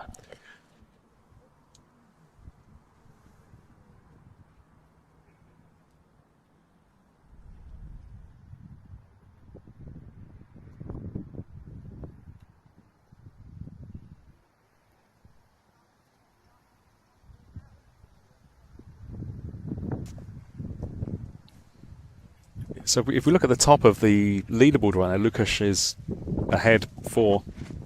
It's going to be hard for these guys to catch him with the performance he's doing. He's playing so well. It's so impressive. Yeah, very level-headed. Very Yeah. level-headed. Again, I mean, all the players at the top are very well known. It's going to be tough. So I think you're possibly saying now it's all about second place, unless Lukas makes mistakes. Yeah, it's not over, obviously, but yeah, he has been playing so well. Such an impressive performance so far. Difficult to imagine him playing badly enough. Great shot. Great putt. Several great shots now. It's such a relief as well, because even when it's going towards the hole, you're not sure if it's going to go in, because it's not perfectly flat up there. I mean, it's a bit of a saucer, but it's not.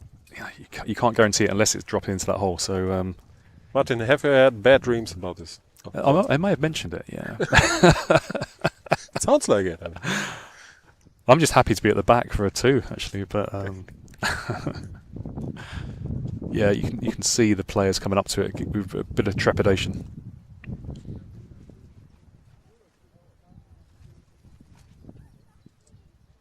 They make it look so easy.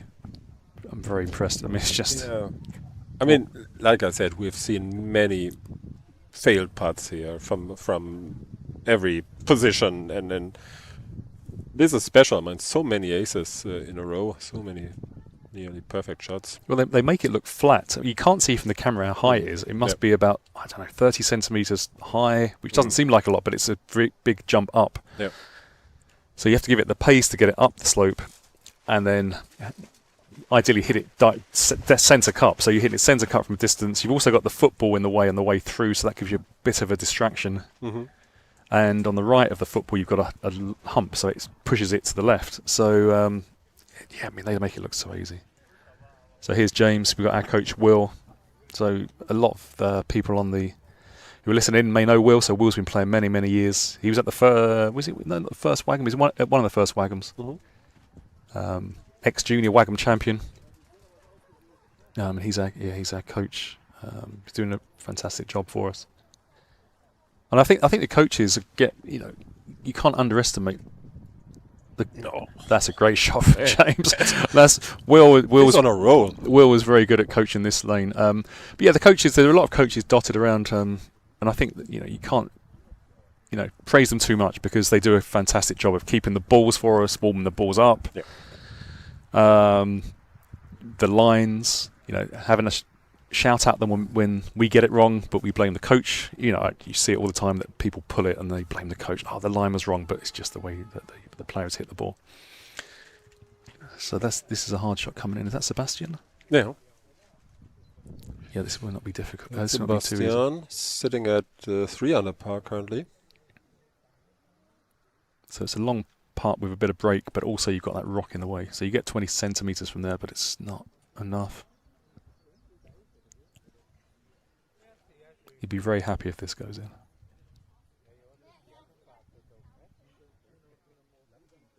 Yeah, great putt. Very experienced player, Sebastian Heine, European champion in 2017.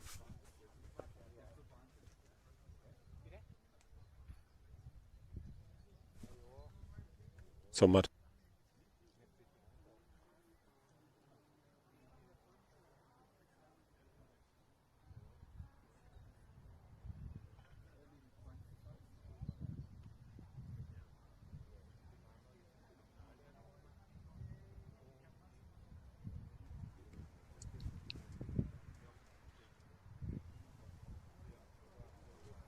Yeah, so Lukas has 5 shots now and has played 1 less, and he hasn't played 10, which looks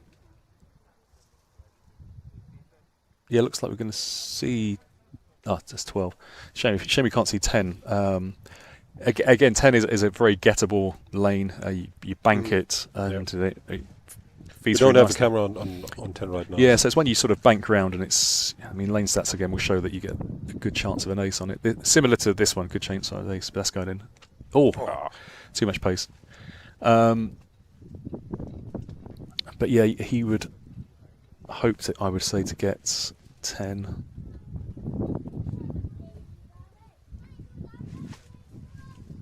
Yeah, he hasn't taken that yet. Oh, Martin, there's the offer. You just have to pay for the flights back to the UK. Okay. We have a deal? I love them, but not that much. I'll buy the first beer. How about that? Yeah, it sounds good.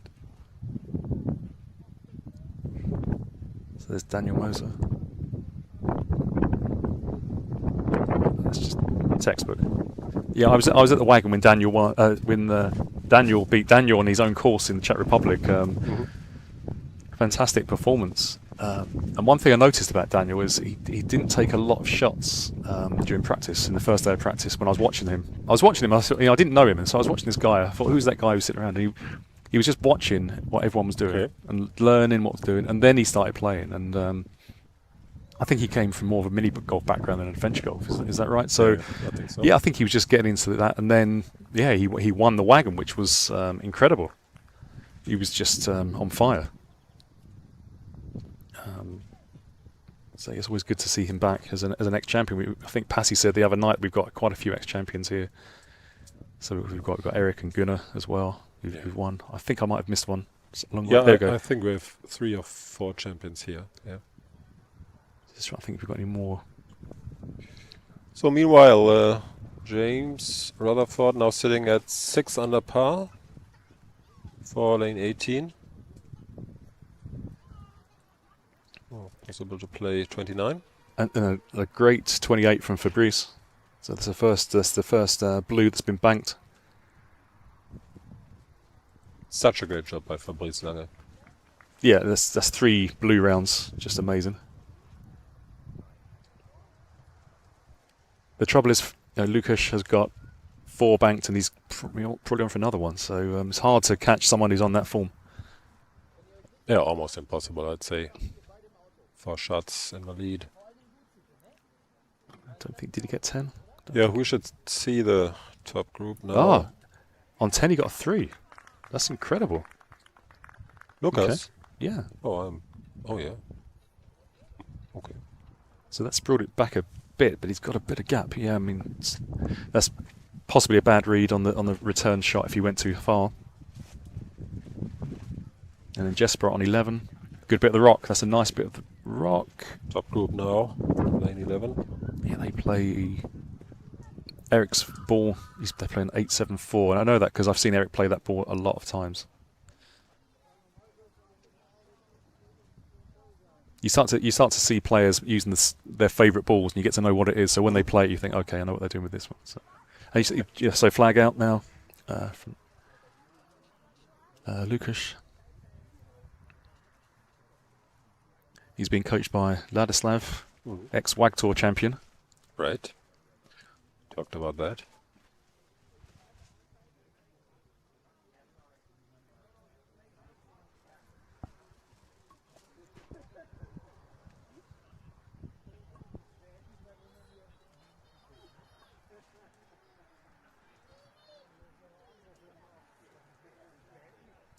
Perfect. Perfect. Oh, just passed. But a lovely weighted shot.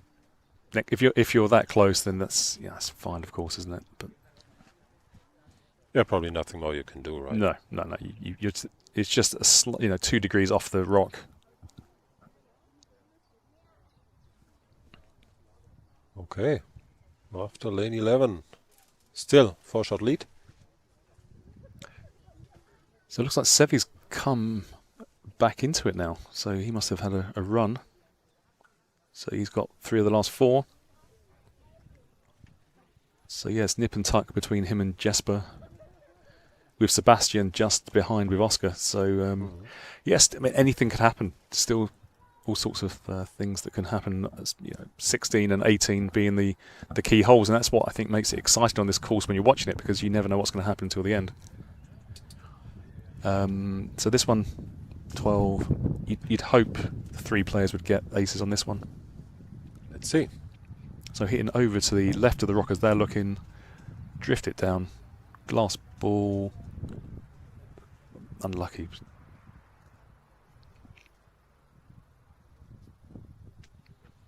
Costly shot. And maybe a difficult putt ahead. Can't see the ball. Yeah, because he got a lip, so he's probably in a position he's not been in too often.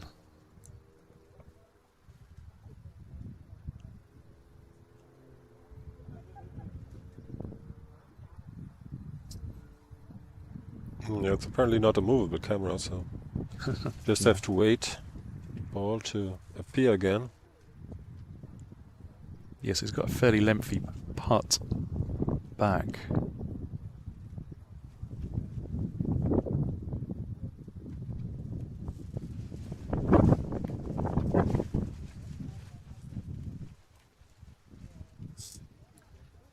There's always the commitment of the top players that they're willing to get down and look at reads, and so they're not just trusting the notes. There's a lot at stake here for all the players, so they'll do whatever they can to make sure they get the right putt.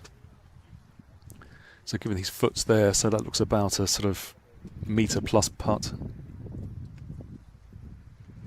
As I said, Sevi likes to hit it hard in the centre of the cup, right? So that was a very Sevi shot. Like you said, it is just like you explained. Yeah, it was a.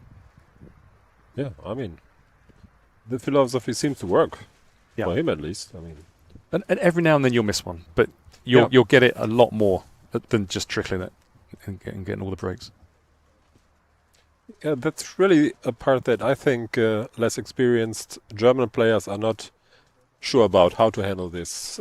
Putting slowly, putting with more speed. I had different opinions, vastly different opinions, to be sure.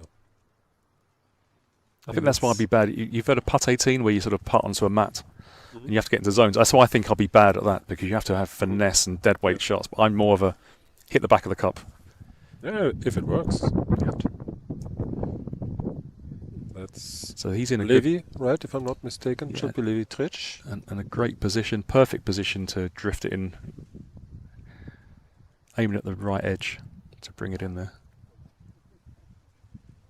That's perfect. Is it in? Did that go in? Yes, it Yes. is. Well, We couldn't see difficult if to it see dropped on our in, screen here. so it but dropped in Great nicely. shot, Levi. Absolutely perfect.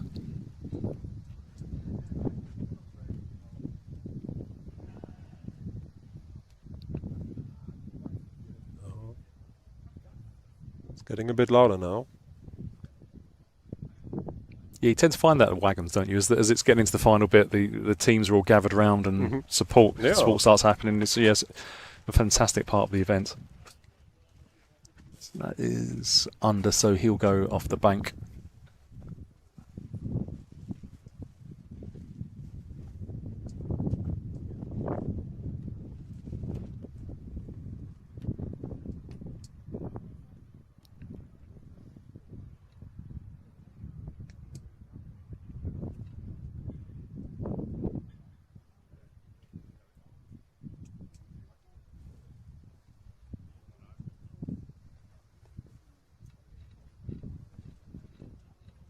Yeah, Martin, you will be leaving soon our Yeah, commentary booth yes. because you too want to support your player. Very Yeah. understandable. Yes. No, it's been great to be part of the commentary for even a short while. Yeah, I'm sorry. Yeah, I enjoyed it very much. Thank you. If you want to do it again, just let me know. I certainly will. Yeah, thank you. And I enjoyed it. I don't know if you did the German Adventure Golf Masters. The Championships. Was it the World Championships recently? So there was- last year World Championships in I Japan. was watching that on my TV for 2 days, so I enjoyed that commentary. Thank you very much. No, Have a thank you nice very one. much, and yeah, good luck to all the players in the final holes. Yeah, let's see some more nice adventure golf.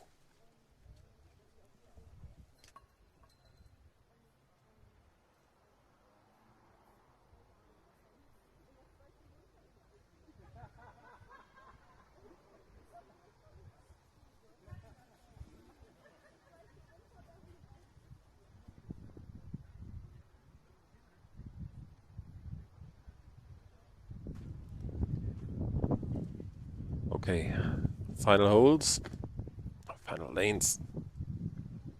Top players still have 8 lanes to go. Lukas Kuchera leading by 3.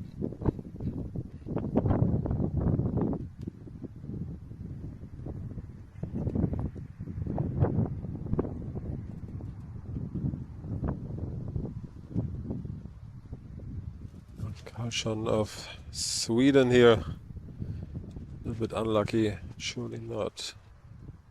Surely not a good shot.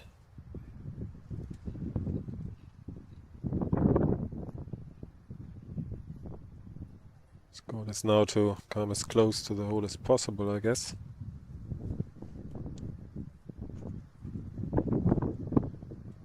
Well done.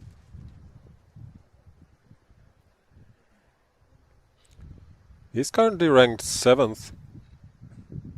Kind of in touch with the podium, but I don't think it will be enough to really put on a challenge here. There are other names like Oskar Holmle and Daniel Moser, Sebastian Heinel, much more in the hunt for the medals. But right now a quite firm grip on gold by Lukas Kuchera. And second and third place right now held by Jesper Lindberg of Sweden and Sevi Kogielka.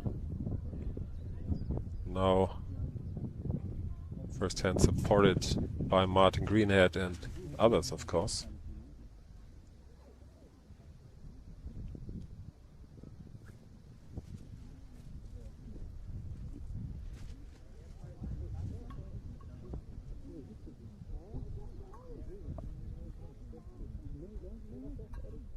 Lane 17, Levi Trich, right now at 6 under par. Looking for 7 under.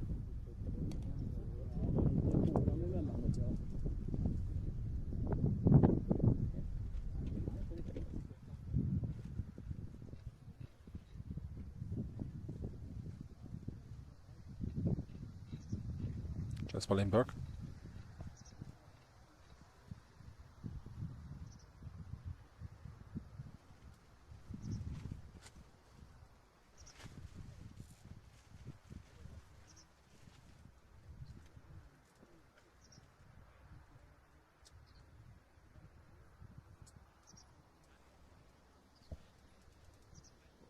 Quick look into the YouTube chat. Cedric, Vos Max, I don't know. Which Max are you referring to? Maybe Max Schmidt? If it is Max Schmidt, he didn't make the cut for this overall category. We missed out on it by, I think it was only one stroke. The leader on lane 13.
We're going for 28.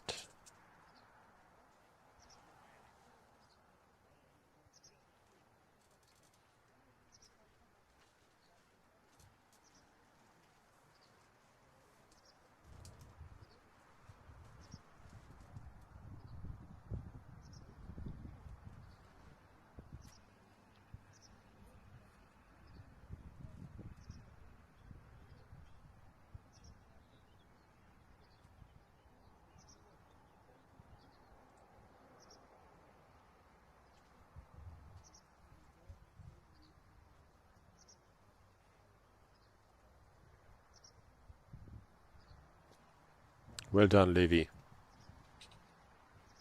Finishes with 29.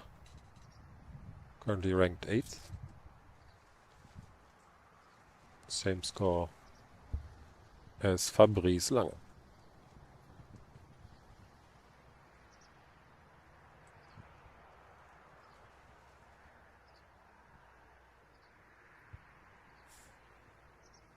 Omar Maggi of Switzerland.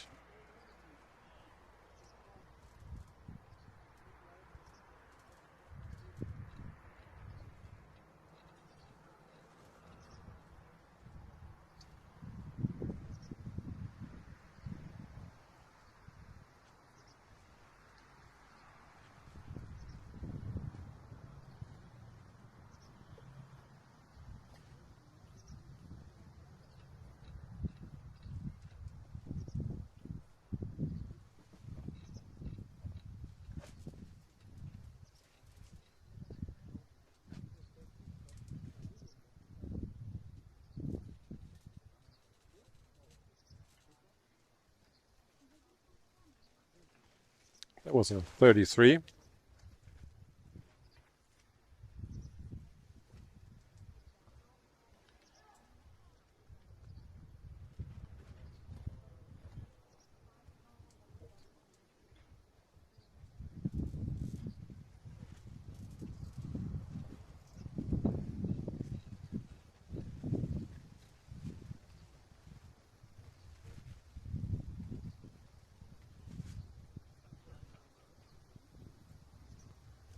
Jan Karlsson, -7. Good shot.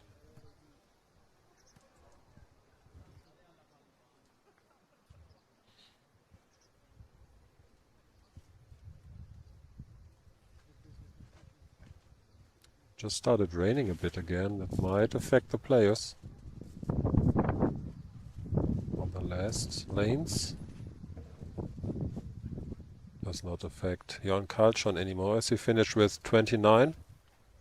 216, same score as Fabrice Lange and Levi Tridge and James Rutherford. Currently ranked 7.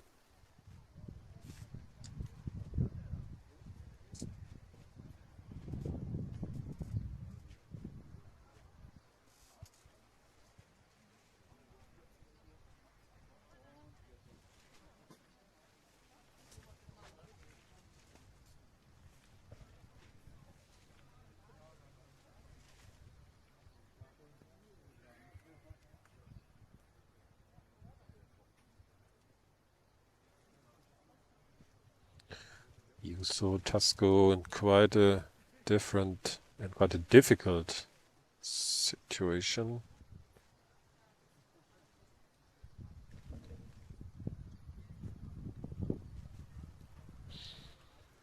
Yeah, did not really improve here.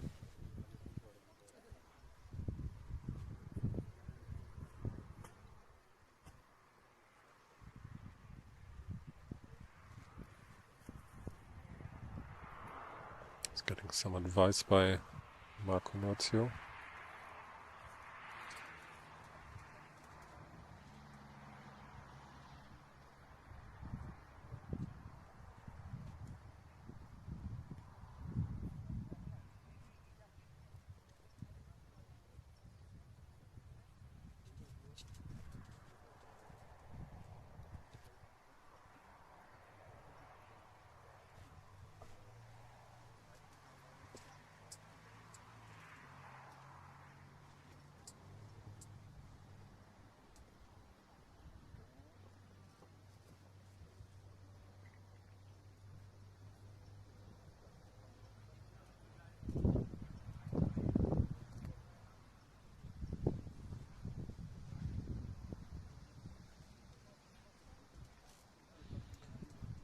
Meanwhile, only 4 lanes left to go for the top players. Lukas Kuchera, the Czech player, still leading by 4. Sergej Kukielka and Jesper Lindberg with the same score. Ranked 2nd, Sebastian Heine with 3 more strokes after 14. Now Marcus Janssen is playing a different line.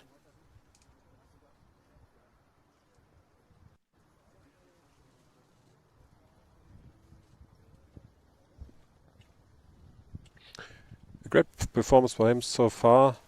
This round not so much, just 1 under par.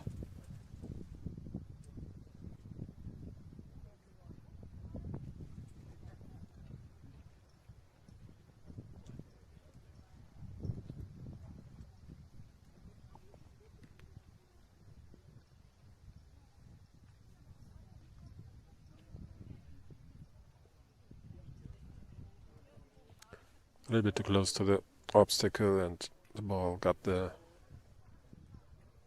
slope.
Holmlund, youth player from Sweden, currently on sitting 6th.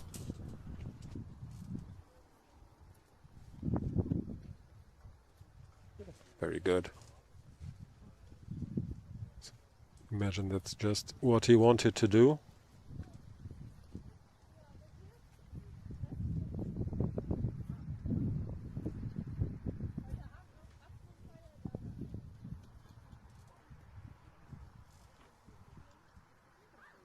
Yeah, amazing. Very, very strong.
We just had some technical difficulties, but we are back now.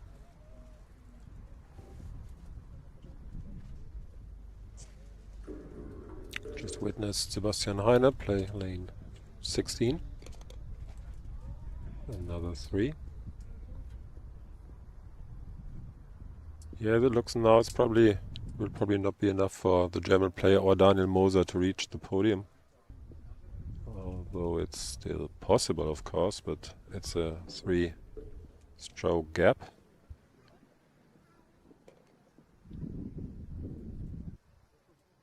Not the time to give up, though.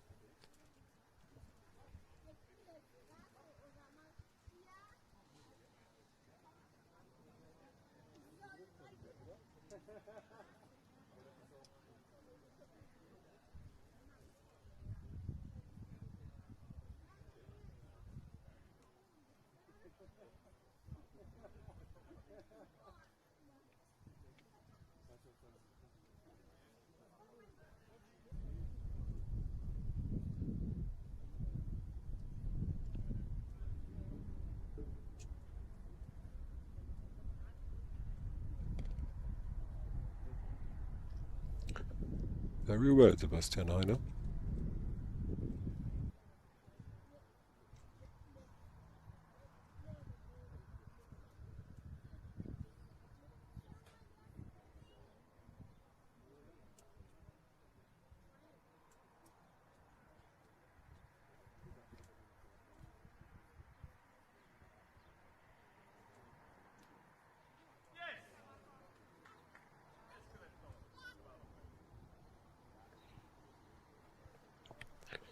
Akunotio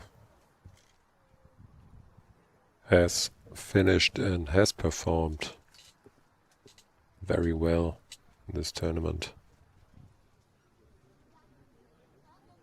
Finishes with a 32 and 217 in total.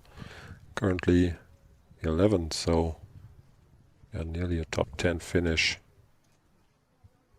I think that's a very, very good showing by the legendary Finnish player.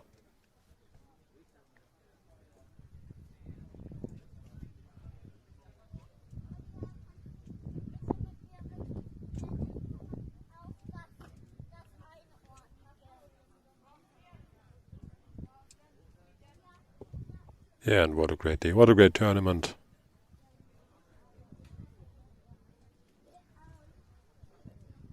By Oskar Omlund finishes with a 30, 213 in total.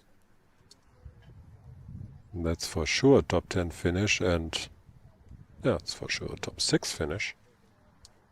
So mission accomplished. Daniel Moser.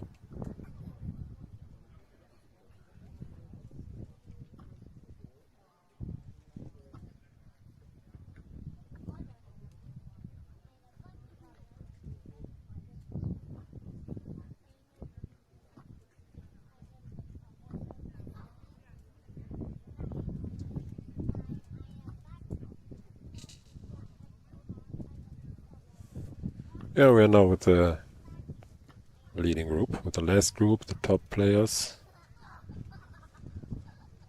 We talked about quite often today, and with Martin, Sevi. Okay, with the second shot, very good first one.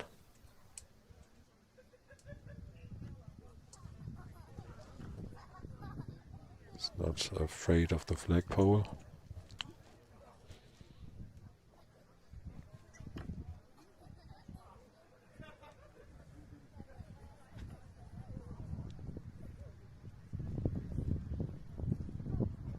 Sanai's last shot. Not quite. Just missed another ace.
Seven Jasper now tied.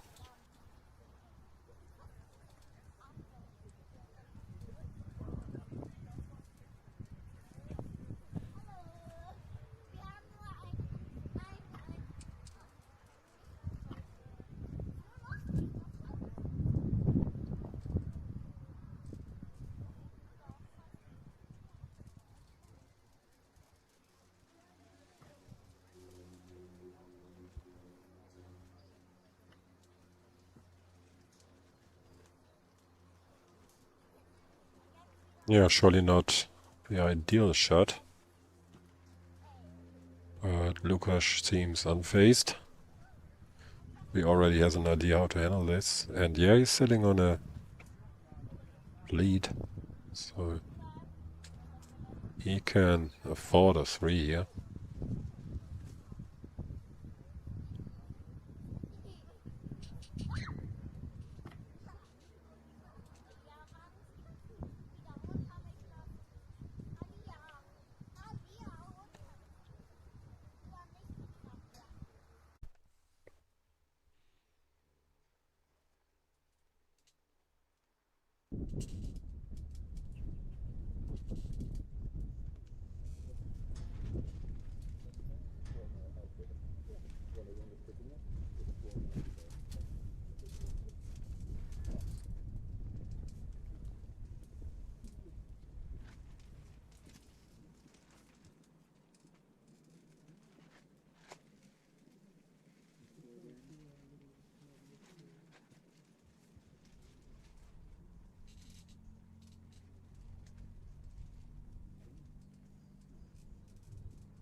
Two lanes to go, 4-shot lead for the Czech player.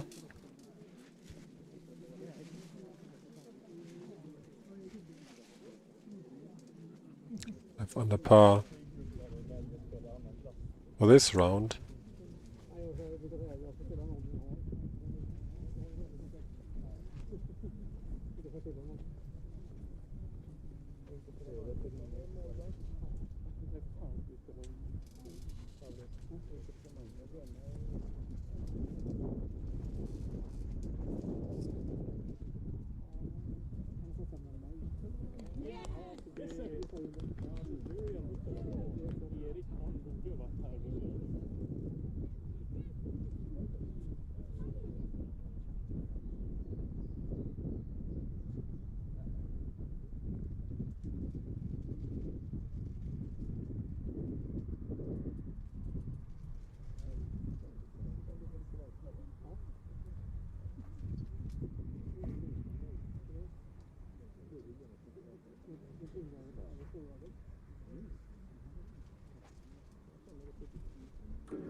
The other WAGM individual champion will soon be crowned. After that, we'll be having a short break, several minutes, let's say, and then she'll start with the, possibly the highlight of the WAGM, the mixed pairs championships.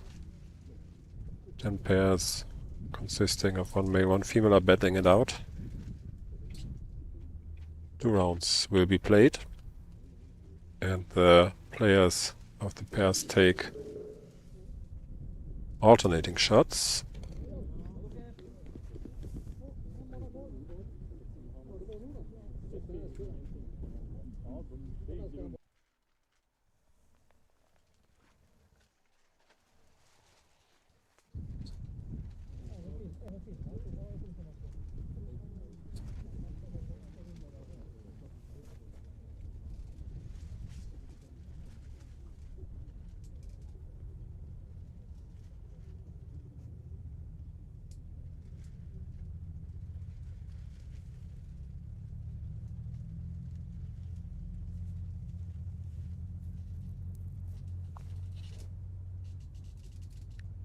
So there's still more exciting adventure golf to come.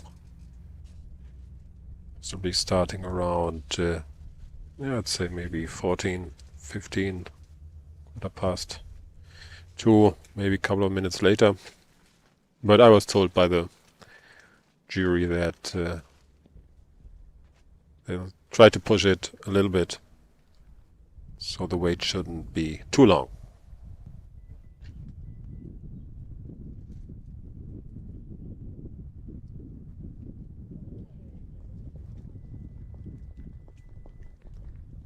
Very well. Congrats to Serviko Kielka. What a great, great tournament he's had.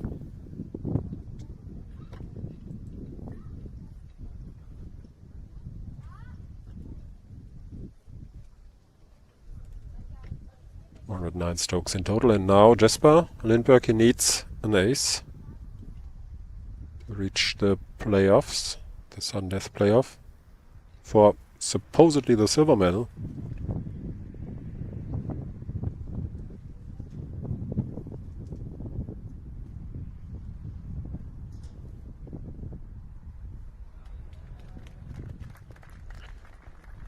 Yeah, he makes it look easy. 209 strokes for him too. So we'll see a sudden death playoff, that's for sure. Will it be for the title? Or will it be for the silver medal? Most likely for the silver medal. My bets are on Lukas Kuchera from the Czech Republic.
That's enough.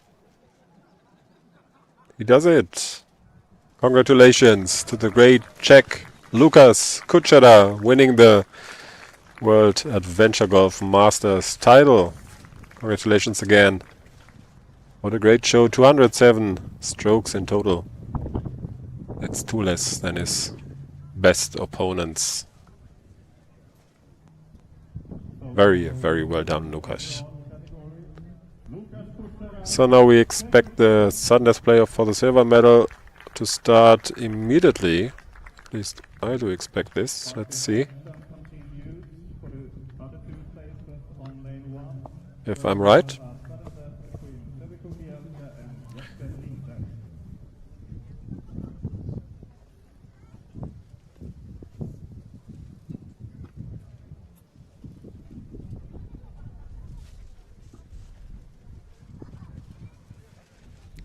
Lukas Kuchera, to give you a short summary, played rounds of 33, 28, 30, 29, 29, 27. Yeah, what a run.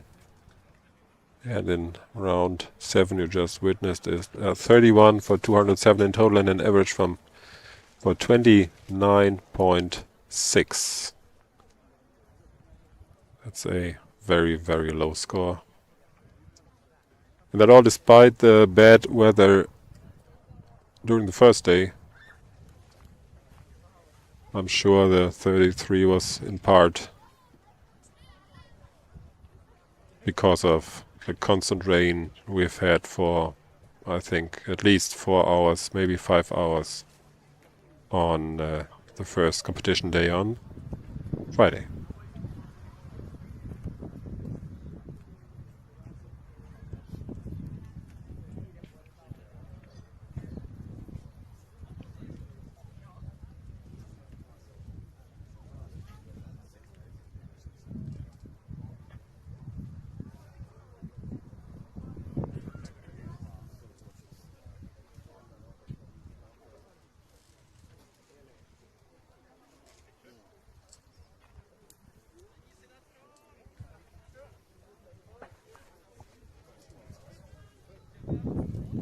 Tournament Director Pasi Aho.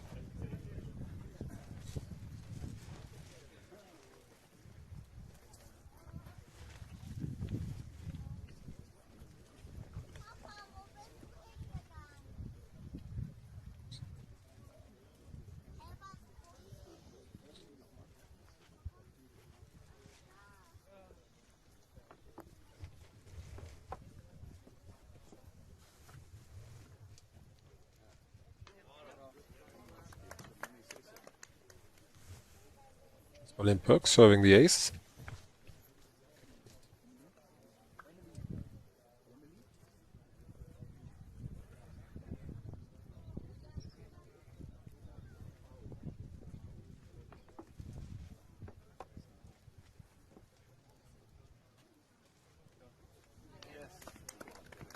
So he's matching it, so we're going to lane 2. I'm not sure. Do we have a camera on lane 2?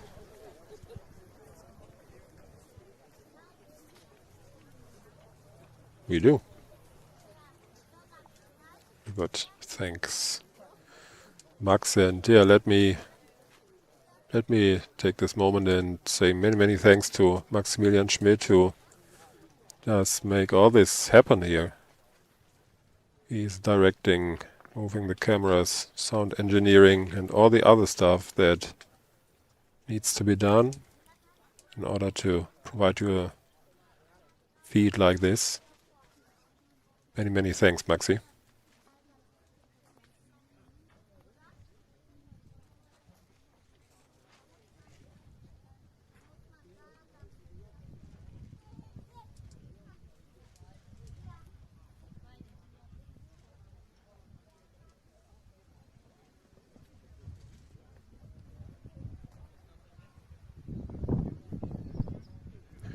So the second shot.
Off to the next lane.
Unexpected miss by Sevi. Good opportunity for a Swedish opponent.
Already reached lane 5. See how long this is going to go on.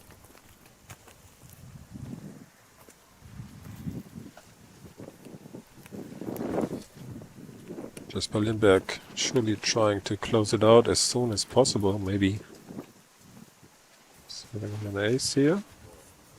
Oh, that's good.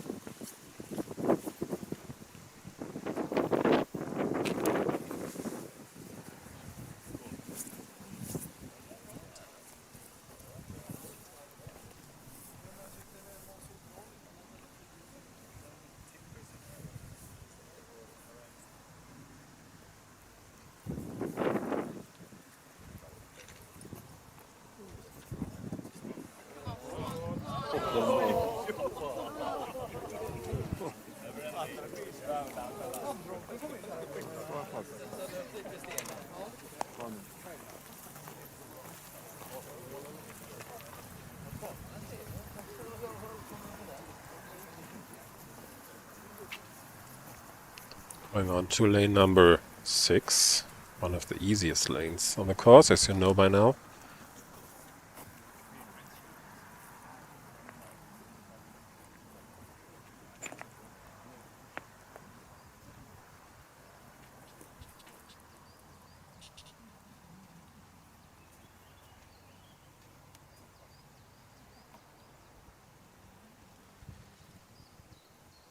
Yeah, we might have a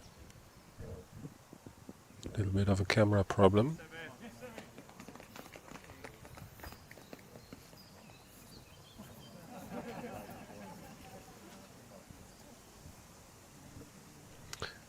If I've seen it correctly, Sevi has already played and aced the lane.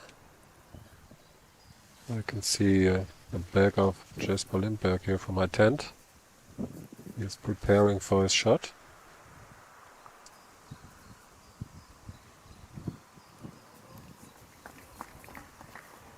Yeah, that's some applause. So 2 aces off to lane 7.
What a nice sudden death.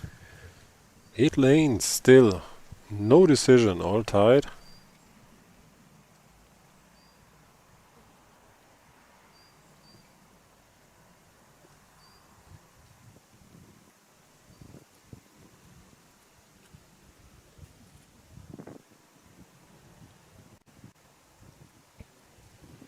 Now just best to go first again.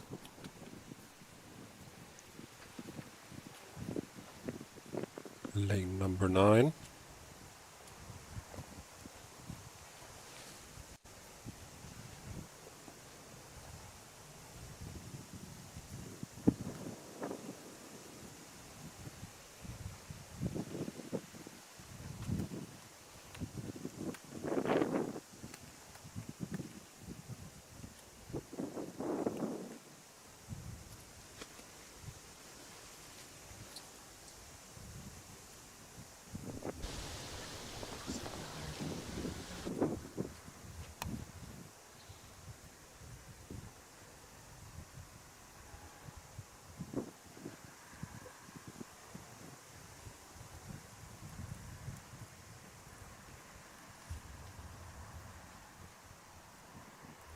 Lipped.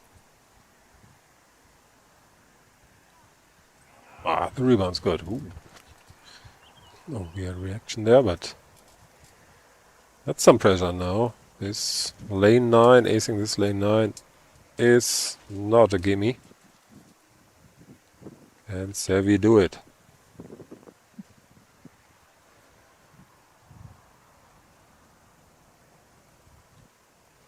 Oh.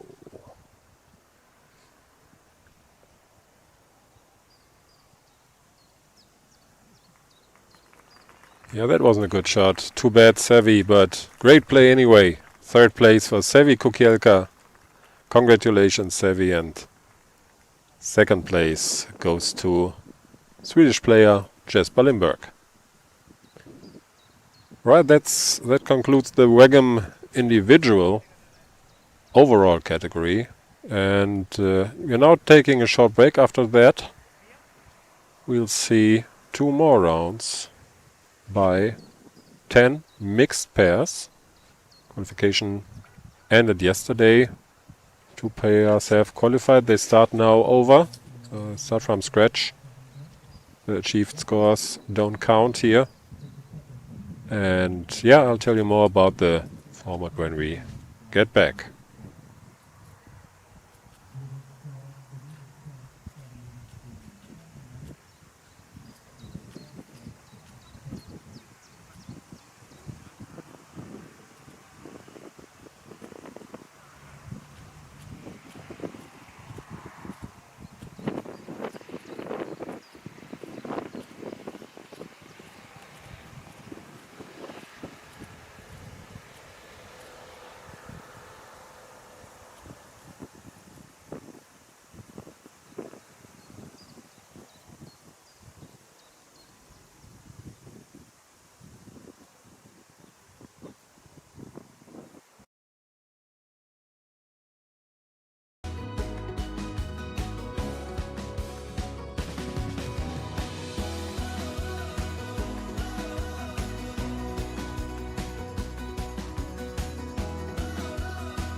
Nästa från Finland, Mia Vuorihovi, Oliver Mäntylä.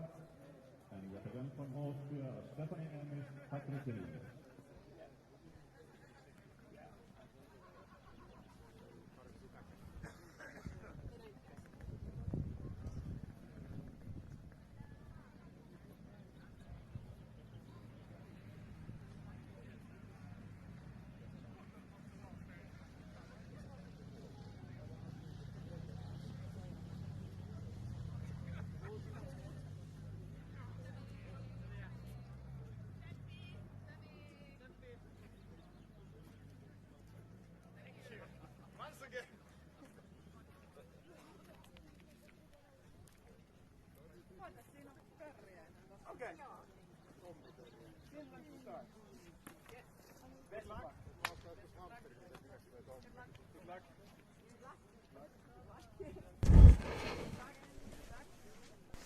Dear Minigolf friends, we are back to the final event of this World Adventure Golf Masters, the mixed pair event. Very much looking forward to it.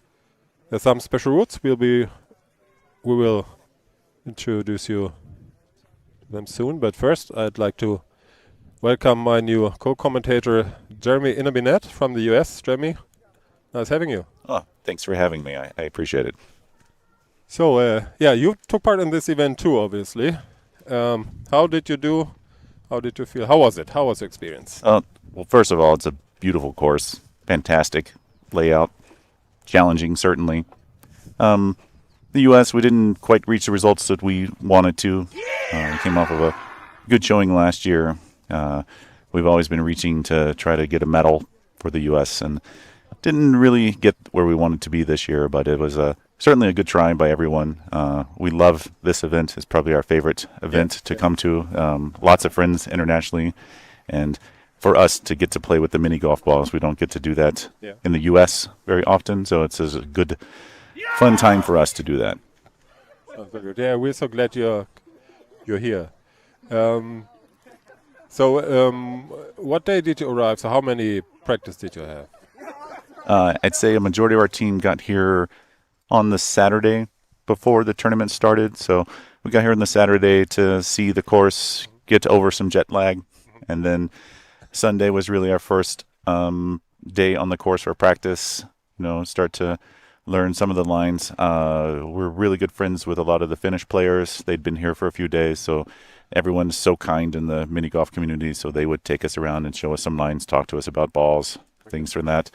And then from there, we worked as a team to figure out, what are our lines, what balls do we want to be using, and then from that point, it's repetition. Now, of course, as you know, and all the viewers know, watching this, the course conditions can change very rapidly, and so that puts us as a big disadvantage as the U.S. because not knowing the mini golf balls as well and not knowing how to make those adjustments is really puts us behind the European players. But we ask a lot of advice and get a lot of good advice from the players that do know. But we couldn't quite make those adjustments. Is this course comparable to the courses you have in the US, or is it completely different? I'd say one of the big differences is, first of all, the city golf courses are my absolute favorite courses worldwide that I've played. Having the consistency, because you're not really relying on luck for the shots. If you hit a good shot, you're going to get a good result, and you're going to see the consistency. In the U.S., as you notice here, like the edging is mounded, right? So berms, so you can roll off. Right. A lot of the U.S. is going to be bricks, rocks, concrete. So a lot of those are inconsistent with the rebound, and so that makes it a little bit of luck involved. But these courses we love because, again, you get the consistent results from the shots you play. I see what you mean. This lane we're seeing now, lane 3, definitely one of the more challenging lanes that we would play. I see a lot of people, a slight push, a slight pull, they put you off line to get through the boot, and then you can be stymied behind the boot or have a really tough shot from the left side of the lane. And an ace here is something that's going to make you feel really good to move forward. this format is my absolute favorite format of the entire WAGM. When we see the mixed pairs, being able to play for that pressure to say, I'm taking this tee shot and I want to do well for my teammate. I don't want to put you in a bad position, so that pressure sometimes can get to you, and so we can see that. So I know we will definitely see our top teams rise to the top here. I'm biased about who I'm looking to take the gold here, so I'll save that for myself. Okay.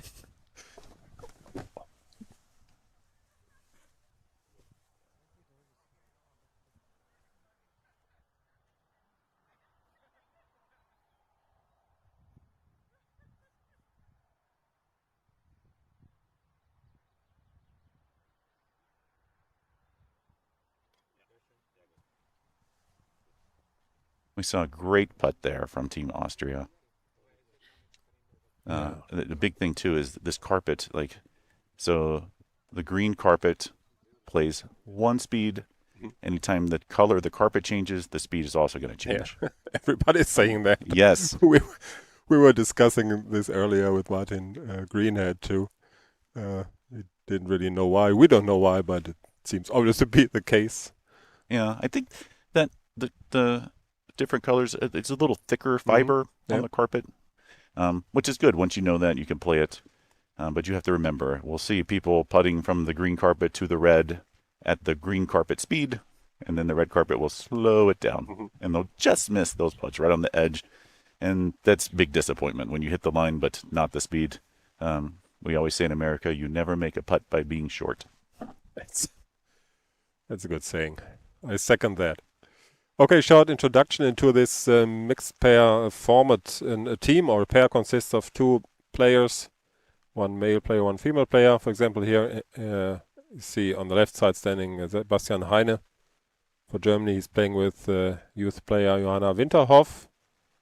And the male player starts the odd lanes, right? Yes. And the female player starts the straight lanes. And if you don't get the ace, the other player, your partner, is going to continue taking the second shot. And if there's a necessity for a third one, the other player. So it's kind of taking alternating shots. Yeah, pretty simple but effective. I think so too. It's a very nice format. Yeah, and here's a great story too. The Swiss players, what a great showing they've had this year to be on the field and make the podium for the teams. So I think they're going to take a lot of energy into this mixed pairs, and they want another one, right? So they really love this area. I had a good chance to talk with Lars in between the rounds, and he talked about how the Swiss team loves this area. They came to another championship here earlier in the year and had a good showing, and so they brought the energy here too. I don't know if it's the mountains that makes them feel like they're at home, but maybe a little bit. It is quite mountainous for German standards. I mean, it's not the Alps, but still. Well, what is, right? Okay, so already started. Let's have a quick look on the scoreboard. What are we looking at? We're going to start by the Finnish duo. Yeah, Hovi, Oliver, mentally 2 aces after 3 lanes. Yeah, but we're just getting started. So, if I understand it correctly, Jeremy, we're playing one full round and then there's a regrouping. Is that correct? Yes, and then we'll switch. So the male players will start on the even holes, and then the female players will start on the odd holes. All right. Yeah, let's see. There are no clear favorites, right? What do you think? I think Sandy and Marco are going to be tough to beat. Marco's coming off of a great win for the senior title. Right. To come from behind and shoot like he did, and to go ace to ace to ace to finish, like that is unbelievable for a finish. So they play super well together. They're experienced. They know each other. So I think they're going to be tough to beat. All right. An easy tap in here, so that's nice to leave your partner with that. So you don't have to think about it. Just walk out, tap it in, pick it up. Let's go to the next one.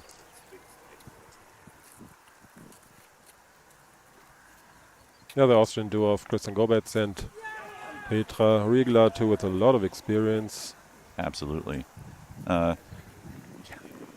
Talking with Christian in between the rounds, like in America, like we're excited if we have 60, 70 mini golf balls, and Christian's like, oh, that's nice. He's like, I have 7,000 at home.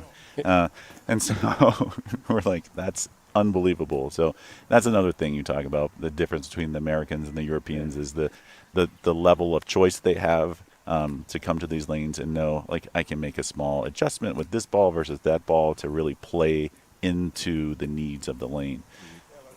Here's one that you absolutely want to get. Looking up here, you just don't want the little man to kick it with his boot, and then that's sadness for you all day. Right up in.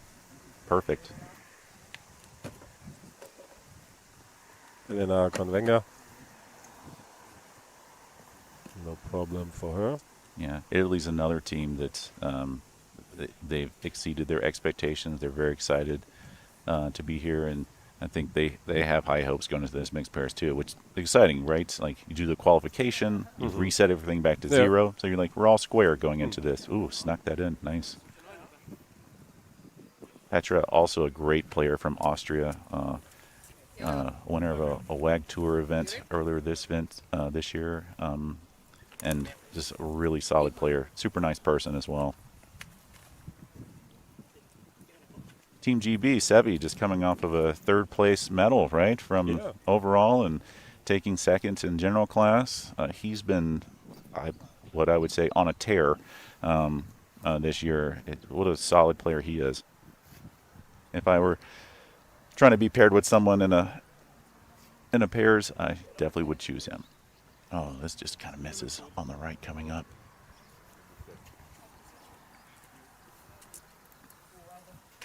Verena and Stefanie Emich, the second Austrian duo.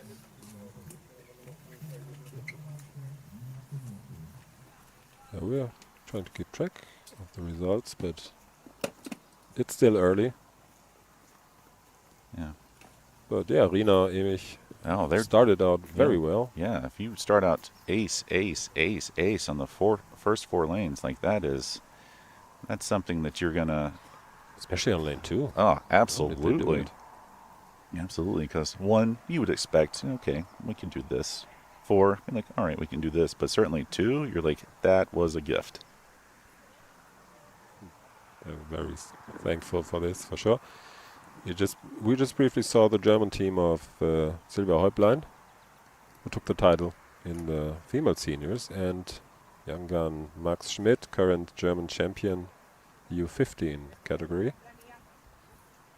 Very nice. I'm excited for the closing ceremonies tonight that Germany gets on the podium. They get their national anthem played in their home country. It's going to be a really great moment to see and watch. I'm sure there'll be a lot of emotion related to that. It's always a good time to see the home team take home a gold medal. Who knows? They might get another one here, right? Let's see. I'm not quite sure what the delay on this putt is. Should be me too. Short enough just to punch it in the middle and be good with it. Of course, we're in this nice warm tent, so I don't know what the weather feels like out there to them. There's some rain or some wind that's slowing them down, but... And there seems to be some discussion, probably not related to this putt.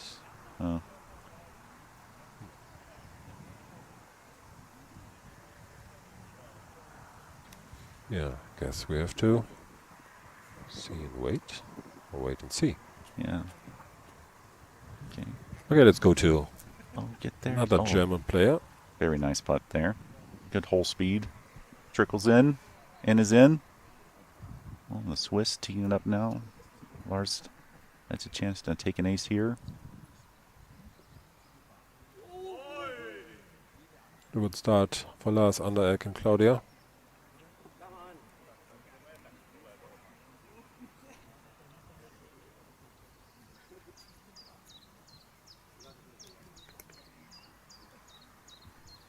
Yeah, just started raining again.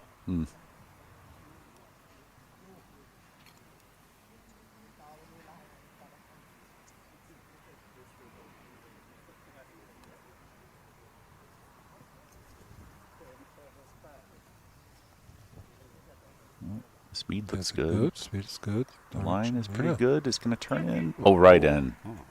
That was textbook. Very important. Yes. Very nice. And then as your partner, you're like, thank you.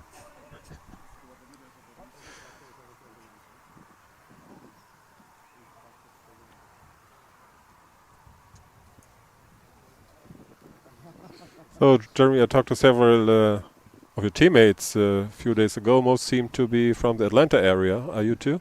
I'm not. I'm actually from Chicago. I did grow up in the South. So I was born in South Carolina. Did most of my education there and then moved to Chicago in the Midwest. Been living there now, I think, for the better part of about 20 years with my wife and daughter. I'd say, though, most of our major tournaments for miniature golf are in the Southeast. So there's a heavy concentration of miniature golf players in that area. Oddly enough, we have a lot of really good players that do not fly on airplanes, and so they would never make their way to Europe. Yes, like several. Fear of flying? Or? Yeah, never been on a plane, never will be on a plane. So they like to. They only play in places where they can drive.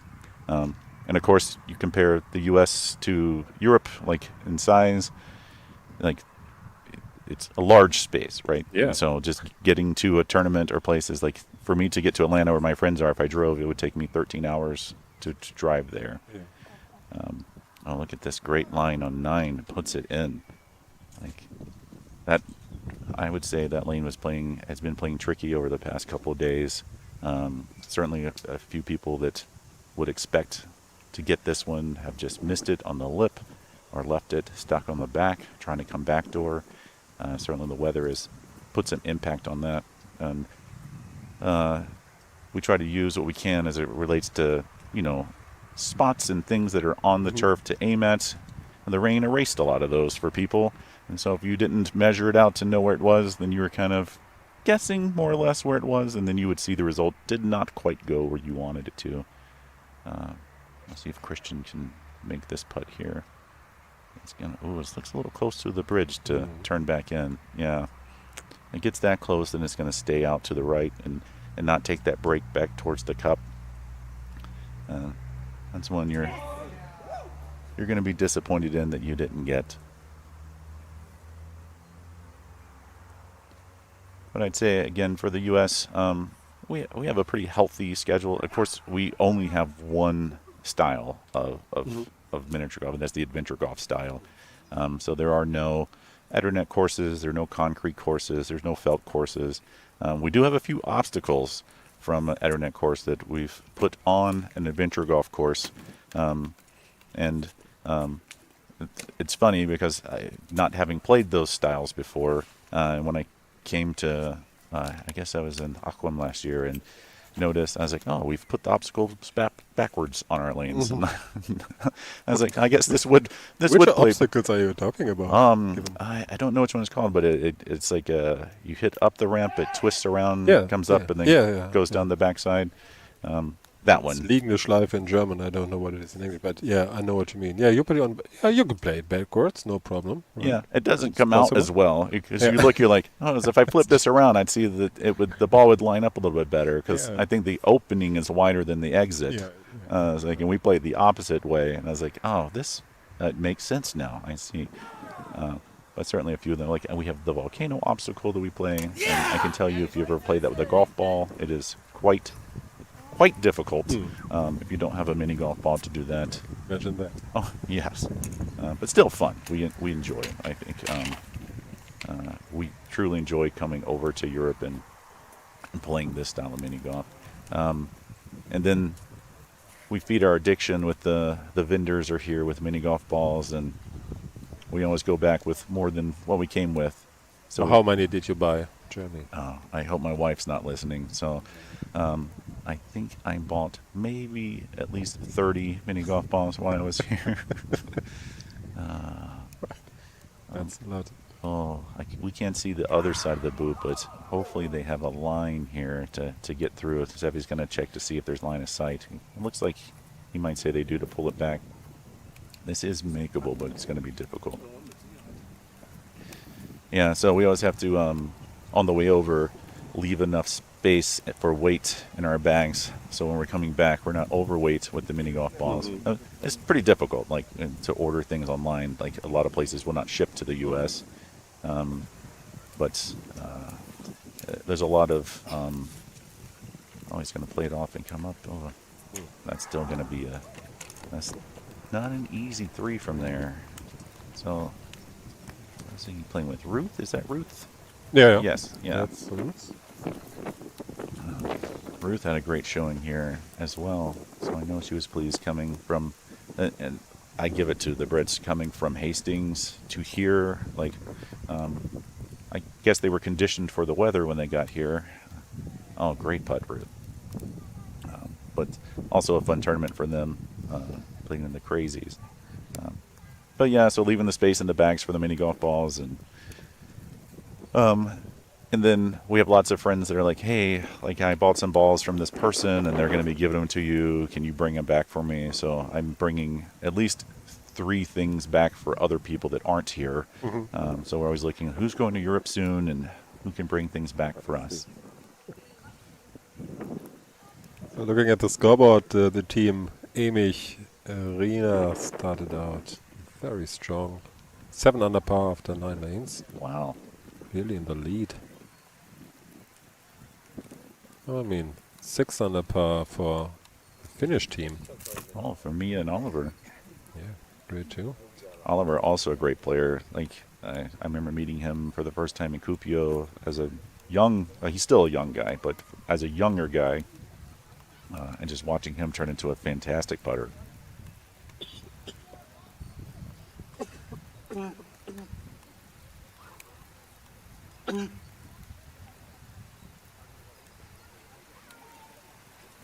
Yeah, as it starts raining quite heavily again. 2 days ago, when we started off the tournament, it was pouring too. But yeah, there was no interruption at first. Are you used to that, playing in the rain? We're a little softer in the U.S. The rain scares us a lot, so we don't do a lot of play in the rain. I'll say this, for City Golf, they design a fantastic course, and it drains incredible. So you're not seeing water pool up on the course. Like it handles it very well. So it's playable. Like everything we played was playable. There's some dampness in spots that would slow things down, but no standing water on any of the lanes. I'd say in the U.S., at times you will find standing water on the course, and that just makes it unplayable. And so we can't at that point. But it's really up to the tournament director. Like the Europeans have great organization as it relates to what they do and things like that. The U.S. is a little more scattered. Like, while we have an umbrella organization, not all of our tournaments are played underneath that organization. And so it's going to be left up to each individual tournament director to decide what the rules are for that tournament and when we play, how we play, what a playoff is going to look like, and things like that. So certainly something that the U.S. would like to move more towards a centralized agreement in those pieces in there. But we don't have the same type of federation as the European Federation does that oversees everything. It's going to be a little bit different for us. Playing mainly on the concrete and the miniature golf courses here in Germany, the German players were kind of surprised to be playing in that kind of weather too. So I could tell. It was unusual. But I agree with you. I mean, except from lane 4, there was a little puddle forming. But as far as I could see, that was the only puddle. So yeah, it was playable. Yeah. I agree totally. And the refs did a great job of helping. I would call it like sopping up the water. I don't know if that translates to everyone, but putting the towels down, getting it out. I know the coaches too. I did it a few times for players. Like, you throw the towel down, sop up the water, and then wring it out, and you're like, wow, that was probably about a liter of water I just got off of the course. But the thing is, it's the same for everyone, so that's what keeps it from there. But I know as a player, I don't like to play in the rain. I don't like to be wet. I don't like to be cold when I play. It is my least favorite thing. I know when we looked at the forecast for here in advance. We're like, oh, this looks like it's going to be great. It might be 70 degrees Fahrenheit. And then when we got here, it was like, just kidding. So luckily I brought the same. We had a similar experience in when the wagon was in Kuopio a few years ago. Great during practice, and then the tournament itself a bit chilly.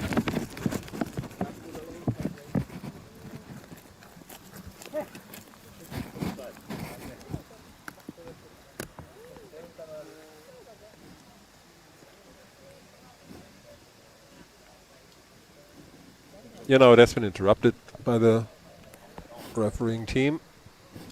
Yeah, I mean, the players are still on the course, so it's not expected to take too long, I And think. and Posse, like, what a great individual we have in him, and fortunate to have him in his role in the WMF. And I know he'll be out of that role in a few years, and so certainly going to be a huge hole to fill related to that.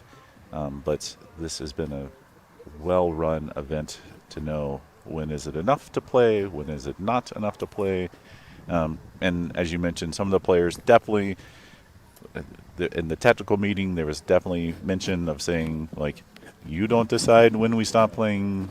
The tournament directors will decide when we stop playing, so you must play until the referees tell you you can stop playing. And we'll be watching this because the schedule, I was happy that we got in everything yesterday and we didn't have any interruptions. But having the foresight to know what to do, it looks like they're putting balls back on the course now. Sonja Knoll from Germany. Yeah. If I were there, I'd probably take this putt straight to the cup here. If I'm already on the carpet, if I'm off, I'm going to see a little bit more break from there. Yeah, the bad weather's maybe the only thing I think wasn't run too well here. Yeah. Yeah. Would have been way better. I mean, it's June. Usually the weather is nice, just nice here. No, I see next week's going to be phenomenal. So Yeah, we yeah, just sunny. Missed it by a week. 20 degrees Celsius, maybe 19 degrees, yeah. Well, I talked to Just missed it. I talked to Marco after the tournament in Kuopio. He said the week after Kuopio was the warmest place in Finland. So, and so we went from needing toboggans and 6 layers of clothing and to shorts and T-shirts. Yeah. That's a pity. Yeah, I know this player. If I'm correct, she shot the course record, didn't she? Yeah. She equaled. It, Equaled. yeah. Had the chance to take it all to herself Yeah. on lane 18. Yeah. Made the 2. That's what a tough. I would say it's a great finishing lane, and I hope we don't see any excitement on it, but certainly it sets itself up for a dramatic finish to every event we've had here, because you could take the lead or lose it simply there. Oh, that flag is, hopefully someone goes and holds that for her, because I know I've seen people putt to these flags where they're flying and then the pin just smacks it right out of the cup. But always the player's decision to do those things. Good putt. She just says, I got it, I'm going to put it right in the middle.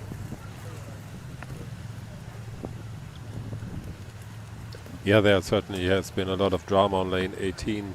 Oh, yes. We had our camera set up there even for the first day, and there I mean, there are a lot of great shots, great aces, but many misses too, and Easy many to missed do. putts, you know. Very easy to do. Very easy to do, obviously. And then your third putt is 6 times farther away than your second putt. Marco hits it on a good line. That speed looks so... It looked a little slow, but it's coming through at a good pace. Oh, well then, that was a great pace. Here, sometimes up to the wishes of the boot underneath. I think there might be a little elf under there or something that kicks it left or right sometimes. We never know.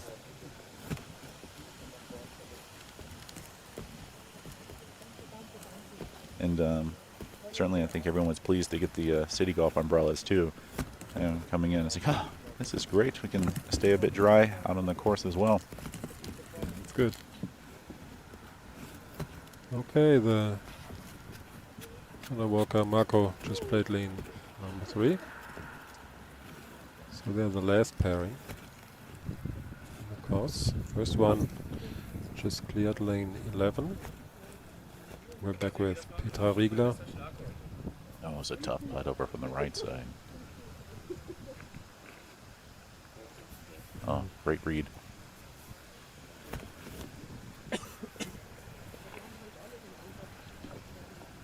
I'll say this. I talked to the course owner, Robin, because he was asking too. He's like, how is our course compared to the courses you have in the U.S.? And I said, your course is beautiful. I love it. It's well spaced out. It's my understanding this used to be a football field, Right. which it looks much better this way. But just telling him, I was like, we have all these obstacles on the course that the public can play, and it would be a fun round with the family. But you've got every lane has a technical shot for the professional players, which is nice. This is Team Finland on lane 11. This is certainly one that you're hoping you get a great bounce off of the rock. Oh, the speed looks good coming off, and it's gonna come back. And oh, that's just gonna miss too. That's one. This is, I would say, one of the lanes where once you hit it, you cross your fingers a little bit so that you're going to hit the spot on the stone that you want. You've done everything you could do with the ball choice and the line at the top. And then that's a good 2 to get there. Yeah, there was the Finnish team, Mia Vuorevari and Oliver Mentile. Mia Started taking, off well. yeah. Minus seven on the par. Is that true? Is that right? Yeah, I guess. Yeah. Yeah, 7 on the par. Yeah. Mia taking home a bronze medal. That's exciting. She'll tell you she was disappointed, but she has high standards for herself. Yeah, it was close, right? Very Very close to close. second and kind of close to first. What's the... Oh, that's going to go off to the left. Oh, we saw a similar putt from the other Austrian team. Patrick, a great player, a wagon winner. Has a great course in Austria.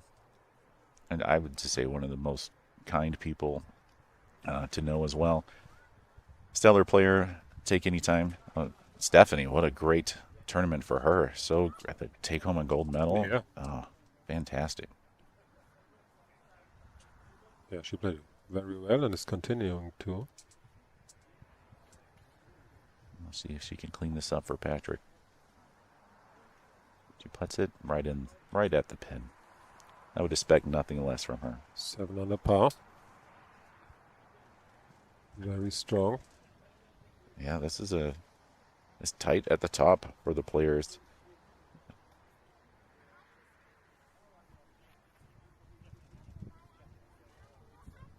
Now, I'm sure you've done commentary for lots of places. How does this place fit for you?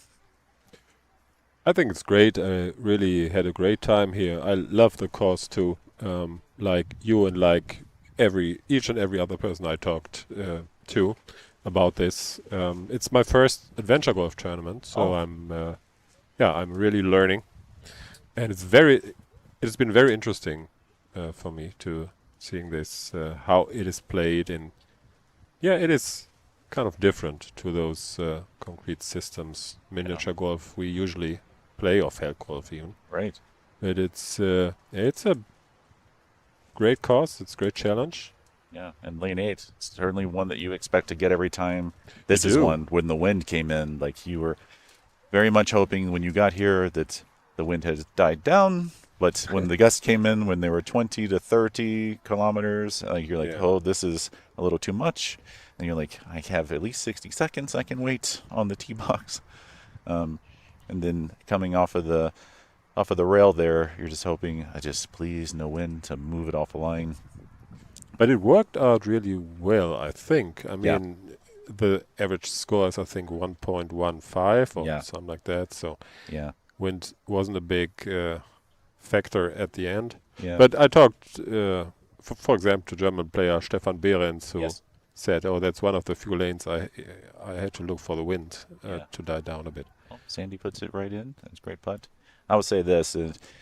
In true mini golfer fashion, we have some people that would say, oh, the wind. And you're like, oh, you really hit that at too firm a pace. That was a you problem, not a wind problem. But it's nice to have the wind to fall back on when you feel bad about your putt. Helps.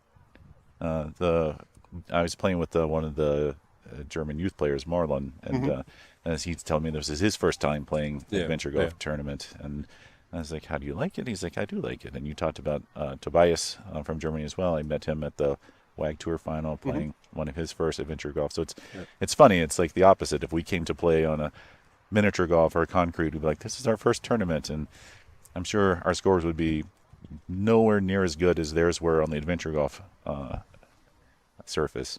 Yeah, Tobias was very successful there in Villamoura, I think it was. Yes. Again, we're looking at lane 9 again, one that you want to get. Looks like the Swiss have chosen to take the flag out, which I think is a great idea on this lane. Good try. Oh, very nice. Oh, perfect. Yeah, this is one of the putts, like, you can make front door, back door. We like to hit it. And he's like, I want to make it front door, but I want to hit it with backdoor speed in case I miss. Yeah. So I have 2 chances to make it here. And certainly... that's the way to go. Yeah, absolutely. And I think the flag could interrupt that front door, back door combination if you're a little too speedy.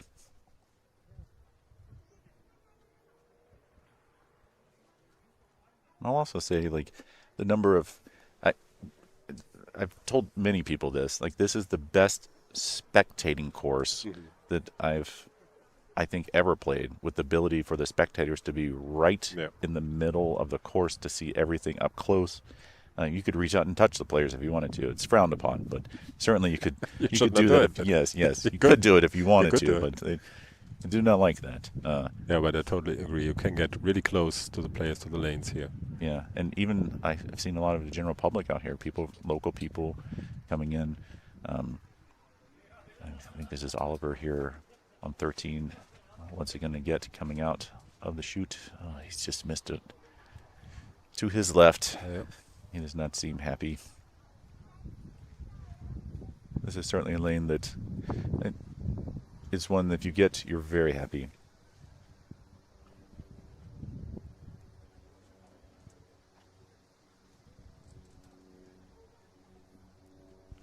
First look at the German team of Max Schmidt and Silver Häublein.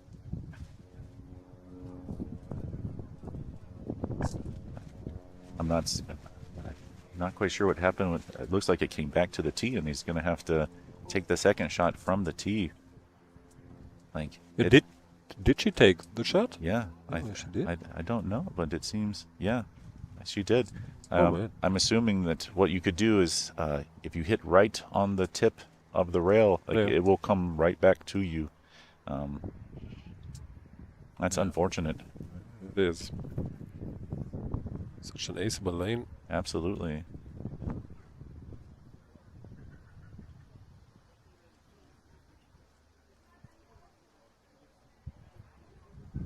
I was a little concerned about the design of this hole.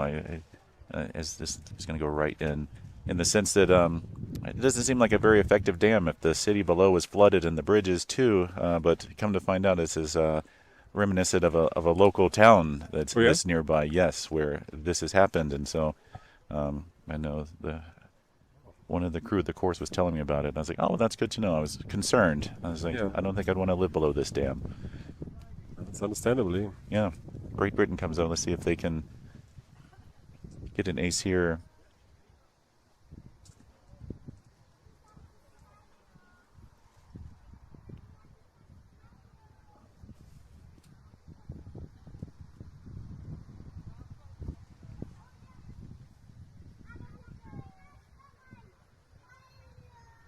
Well, speed is good, the line is good, and the ace is good. So looking at the leaderboard, the Finnish team and the Austrian team very closely bunched together. But the Swiss team is not far away. And even the first best German team is up there. Yeah, it's still very close. Too early to say.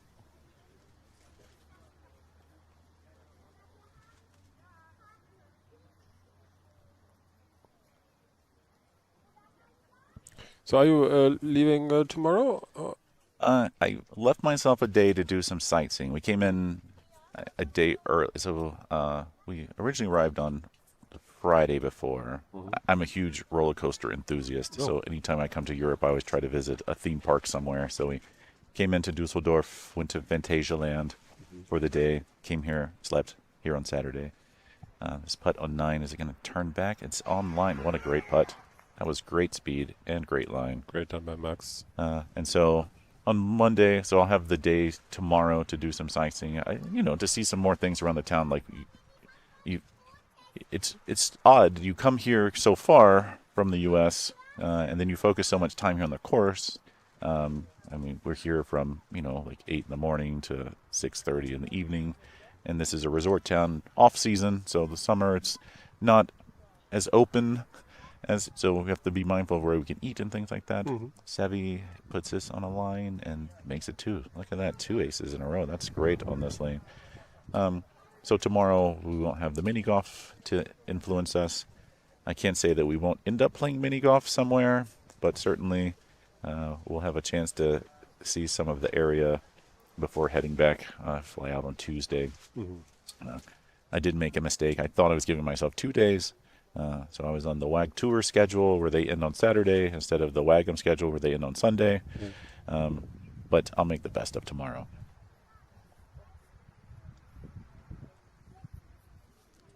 Lane 11.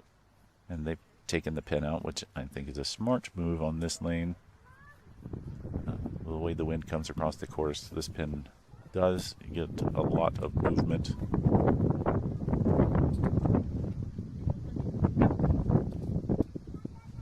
It's going to come down, miss the ski jump, off the rock towards, that is a lot of bounce on that ball. It's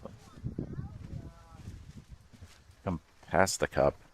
There is a question on in the YouTube chat from Isabel. What kind of differences to the various types of mini golf balls offer? So yeah, mini golf balls are different in various aspects: size, weight, speed, and show, of course. So meaning softness or how hard it is. So yeah, in this lane we find a lot of the teams choosing the larger size ball. With a mid-sized bounce on there to come off the rocks to get more of the stone face to throw it back. The smaller balls were going a little, taking a little different directions there. If we're looking at this putt from there, it should be straight at the cup. If you get further away, it's going to break right. But certainly, like if they play this straight towards the cup, like just looking at Team USA's putting notes. Yeah, we did a lot of work to split up the task. We were able to bring 8 people this year. Usually we have a full team of 12, but 8 people this year, and so we gave each grouping, see, straight in. Yeah, straight in. 4 lanes to map to be more efficient. One thing we don't have is a dedicated coach to come, like some of the teams like Germany or Finland, which those coaches spend their time in practice mapping out all the deuce putts from different distances, different angles. They're looking at the changes in the weather. But as a player / coach, so I served as the co-captain this year. So that's organizing everything, relaying all the information to the team, answering questions from individuals, setting up the schedule for practice, then getting the deuces charted and things like that. It takes a lot to do those things. And so hats off to all the coaches that are here for all the work that they've done. I know the players truly appreciate it. We got lucky in our draw this year that our 2 teams were one group in front of and behind one another. So our coach, we would pass off the green armband so that when you're not playing, you can be on the course to help out with coaching. So we didn't have to go far. Now, lane 16, that's a great first putt. You put yourself in perfect position. You might be able to take this, what I would say, front door on the right edge there. A lot of players, though, love to just roll it off the mound because it's a really good feeling putt because you get to put a little pace on it instead of having to try to play at whole speed. We'll see what the Italians decide to do. He's definitely going off the mound. We get the roll. Look at the speed. It's perfect. Yeah, it's perfect. What a perfect speed. This one look great. How are they doing? -4 under par. Currently ranked 8th. It's pretty good competition. Good scores. Yeah, absolutely. Oh, see if this gets out past the rocks. Go a little further to get. Oh, that's gonna be tough from there.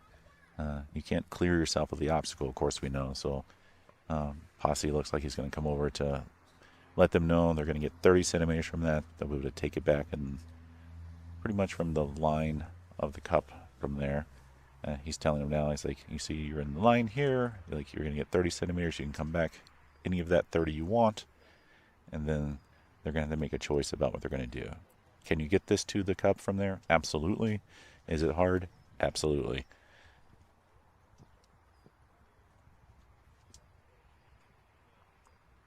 Posse making a fashion choice with the yellow pom-pom on top to make himself easy to find on the course. I mean, I don't know if that was on purpose or... He can pull it off. He can. He does.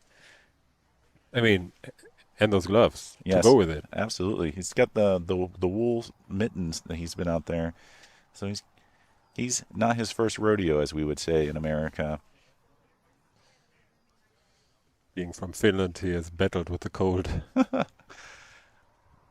Yeah. He's well conditioned to that. Okay, let's see. Oh, Christian, let's see. He's made his decision where he's going to go. Now you just have to commit to the line and hit the putt.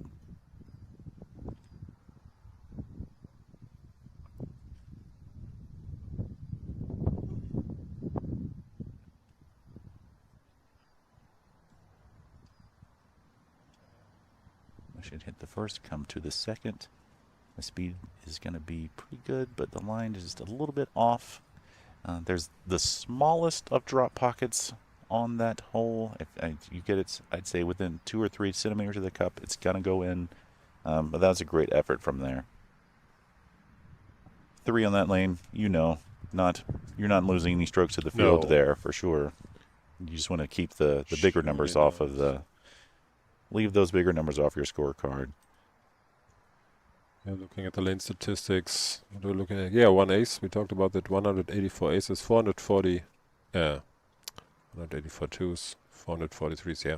Yeah, I was on lane 11 where Daniel hit the ace on 16, so I got a good view of it from there up top. And what an exciting hit! And we didn't get it. Oh, I tell you, it was. It is a very difficult putt. Like I saw someone hit the line in practice. I was like, "Oh, show me what you're doing there." And so we got the tee spot. I hit it one time. It actually went in. I was like, "This is fantastic!" And then I hit it a second time, and it hit the stones. And every other time after, so I was like, "And we're done with this." Yeah. It's a very difficult shot for sure. Yeah, all these second shots are difficult too. Like a little left, a little right, and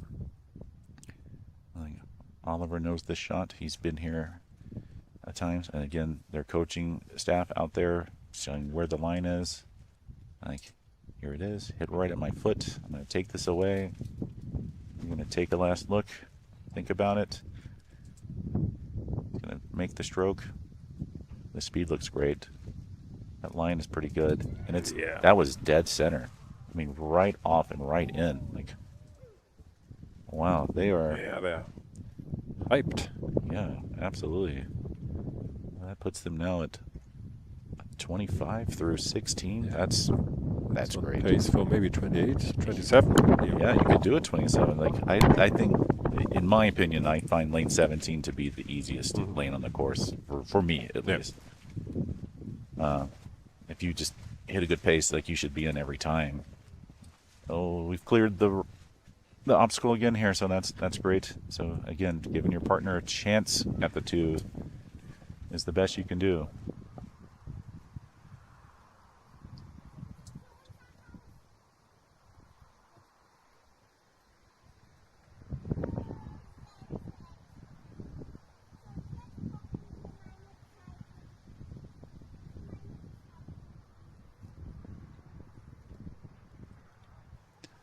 Patrick taking a fun stance there, leg up on the stones. I think that's everyone's preferred stance.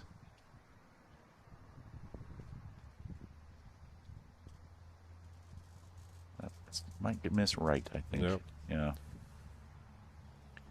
Yeah, once you hit that and you see the line come off your putter, you pretty much know what's going to happen. The German team, going to go up.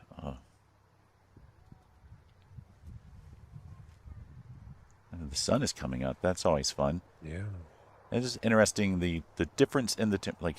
I know the sun makes things warmer, but I will say it has not been as noticeable to me in other places as it has been here, where it feels 10 to 15 degrees different, like in the span of like 38 seconds. You're like, oh, it feels great, and then I have to take my jacket off, and then 42 seconds later, you're like, it's freezing again. I need to put my jacket back on. And so, kudos to the players for being able to adjust to that. Something out of your control. This putt here should just go center. Once you're center of the wall to the left, straight putts. If you're off to the right, it's not where you want to be because those putts break. Oh, looks like we missed. First, Yeah. a problem on lane 8, and now missed putt on lane 13. Yeah, they're just, I think, two on a par right now. Yeah. That's, yeah. Seve. I'm always surprised the variety of ball choices on this lane. Yeah, and the variety of the tee-off Tee-shot, areas, yeah. and then you can see almost everything. All the players have their different feelings about it. It's like, if I hit it right of center and I cut the ball, like it's going to come off this way. Or if I go like left of center and then, spin this way. If I get this bouncy ball, it's going to one hop towards the cup. If I hit this dead ball, it's going to stick to the turf and roll in. And at the end of the day, you're like, we'll see what happens there. But the biggest thing is giving it the pace to get up there and hitting it in the box, right? We've certainly seen a few players miss the box, ended up down below. And several players put a spin on the ball too. Yeah. A lot of the European players, I see they do that naturally. Like I think certainly like learning the putting on the different styles, like from standing off of the course. I think that's a big difference for some of the European players is they don't get to stand on the lanes when they're putting. They're standing off of the lanes. Yeah, it depends on, but yeah, it's possible. Yeah. And I know for us, I think advantage us anytime we get to play a golf ball, because we play mostly golf ball in our tournaments. And so knowing the weight, speed, like I know exactly I can hit a golf ball within, 2 inches of a spot because I know what it does. But here I don't think I played a golf ball in a single lane. And so it didn't really work to my advantage. We're seeing our first look at lane 18 here.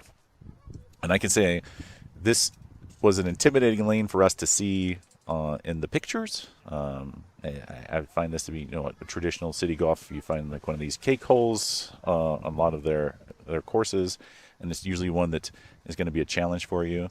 This one, putting obstacles in the lane and not giving a lot of space to stay on the top. So having the mounded top with a bit of the dish at the top is nice, or a little drop pocket, but certainly your pace here is one of the most important things on your tee shot and on the subsequent shots if you're unfortunate enough to have to do those. But if the pace is off, then you're not going to have a chance. Let's see, this comes off right through Good shot. Just missed. Yeah, and this is another one where you're seeing a large variety of ball choices. I find a lot of players where like I want to hit something I feel comfortable with, right? Because it's not going to matter that much. Certainly, the speed is going to be an issue if you hit something too fast. Some players using a ball they find a little slower to try to drop into that pocket at the top and just leaving it on top. Okay, it's a 3. Yeah. For 29. What a great round, though. Good start. I'm sure if you'd have told them, hey, we'll give you a 29 on the card going out. They would have taken it. Absolutely. Gladly. I think so, too. Yeah, and they are right up there. Team Walker, Nuozio is on lane 13 right now. See what Stephanie does here on lane 18.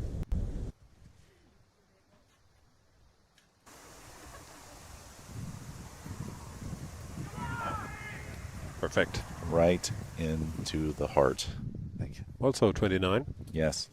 And that's one of the things where you're super proud of your partner because you're like, now I don't have to make any of these deuce putts. No pressure on me now. Thank you. Perks of playing mixed pairs. Yes, absolutely. I have a good friend back home, Tim Talley, who normally plays on our team, but he wasn't able to come this year. And we played some alternate shot tournaments, and it's always the most challenging for us, for sure. Like I said, you never want to put your partner in a bad spot.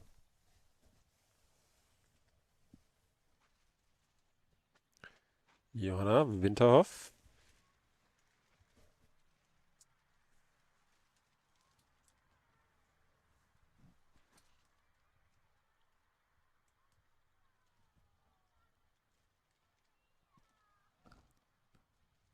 I am having a hard time seeing where the ball is. I think it's here. Yeah, there. Okay. Next to this obstacle. Yeah, there must. Well, anytime you see posse moving towards you, it's usually not the best of signs. They're still inside. Oh, they're looking to see if they have line of sight. It looks like it cleared the obstacle, but...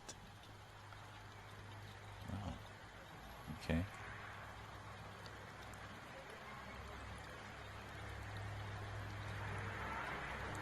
As they're setting this up, I do see that Stephanie and Patrick also carded a 29 coming in.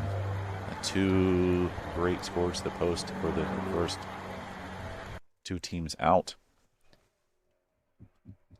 Luckily, there's not a large scoreboard on the course, so you're not seeing those things. So you don't have to think about it.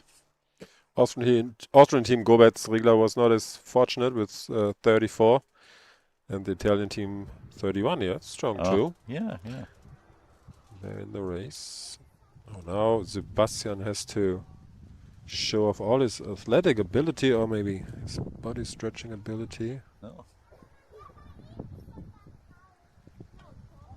This would be a great 2 if he makes this. It's doable, very doable from there. Some people will come up that right side and leave it in this area, so if someone's going to make it, they can do it. This is like an invisible ball. They must be using a clear glass ball. Oh, it's not in. Oh, it's like short. Okay. It's the putt.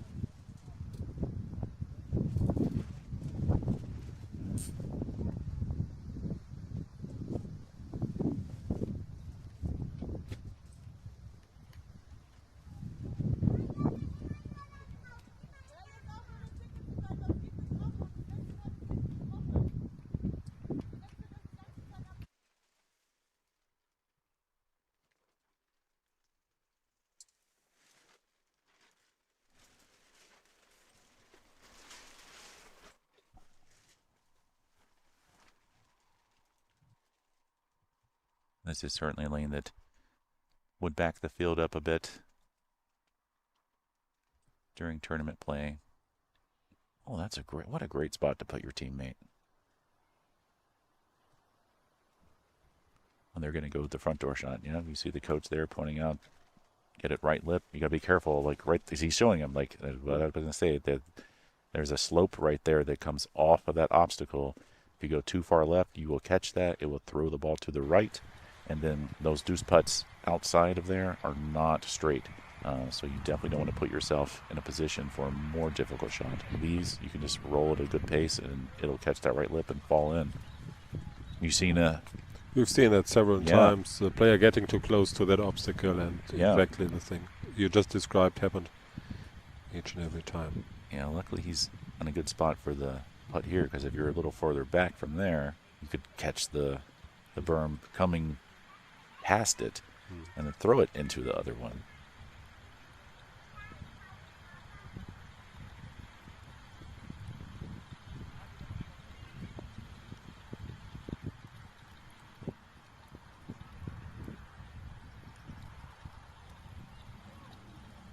Some great focus.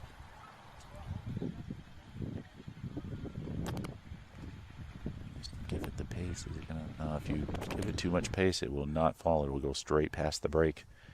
You have to convince yourself it's almost as if you're hitting a downhill putt from there.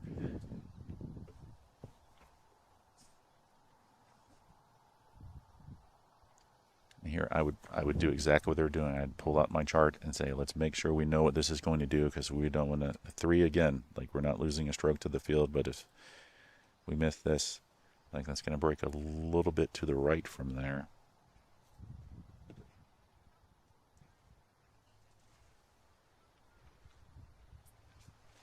There it is. Good putt. Very good putt. That is, let's see. Oh, that looks like it's 4 under par, possibly. Yes. Yeah, so successful so far. Yeah, it's very close. Look at the scoreboard now. 3 teams after 14 lanes with 23 shots. You definitely, if you look down and see you're in the blue, then you are happy on this course, for sure. Sturdy Kukeka with a difficult start. We had the opportunity to see the 4 on the lane 3, but then, yeah, they picked up the pace. Oh yes. They're right in there. For me, I've found the back 9 to be like more forgiving to things, like to give more aces. I think if you're, I found the front to be a little more challenging in my experience. So coming in, I think you have some very aceable lanes starting with 10, like 10, 12, 13 when you get a good thing, 14 you hit the right speed, 17, 18. But again, you don't want to give any away in places where you don't need to. The players are saying, I get a 3 here on 16, I'm fine with that. I get a 3 on 2, I'm fine with that. And just take the bonus.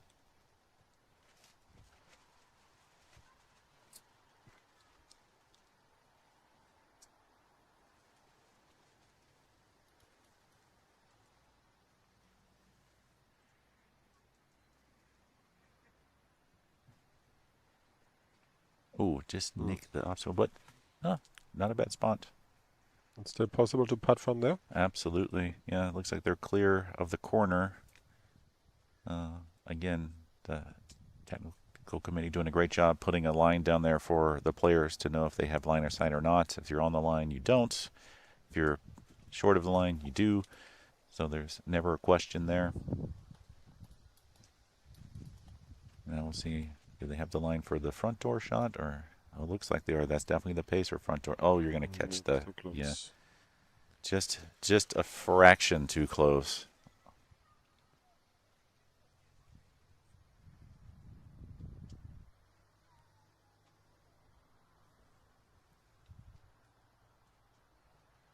Still have 6 pairs out on the course.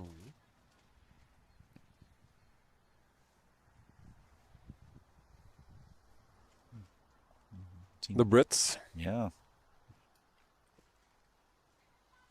Speaking of Brits, James Rutherford, what a great finish he had to his tournament. Get himself into the top 18 and shoot as well as he did. Like, great play on his part. Yeah, James was agreeing to do a bit of commentary in round 6. And then he played himself out of the commentary. Then he played out of the commentary, yeah. We had to replace him. Sevy's going to make his choice on this. Hit it off of the... Oh, he's not happy. He's not happy yeah. At all. But why? Look at this. It's in. What is going on? That's... I would take that disappointment every time if I was going to go in. Me too. I think he thought it was way... I think he thought he... To the right, right? Yes, I think he it thought... looked like it was... Yeah, that he pushed it. Right, yeah, and... But the speed was so good that it got right there. I said, like, if you get within a couple centimeters of that drop pocket, it'll take it in for you. Yeah, that's at least shot number 2. Yes. But... Yeah, it could be number 2. Yeah, if you've left it short, you can definitely end up there. get to the top of the hill, the crest, and doesn't quite make it, it will definitely roll right there. He has to use the. Yeah, Oof, that didn't work out. No, that's. I don't even think it's makeable from that spot.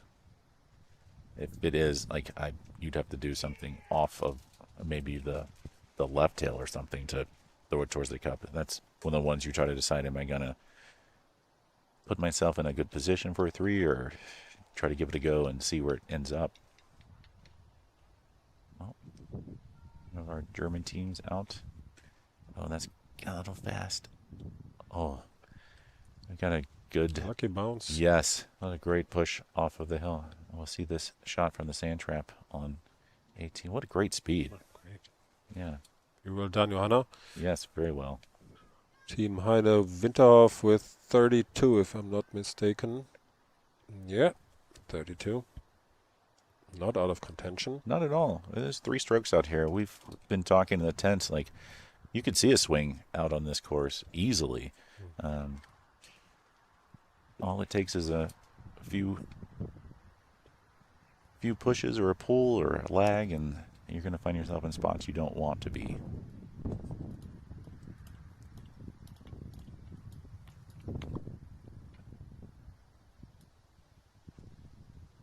Sebastian, is he going to get... Oh, it's going right in. That's great. Some great putts here. Yes. That looks a little firm. Yeah, it's going to go off the back. And oh, it was really firm. It went halfway back up.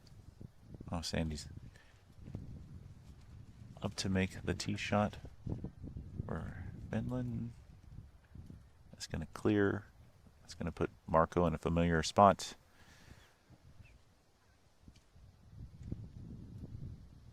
Marco also not only a great player, but a great guy. Super friendly, always willing to help you out and give you some advice.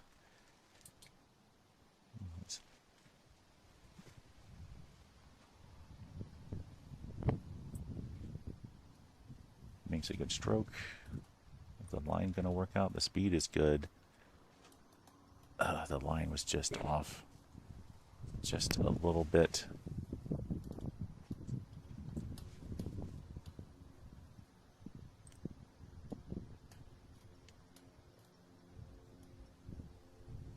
Well, looks like Sevi and Ruth are... Yeah. I think ace 18 though. Switzerland's Lars Anderegg. Good shot there. That's one you definitely want to hit because you'll end up past the footballs in the lane if you miss.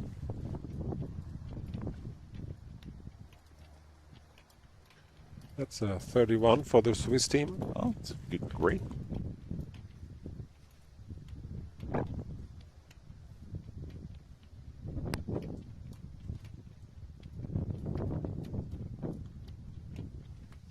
I'm excited to see the second round. It's going to be a dramatic finish.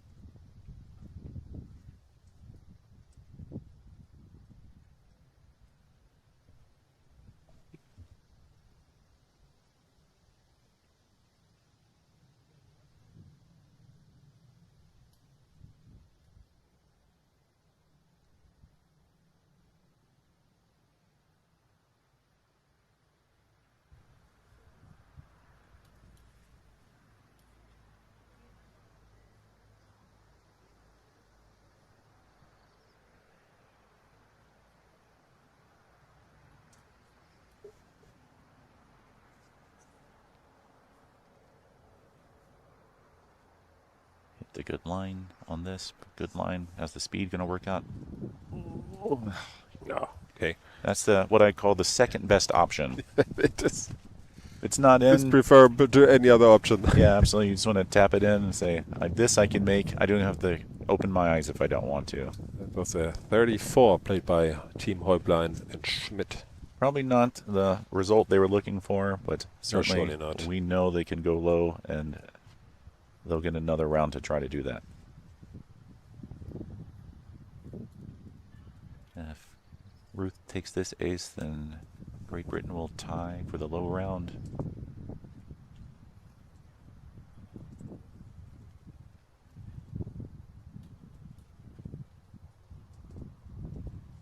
That's a good line. That's a good... Oh, the speed is just a little too much, and... going to put you in the bunker. If it rolls... Oh, okay. That's not the spot you want to be in the bunker. That's going to break a bit more. If it comes, if it comes a little closer to the football, then you get a little more of a flat, straight putt. But once you get into the other part, then you're looking at right lip to get that to go. So you're dealing with the break and the speed at the same time. One or the other, not so bad, but when it's both. But if someone's going to make it, it's going to be Sevi, right? Will down there showing, oh, here's the line. This is where I want you to hit it. Sevi knows this line. It's just always nice to have somebody confirm what you're thinking from there and just give you that validation. It's like, you know what you want to do. Like, you've decided on what the line is. Now commit to it and make a good stroke.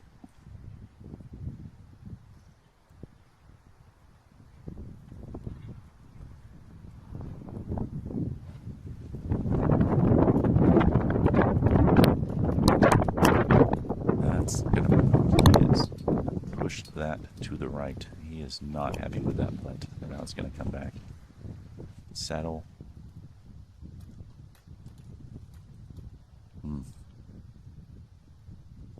That also is one that you're getting to that spot where you could hit it straight, it'd probably be fine, but again, Will showing is like, let's go right through this spot to get up on the football. Again, the speed's going to be important in this. If you want to have, definitely want to have more speed than less, because you don't want it to come back through those footballs again. But she's going to put this in. Right there. Yep. That's perfect speed. Get it to the top of the football. Let it catch that pocket and fall in. Walk away. You're not happy with the 3, but you're happy it's not more. The YouTube chat is right. Couple putts just said that was the first putt Sevi had to take on lane 18 the whole tournament, and no wonder he couldn't do it. He's like, I haven't. That's true. That's true. Yeah, I haven't done this. So, what's going on here? A question from Christian. Greetings to Mainz. We've seen the lane 16 a few times now. Isn't the second shot off the cushion the better option? The direct putt never seems to break to the left. I think we talked about that. Yeah, I find off of the slope to be preferable to me, because again, you can give it pace, right? And so I always like hitting a firm putt more than a softer putt, because when you hit that softer putt, you are relying a lot more on the break. It's really going to depend. Like, it's a tight line in there, and so you have to really decide: do I have this line to the right edge of the cup, or do I not? And like we talked about, if you hit it with too much pace, like, you're going to take that break out of it. So if you're really good at hitting the ball whole speed and letting it die into the cup, great. If you're not, use the hill, because that you can hit a little firmer, a little softer, and then the hill's going to do the work for you from there. We've seen some players push the ball over the hill, though. That, yes. That you've, I would say, blasted if you've done that. That's a little sit. Oh, Marco's not happy with that. That is a little chop shot to just kind of punch it up on the hill. German team Tritsch Knoll finished the round also on 29, right there at the top, with the Austrian team and the Finnish team. Fantastic. Look at that 3. And I know Sandy and Marco are at 29 now through 17, so this for 3. Oh, very strong. Yeah. Okay, that's 31. Or 2. Yeah, because I think that was a 3. Oh, it yeah. was a 3. Okay, Yeah. this one. Okay, then it's 32. All right. That concludes round 1 of the mixed pairs final. There's another one to come. I'm guessing after a short break, regrouping will take place, and we'll be taking a short break too.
Okay, dear Minigolf friends, we are back with the final round of the mixed pairs event, and yeah, it's the final round of the WEGM 2026 too.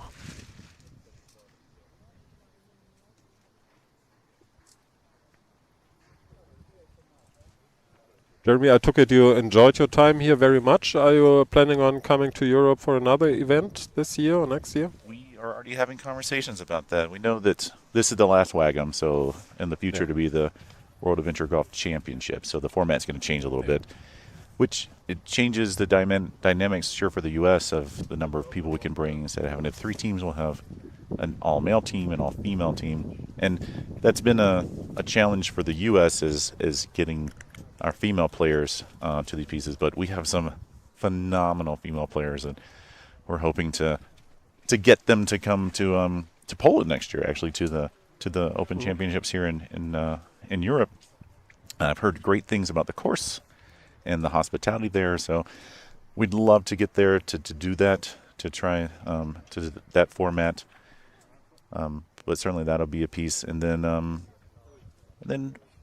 I'm always looking to get into the WAG Tour finals, Horny Beshnikov next year. I've played that course casually and enjoyed it a lot, and I definitely love the Czech Republic and Prague. So that's a hope for us, and then maybe some city golf things in Sweden. I love the Swedish courses; they do a phenomenal job. The hospitality is great. So that's what's on the horizon for me and some of the team. Okay. Yeah, the regrouping as planned has taken place. Team Heublein, Schmidt on lane 4, I think. Best teams are yet to come. We had the opportunity to talk to some of the teams as they were mentally preparing for the next round.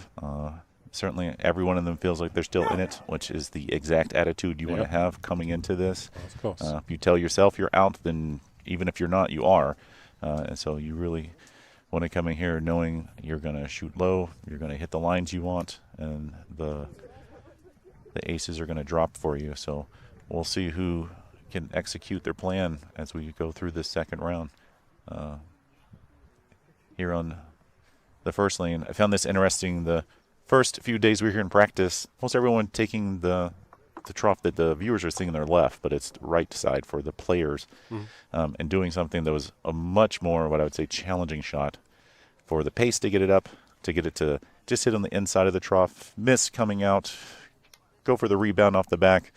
And then a few people started messing around with balls on the left side, and they're like, well, wait a minute, we can just slam it up into the trough here and let the ball do the work. And certainly to take the pressure off, with the large field this year, we did not get the practice shots on the first lane, so a lot of people that were like, oh, this is different. Like, I don't get a chance to get a feel for it. Like, I've been sitting down for 3 hours. Okay. So it was a good relief almost to say, oh, this left-hand shot, I know how to hit the ball square. So as long as I do that, then I'm good to go. So it takes off all the pressure of having to hit like a very, what I would say, tough putt for your first putt. But it quickly goes away when you get to lane 2 and lane 3. Then it is very much touch and skill that you're going to have to be using to get what you want. It looks like Team Finland getting their 2 there on lane 3. So Marco and Sandy. Oh, is that them or is that? We have one question here from Christian directed at you, the player. Over the hill, is it the penalty stroke? So if the No, that's it's not, right? That is a difference between Europe and the U.S. So if you go what we say off the lane, out of bounds here, it's no penalty, but you do have to place it at the top of the hill, so not an easy stroke. So there's a built-in penalty that way. In the U.S., if you leave the playing surface, then you put it in where it went out and as an extra stroke.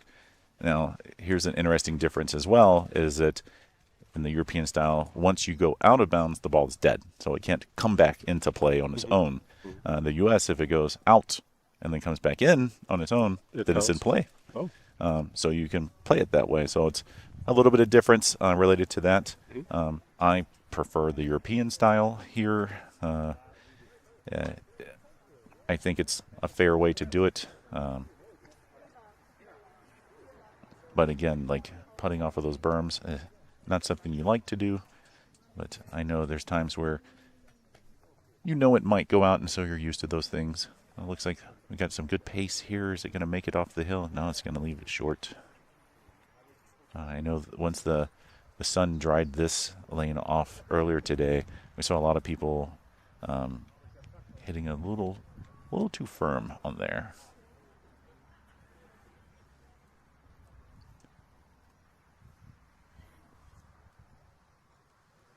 Looks like the sun is coming out now. The players don't know how to react to it.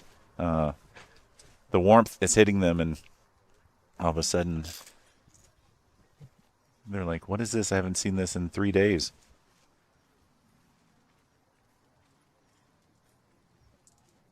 Looks like Ruth from Great Britain, yes, on the tee.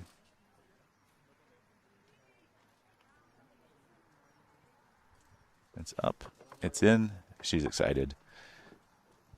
And we're coming down. Oh, it took a... Wow, that took a kick to the right. I don't know if it hit something in the lane, but it doesn't normally go that far to the right of the cup. We've seen a miss to the right, but not necessarily that far to the right. I did talk to Sevi in the break, too, about the comment of putting from the bunker, and he took a moment. He's like, no. He's like, you're right. I didn't realize it. But he's like, no, I didn't. And Ruth was like, she's like, and that's also the first time I've hit it in the bunker. So it was like a place that neither one of them had been. So, but certainly they handled it well.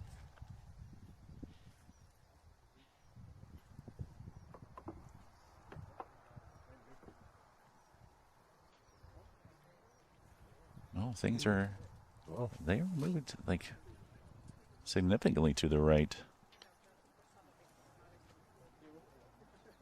I see similar ball choices, but people using different. Oh, German team takes an ace on lane 6. Team Häublein Schmidt. They are even par after 6.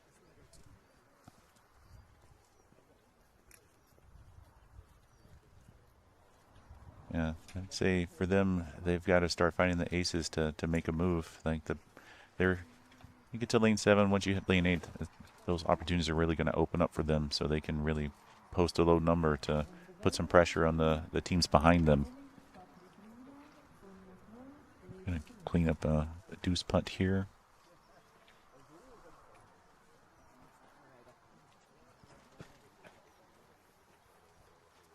Ooh. Missed it to the left.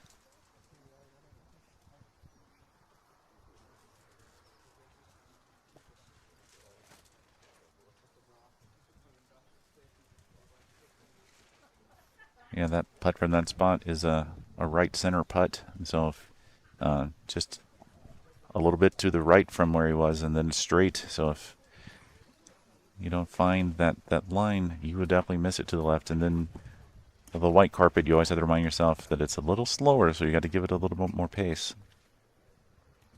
How's this going to react off of the hill? It's not going to make it back. A little shorter putt. This should be an easy putt, but yeah, straight in.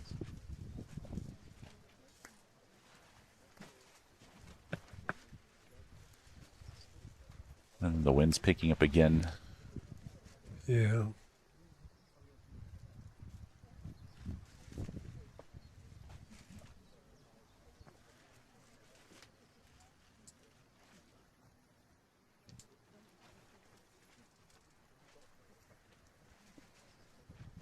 Another piece we see, like for the Americans and the Europeans, as the equipment usage, the putters with the rubber face on it. That's not something the American players play with outside of the tournaments, but we do find a lot of players, once they come and play European style and using the rubber face, they will keep the rubber face on their putters and even putt with the golf balls that way too. At first, we describe it to people that aren't familiar with the different types of mini golf balls, and it's always a question. It's like, you hit a ball and they're like, I didn't even hear the ball go anywhere. What is? And you're like, oh, there's rubber on my putter, and they're like, what are you talking about?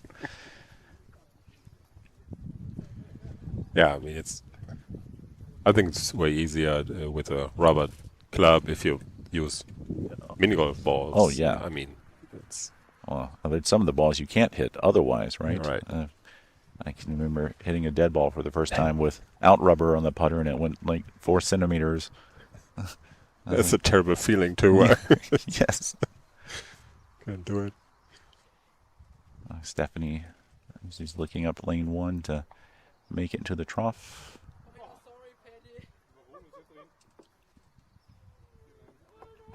It's coming around the corner. Now it's going to also miss on the right. On the right, yeah. Yeah, it's consistently pretty missing on the far, right. yeah. Yeah. It's a temperamental trough, I will tell you that. Sometimes it giveth and sometimes it doesn't.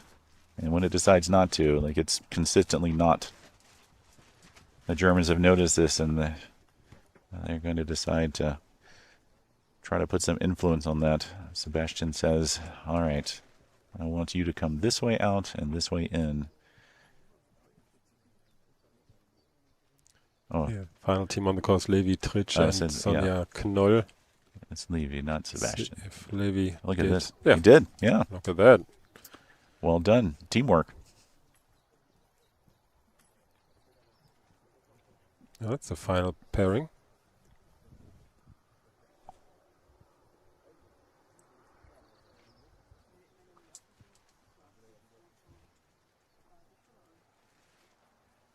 Can't see, but it looks like that's Christian based on the stance. Yeah. School bet stance. Mm-hmm. And the deliberate practice swings. Makes the stroke into the rail. And then right in the cup.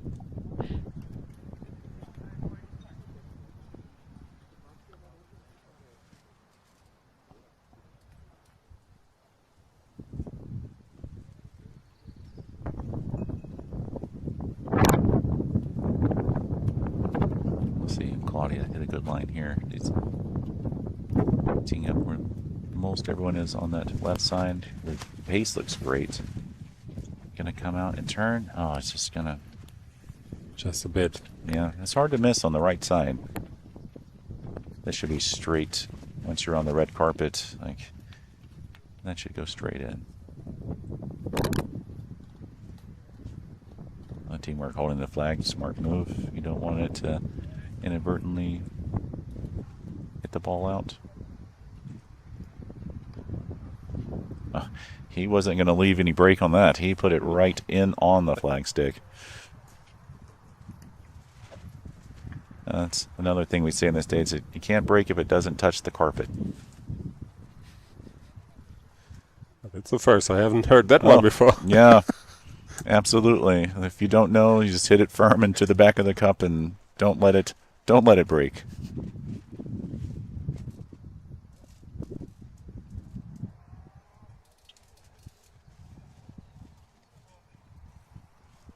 I talked to Sylvie Haueplein before the start of this mixed pairs event, and she was so happy with her title. Yeah.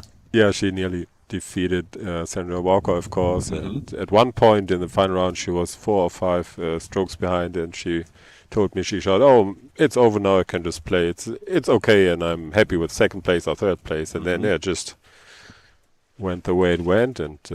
We were just having this conversation. Like when you play loose, the pressure's gone. I really think that's what James Rutherford did. Like yeah, probably. He's like, I'm just going to go out and play a loose round and then have fun and absolutely just do it. You don't do my thing. Oh, that's like the toughest 6 inches in mini golf are between your ears. Wise words. Yeah.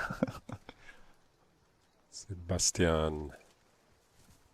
There it is. And in. Yes.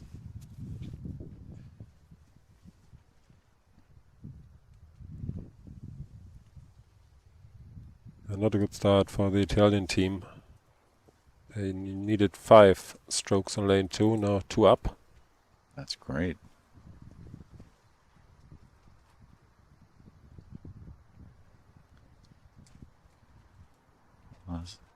Marco hits it around the curve. It comes out. Kind of misleft, yeah. It's Was it too slow? the pace did seem slow coming out of the rail.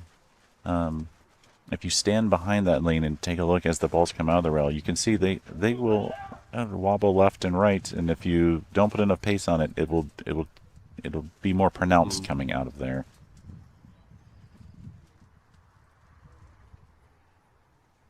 Sandy will put this in. This is certainly one of the lanes that, as a team, we had a conversation. It's like, oh, we ace this a lot, but we're like, we actually want to chart these deuces really well because if you end up having to putt a deuce, you're going to have zero idea what it does. So we make sure that it's on the paper, because if you do hit it too firm, you're definitely going to be in a spot. If you catch the lip or hit the stick and it's going to go off, then we want to make sure we knew about that. We come over to lane 9. This is going to stay out to the right for sure, yeah.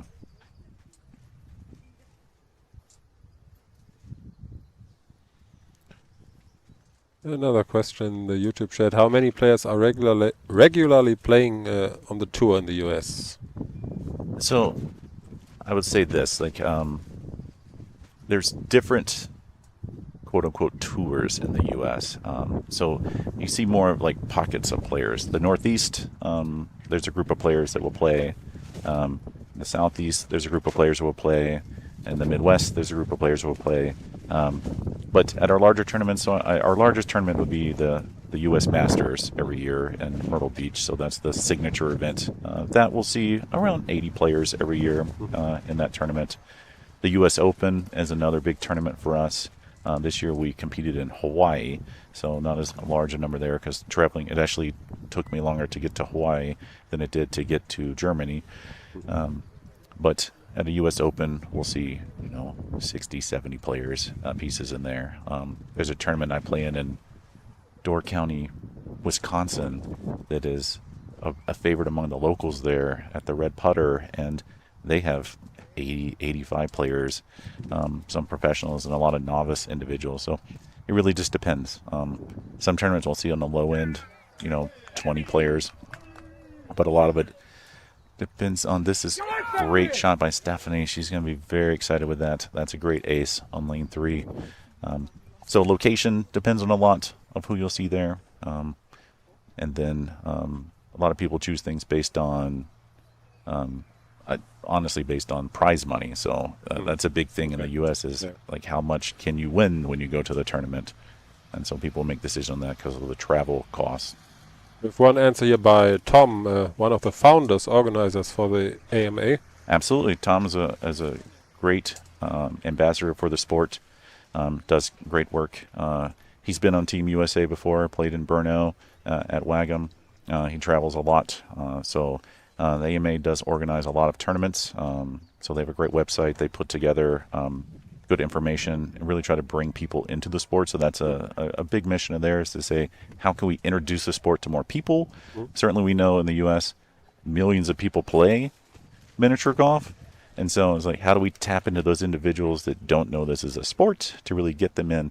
And that's how we find a lot of people coming to that. One of our players, Brian Akers, he and his wife happened to stumble upon the U.S. Masters in Myrtle Beach one year and like, oh, we'll look into this. And now they're two of the great ambassadors of our sport in the U.S. And playing and doing great things. They've started their own league in Atlanta, and that's really what we're trying to do is get the word out, and then trying to bring people into the fold of the WMF to be part of that worldwide network, because I think that's an important piece to show that really that unity of the sport and how it can bring you together. We were talking. I agree totally. Yeah, we were talking the other day. I don't think ever what I've been sitting at home is like, I want to go on holiday over the summer. Where should I go? How about Winterberg, Germany, right? But this is a fantastic place. You find great places to visit and things you wouldn't normally do. So Minigolf has taken a lot of us to places we never would be and introduced us to people we never would have met that are now lifelong friends of ours. We are in Germany. We are facing the same problems regarding promoting the sport. Many people, families, young children are playing mini-golf casually, but don't even know about being a sport and sporting events taking place. And yeah, we're working on that too. They're kind of the same challenges. Yeah. Oh, it's the bounce going to be off the... Oh, it's going to come off, off short. What just happened here? Sevi. What did he do? No. Oh. We're not sure. Let's see. Oh, it looks like Ruth was just short on the okay. on the ace for lane Yeah, she 5, left and it short. yep, Okay. just missed the cup. Okay, right now at the moment, Team Tritsch Knoll is in the lead.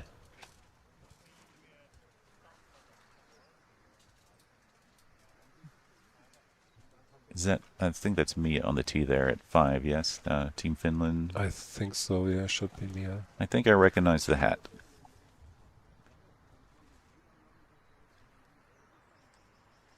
This is a good speed here, as long as it doesn't hit the stone. Like, oh, see there, look at that.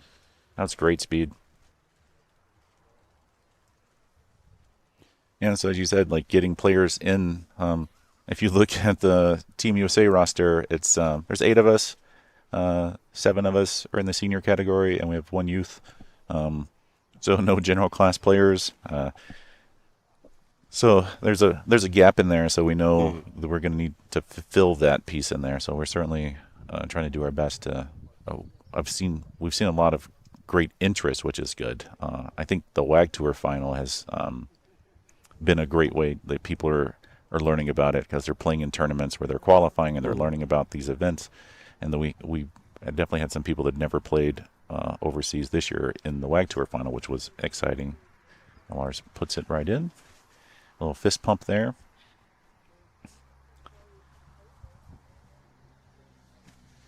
In this lane, the man with the watering can just stares into your soul and tempts you to hit it off of his shoe.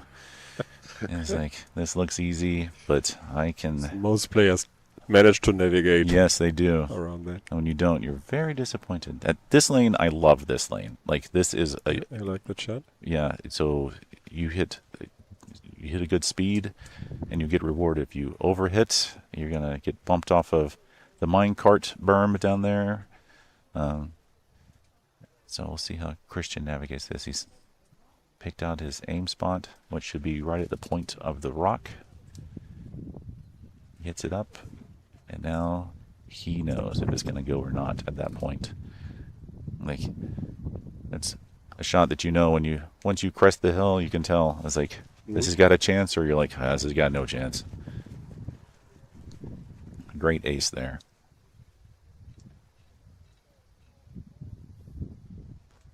Back to the slalom. Stephanie hits it. This pace looks a little slow to me. Oh, no, I'll sit corrected.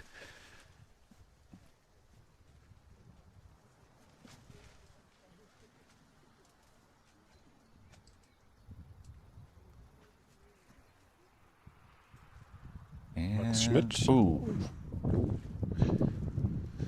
That'll be Denied. Yeah, an easy deuce to clean up though.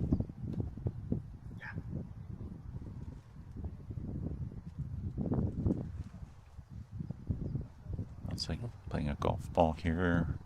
I see a lot of players choose that as a ball of choice on this lane. That's still a putt for Levi Tritsch. Yeah, definitely. In that spot where, if they're far enough, it looks like they're far enough over where that's going to break to the right. So that might be a left center from there.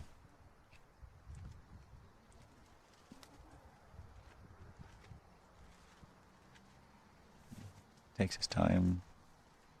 Makes a good stroke. Oh, Ooh. see, it broke to the Yeah, right. you're right. Yep. It did. Yep. If you're a little bit more to the left, it's straight. But if you're in the middle of that rock there, it is a left center putt. Very unfortunate. Dropping a shot. Now, Mia and Oliver are in the lead again. They just cleared lane number 6.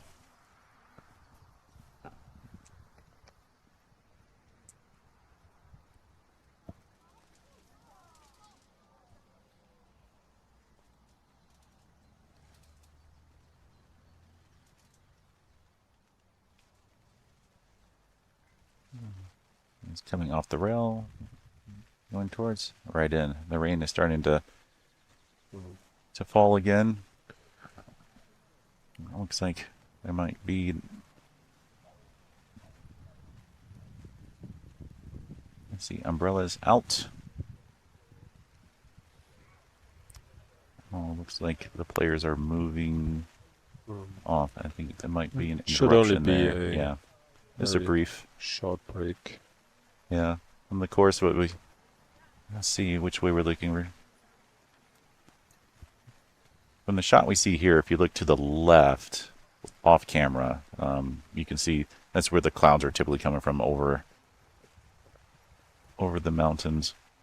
Yeah, it'll be just a couple of minutes. Yeah. Maybe 5 to 10 minutes. This is definitely a course that I've had to stop a few times and just pick my head up and just look around and absorb where you are. And Play is going on. yeah. So, lane 9.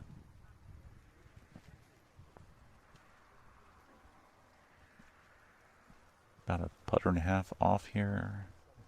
Oh, that's a little too far to the left. You get too far into that left wall of the bridge.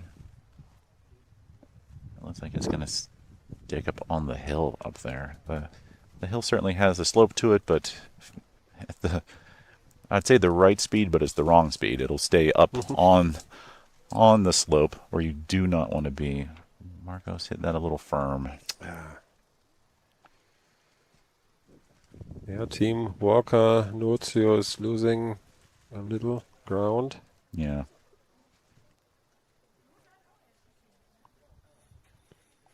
Just 2 under par here.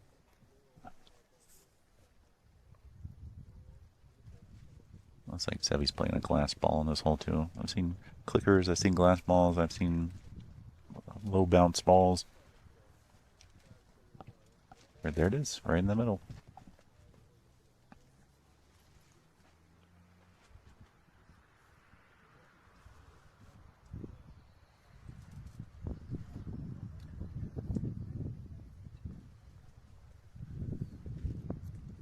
Oliver will set up for his shot and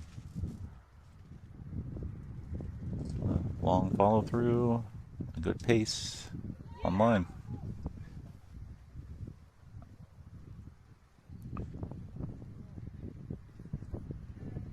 Back to lane 9.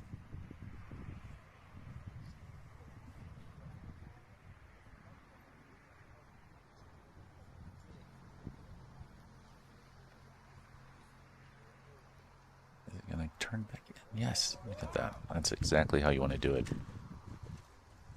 Get close to the left wall on the bridge, let it come off, and then let the brake take it in for you.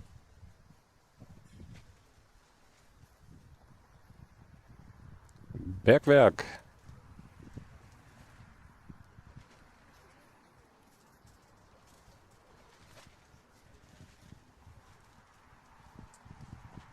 That looked like a dead ball choice. Let it hit the turf and then roll out.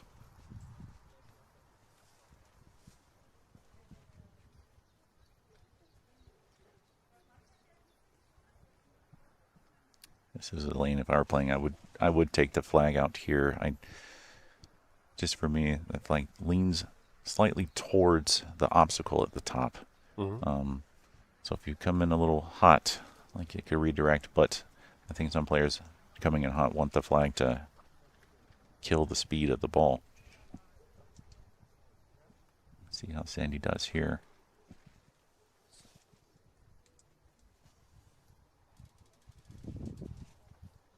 Oh, is this going to miss to her right? Must look like Patrick.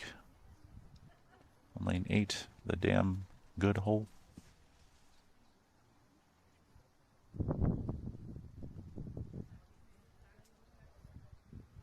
Right in.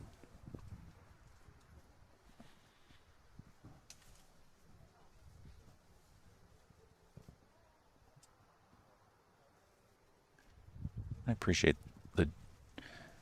let's leave you again, like the German youth are just stellar competitors. I'll say that. Like, I've been very impressed with them all week. and their discipline, their focus. They know how to keep it light, and they seem to all be good comrades of one another as well, helping each other out, encouraging one another. Great putt. So hats off to the German Federation for their work with the youth and really getting good pipeline to their players. Yeah, they're really great guys. Very committed too. Yes, and good. Like, they are good players.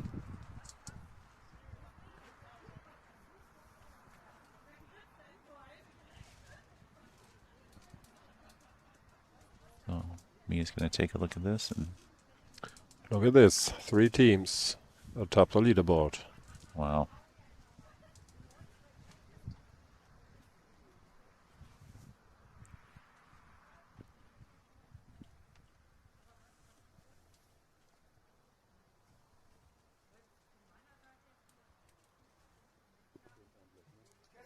Oh, it turned really Yeah, quick. that had some pace. The flag took the speed off of it, but great putt. Yeah, the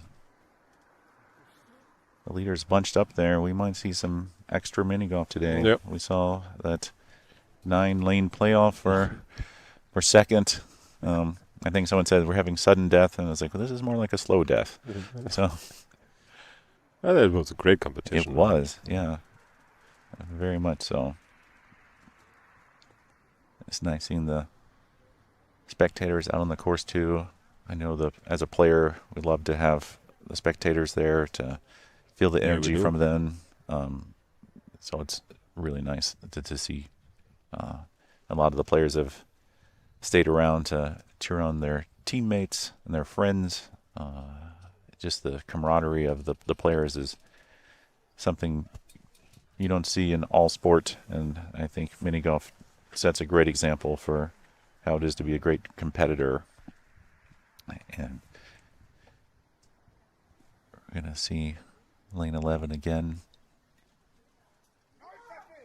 You just want to get close to the stone at the top. You don't want to touch it, so you can have enough speed to make it on the right line coming down. That's going to be a little far to the player's right on the stone.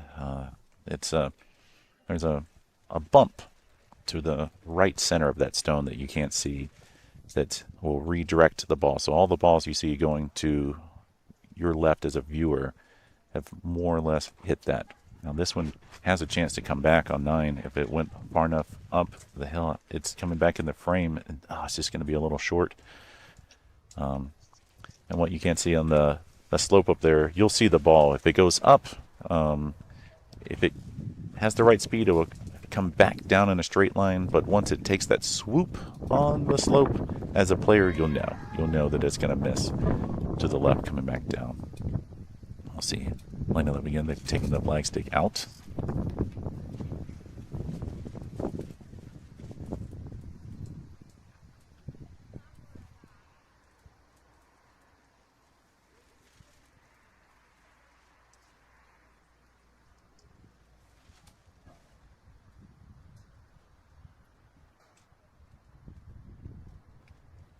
Oh, okay. She didn't hit. I was wondering. I was like, Yeah, me too. The Swiss have the most, they're incognito balls, and so they disappear clearly and then show up in the hole.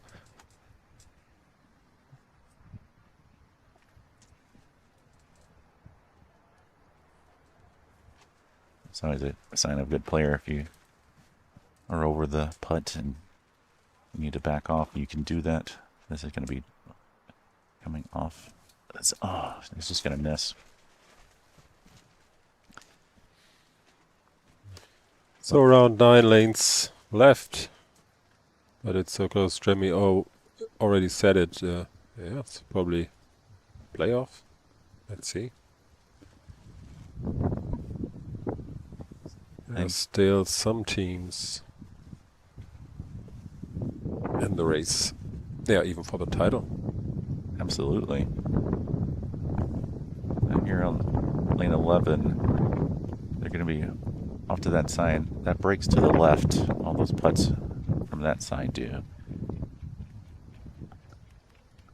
Lars isn't too far away from the cup, but he has to play for the break.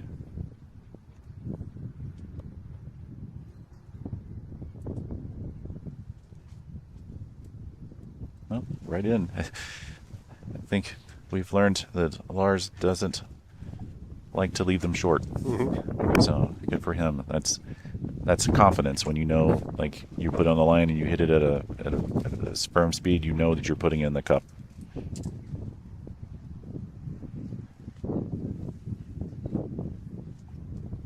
Yeah, that's the putting philosophy, at least when you start your career on concrete, Yeah. like I did. Yeah, it's just always put some speed on it. You have to do some adjustment, of course, but not too much. Just don't put it too slowly. So you've had the opportunity to play at Adventure Golf as well. So what's your favorite?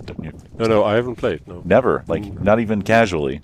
casually I did. I think twice with my family. Okay. My kids really loved it, Right. Yeah. very understandably. Yeah. I mean, you get a little more variety, and you can do a lot more with the lanes. Yes. Yeah. Just your imagination is the limit, and that is definitely going to break to the left from there. Who was it? Was it the German team? No, That was Ruth. Yeah. So That's Ruth and Savvy. yeah. Great Britain does a good job of mapping on these. Again, I almost on cue. Will shows up to fulfill his duties from there. So for you, style of putting, like course, do you have a favorite? Like Yeah, I mean, I started out on concrete. I've been playing a long time on those concrete courses and miniature golf courses, as they are called now. Right. So that's my system, so to say. But yeah, I'm beginning to falling in love with adventure golf, I must admit. Let's see. It's going to control the speed here. It's going to crest the hill. That looks a little slow, good. but Yeah. Yeah. Doesn't even make it to the hole. no. When that happens, again, it's going to get too much of the slope by the edge of the rail on the cart, and it pushes it to the left. So you need to avoid that. The lane naturally breaks to the left, and so you don't want to give it any more to the left from there. And you, of course, don't want to leave it short. Nope. Again, you can't make a putt by short. And Oliver's going to take a look at this, and looks like he might be waiting for someone to confirm his thoughts on this. Yeah. So again, like with this pressure, you're not just putting for yourself, but you're putting for your teammate.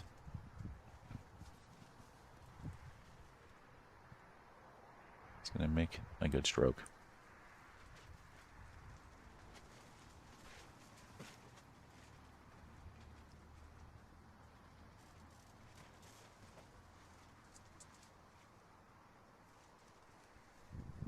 So again, our top three teams are right there within a stroke or two of each other.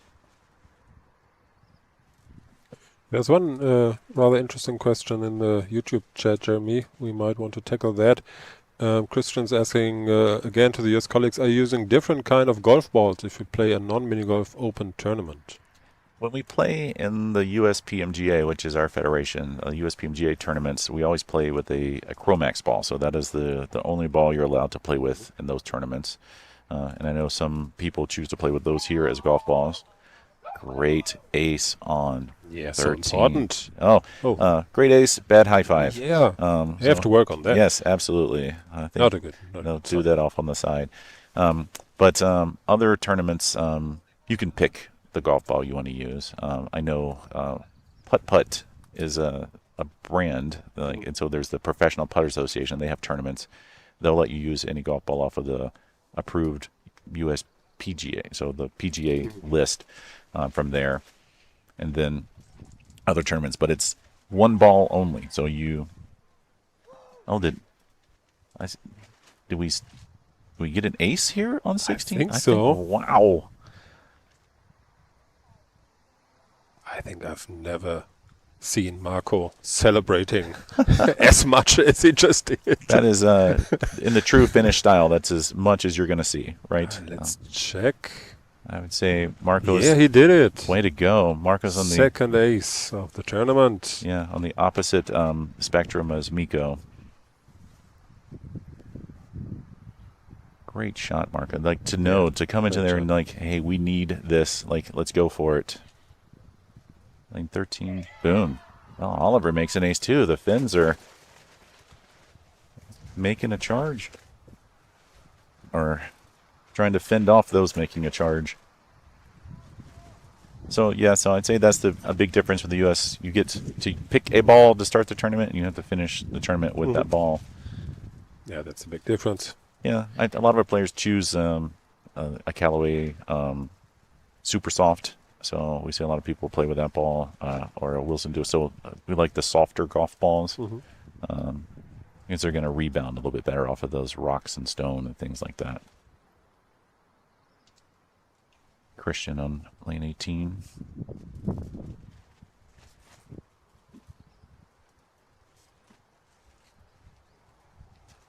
Look at that. In he goes. Again, you have... Well done, Team Austria. Yep, when you have the right speed on that lane, you get rewarded. That's a 67 for Team Gobetz Riegler on aggregate. And now they sit and watch as the others come in and see how they hold up.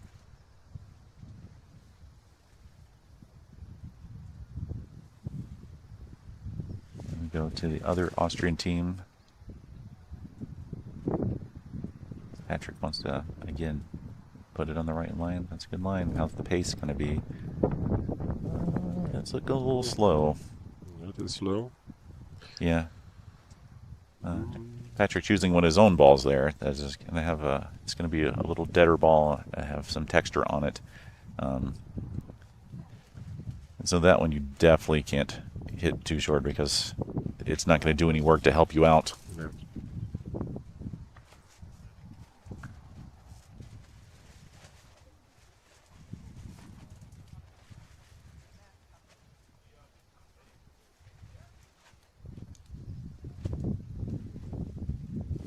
Levy, a good time to ace it.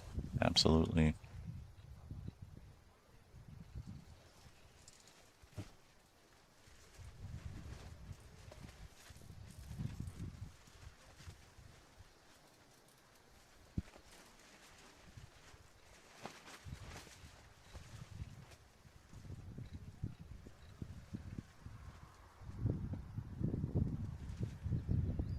He's holding a little bit for the wind. Yeah, I think so too. Yeah. This is one at that speed. That's a good speed. Looks good. Does it?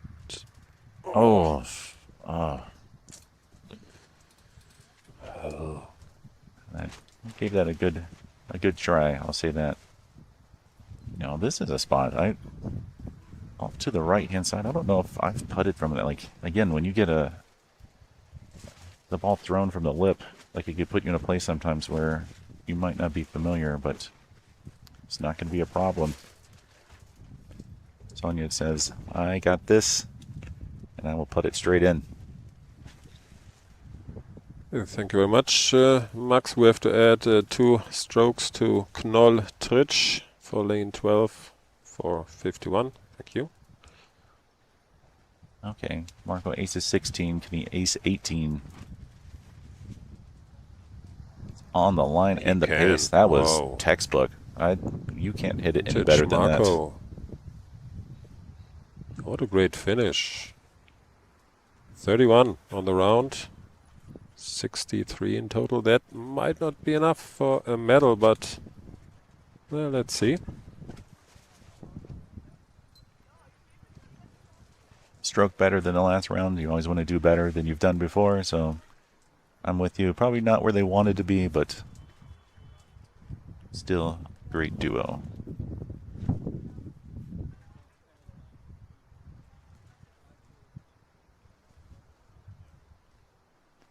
Can't quite see where that ball is there. Again, if they're on the right side up there, there's a putt that breaks right, and there's a putt that breaks left. Let's get the spot where that's going to break right. And, yeah.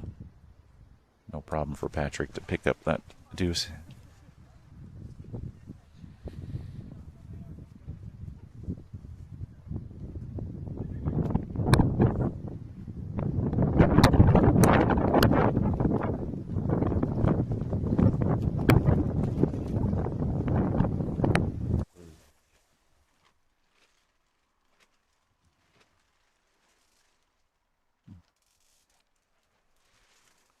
And I'll say, great work to the technical team here. I've been watching some of this when I'm not playing, and the camera angles have been fantastic.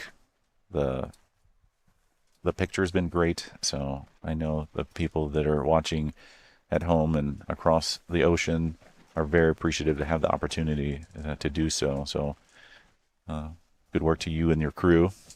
Yeah, thank you very much. But a bunch of the things have to go to Max there in the booth. Yeah, he's doing a bunch of the work, and he really...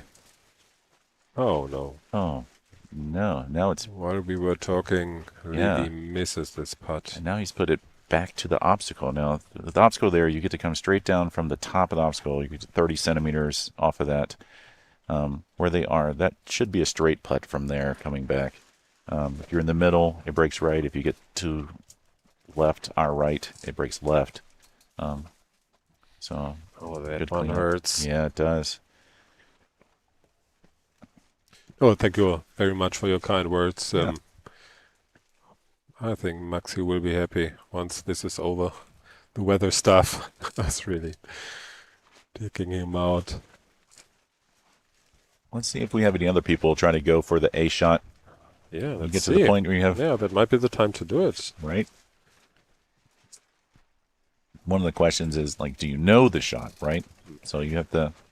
Where that ball was teed up, you're actually teeing up a little more to the viewer's left, and then coming in.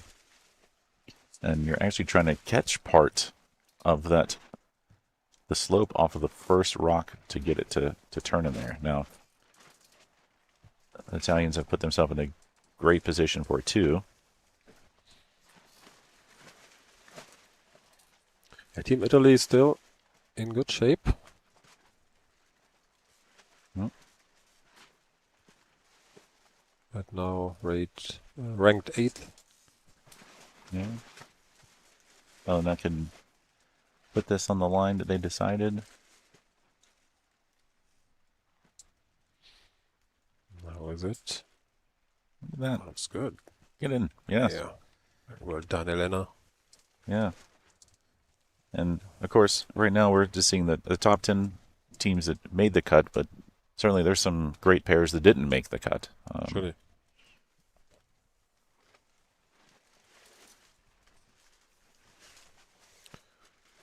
Okay. Only a few lanes left to play. 4 to 5 lanes for most leading pairs. The Finnish team is leading right now, still leading. Close second, Stefan Emich and Patrick Riener.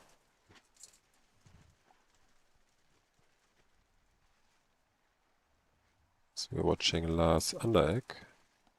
Lars is in the spot. He might be going for the A shot here. Looks like he's teed up He's far a little out far there. to our left, and he's putting a lot of thought into this. And Yeah, I mean, he's ranked 3rd right now. Maybe probably calculated. We can get to the 2nd. Let's see. Let's see if he goes for it.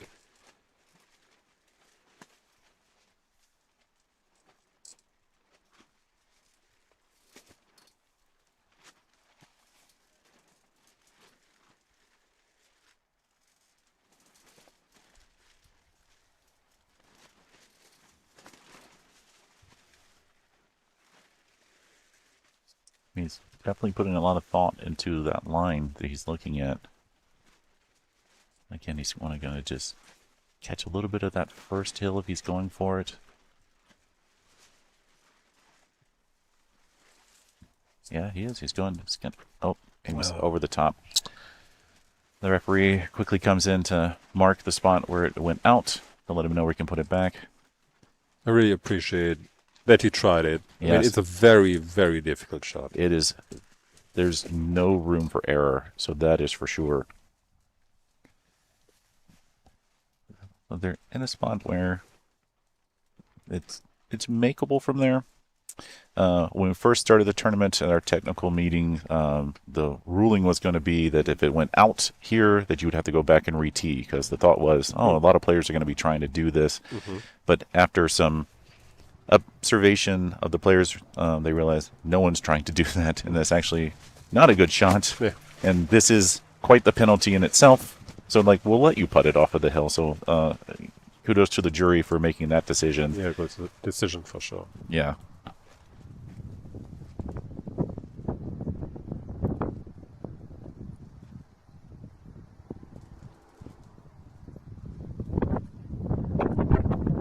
You do have to be careful to make sure you don't hit it over the line, because that would kill the shot. You have to take it back. When I think the angle here is good enough to put it on. Oh, look how much that dove coming off that hill. That's a tough place to be. Again, why the jury decided that people would not want to do that on purpose.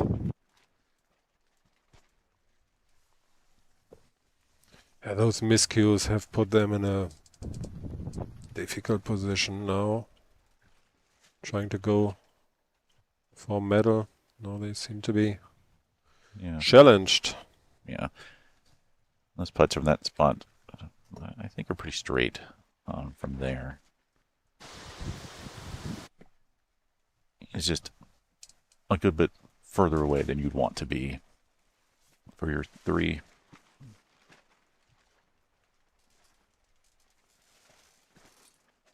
Another fascinating point of the mixed pairs is deciding which ball you're going to hit. Because if you and I were in a team and we've played different balls off the tee, like all right, like we're going to play this ball, and am I They'll used? have to talk about it. Yeah, absolutely. It's like, because they're going to feel different coming off your putter, that's for sure. Straight in. Nice shot, Lars. Good job. Okay. No disaster. Only a 3. Yep, you're not losing one to the field there, that's for sure.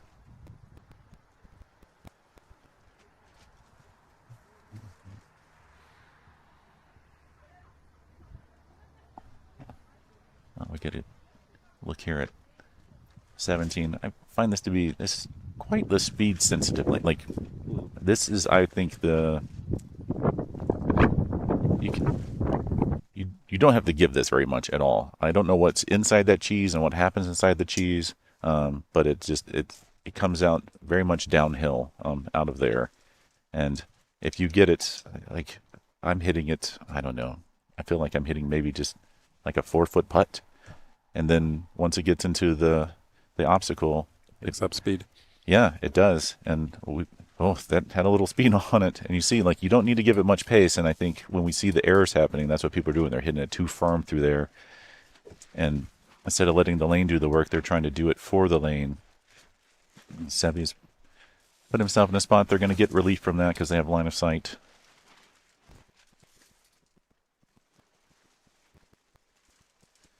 Claudia, let's see if she can ace 17.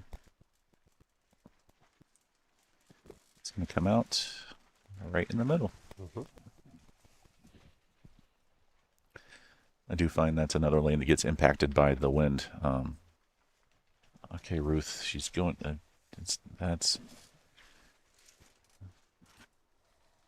I think that line was off a little bit. Sammy's going to clean up for the 3. On 17, we certainly saw the wind impacting the slower putts coming out and pushing it. Luckily, the wind changed direction to come like downwind instead of from the side.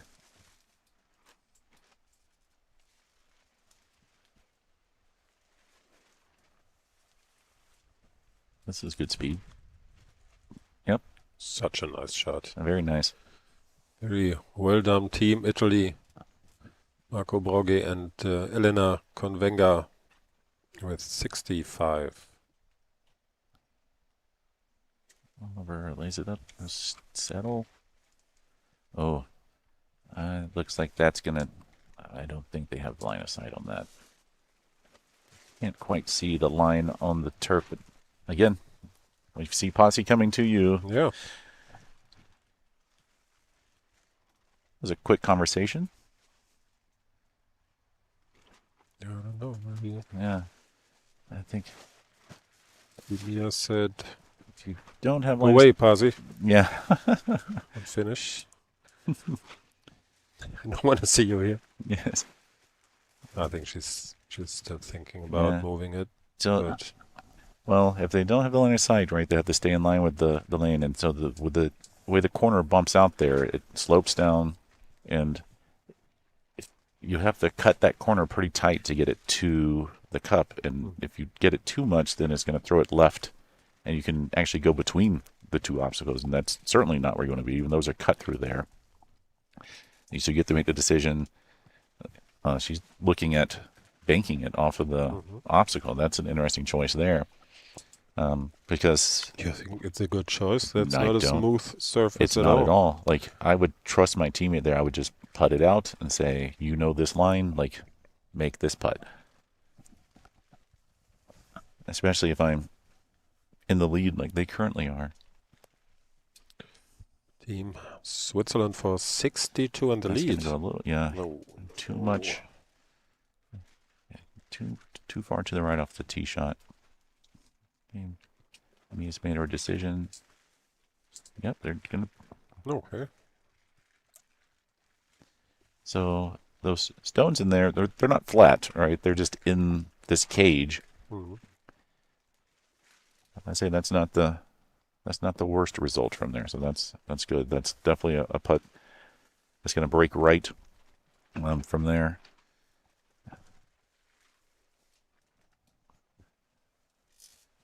The Swiss end up in a spot that's good. Not in the trap is good there. You get to go from a flat surface up the football, which I'm proud of myself for not calling it a soccer ball all these times. Well done, Jeremy. Thank you very Yes, much. in the spirit of the World Cup.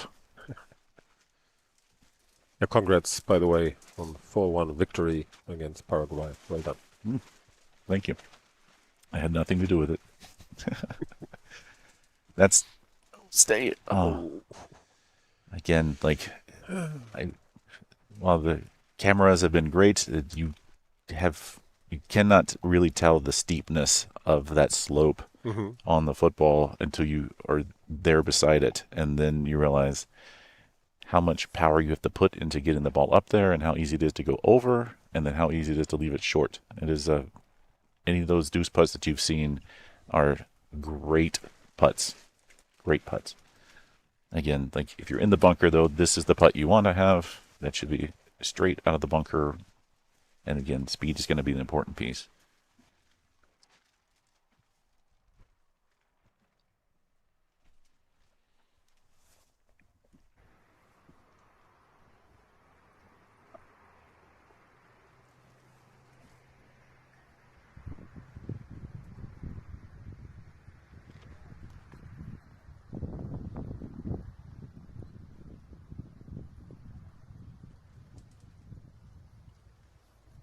Perfect, right in the middle. Great putt. Yeah, but you can see the despair on his face. Team Switzerland Looks like we might have another ace run here. with Oh, 64. we did, and he caught the inside of the far obstacle. Leader in the clubhouse, still Team Finland. Walker Nozio with 63. 4 teams to come.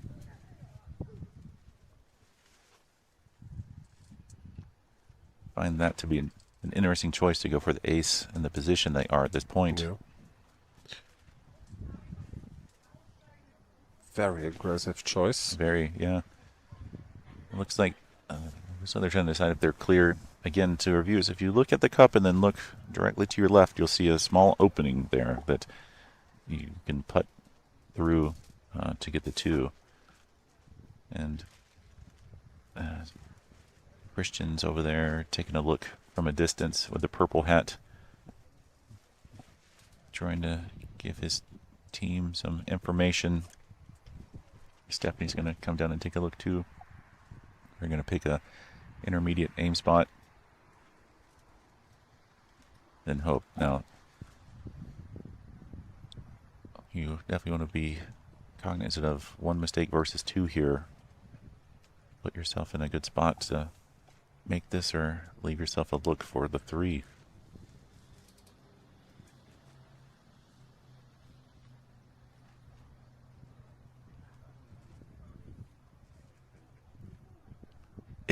It's through. Great. Great putt.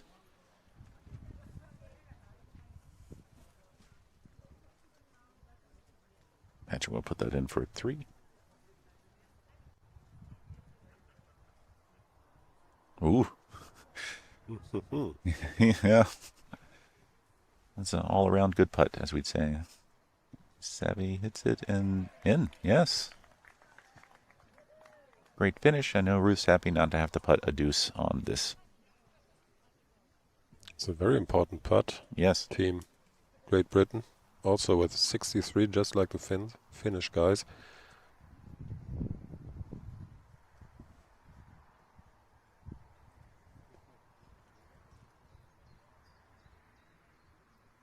So it's nice. You always want to finish ace-ace coming in on the course.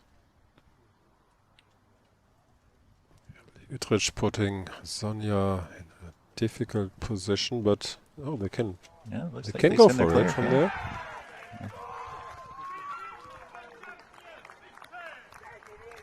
Oh, yeah, we missed that obvious ace from Team Finland. Oh, and we just a little too much speed to catch the pocket on there.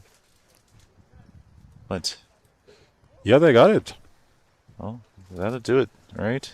Vuorojovi and Mentele will win this 59 on aggregate. Congratulations to the second Finnish team.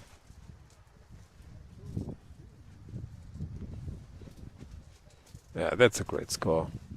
Another blue score. Absolutely. And you can see the excitement and joy on their faces. And again, the camaraderie, not only from their fellow countrymen, but from the other teams as well. Oliver and Mia, 2 players that are loved by everyone. She's moved. Yes. Very understandably. Yeah, that's 2 medals for her today. Yeah, Jeremy, I really have to say this. There's a very good vibe here overall. It feels it's very nice being here. It's everybody's friendly. Players are helping each other. Yeah.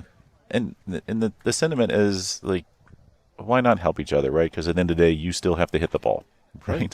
And people are like, I want to beat everyone at their best.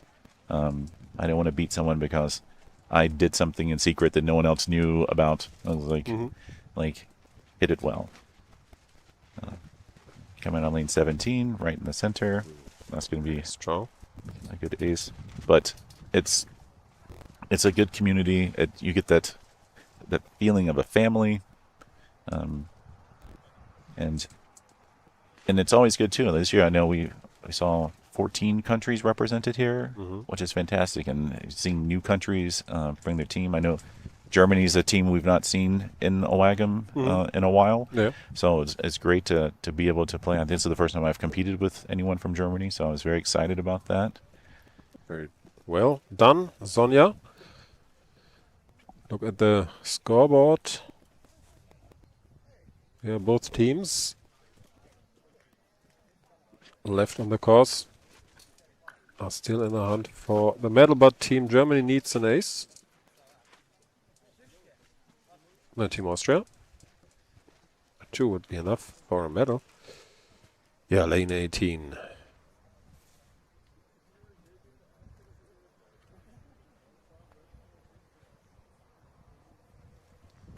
Who will be up first here, though? Austrian team. Yes.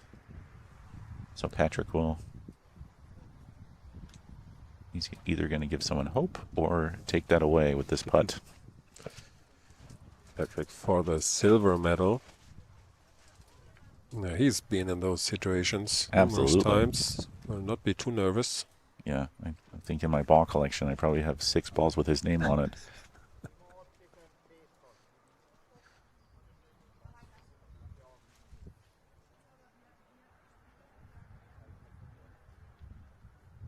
The wind is calm.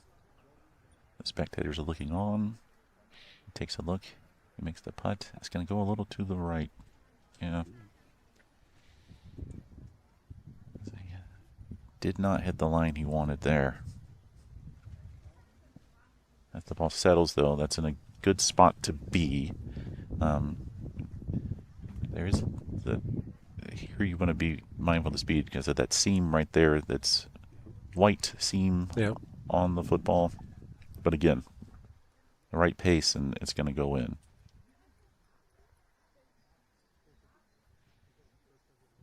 Oh, yeah. Oh, man. Oh, that almost held up. Yes, that. I'm sure she was clenching her teeth and everything else at that point. Oh, I'm surprised. I was expecting it to go over and roll down the hill. It could also, like in the seam at the top between the black pentagon and the white hexagon, like it stay up there, like that seam as well. Yeah, too. But now, an ace here and you tie. Yeah. How will the young player respond to this pressure? He's young. That's a good line. Already very experienced. And it's in. Great. Perfect. That was textbook. What an important shot. That's the medal for Team Germany, but now we're heading to a sudden death playoff for silver. Absolutely. So they'll start back at lane 1 and play sudden death. That's somewhat adventure golf. Yes. Perfect. Bonus golf. That's good. Congratulations to the teams, the Austrian team, German team, and of course the Finnish team. Yes. They will now instantly go to lane 1.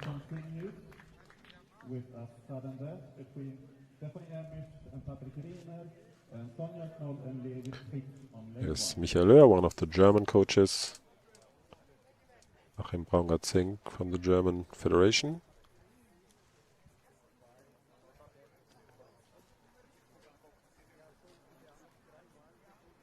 The camera view there, we get to look back towards the players' area and the clubhouse here.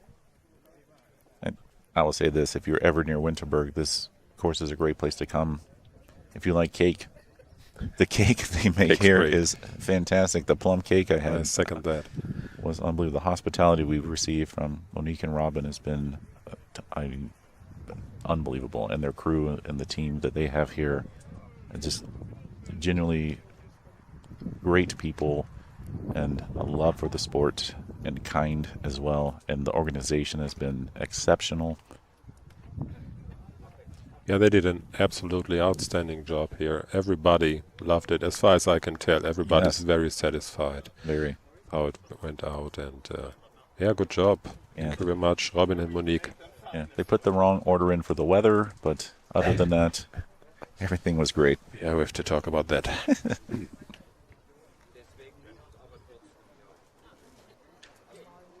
So if you come into this position, you're tied, like what would be going through your head at this moment? I think I would be very relieved that I already have secured the medal, Okay. to be honest, because I don't see... For me, the difference is between first and second and third and fourth, you know. Yes. I prefer to be second, but it's not that much of a difference. So I would feel very good right now if I were one of those players. Yeah, I would agree with that.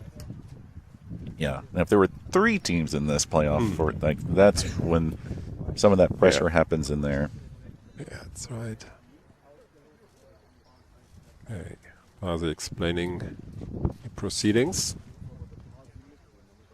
And then Yeah, who's going to go first? They in the will middle. be flipping a coin, right? Yeah. Yeah, and you see Okay, Kaya second there in the coin. middle. She's been doing a fantastic job behind the scenes, getting players out on time, helping update the band golf site, making sure things are running smoothly. Her and Posse make a great team.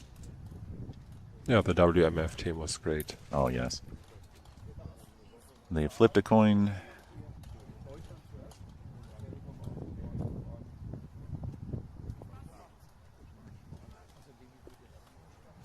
And Team Germany is going to be up first.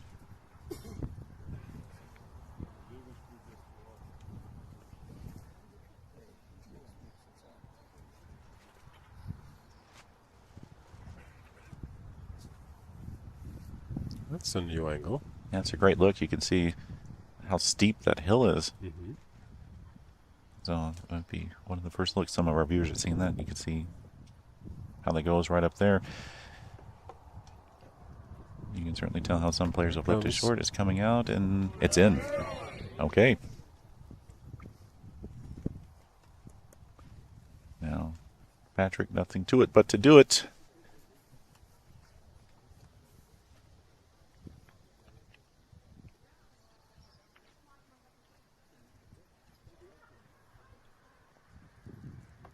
It's in. He's done his part.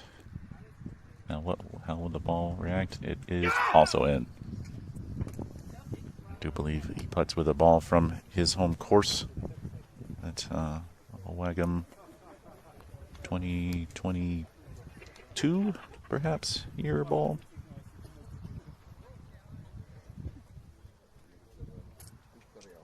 You see one of the Team USA members there in the foreground. That's Chase Ferguson, one of our youth players. Well, I would say our youth player. Mm. We're very proud of him.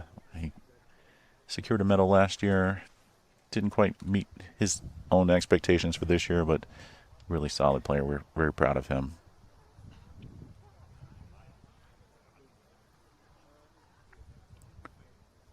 This is another lane. Like, you go from a steep uphill to a gradual uphill. There is a large drop pocket with the hole on the left at the top, but it is speed sensitive. It is easy to putt right through it. Stephanie's going to take a look. It goes up. It is in. It's going to come out. And in. An ace. What an ace. That's surprising to say the least. I agree with that. Sudden that will be over soon. Yeah, I don't know if I've seen back-to-back aces on this lane. In my practice experience, in the playing I've done. Can it be done? Absolutely. Will it be done? We shall see. Sonja Knoll.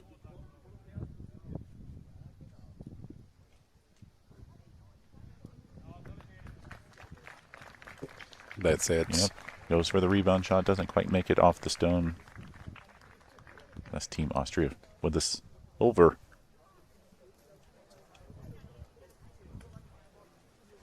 Yeah, that's it for this year's Wagum.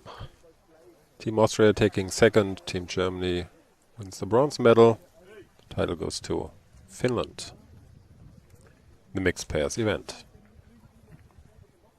Thanks for the invitation and letting me share the booth with you for this time. It's been a pleasure. Thank you very much for joining me, Jeremy. It was a big pleasure for me too. Yeah, let's have a nice closing ceremony later. I say so. We'll raise a glass to the winners. Let's do that. Yeah, I'll shoot a look over to Maxi, see if we are continuing or are we stopping now. Yeah, we are stopping now. Okay. Dear viewers, thank you very much for having us. It was a blast for us here in the booth. A great 3 days of adventure golf. Hope to see you soon again. Bye.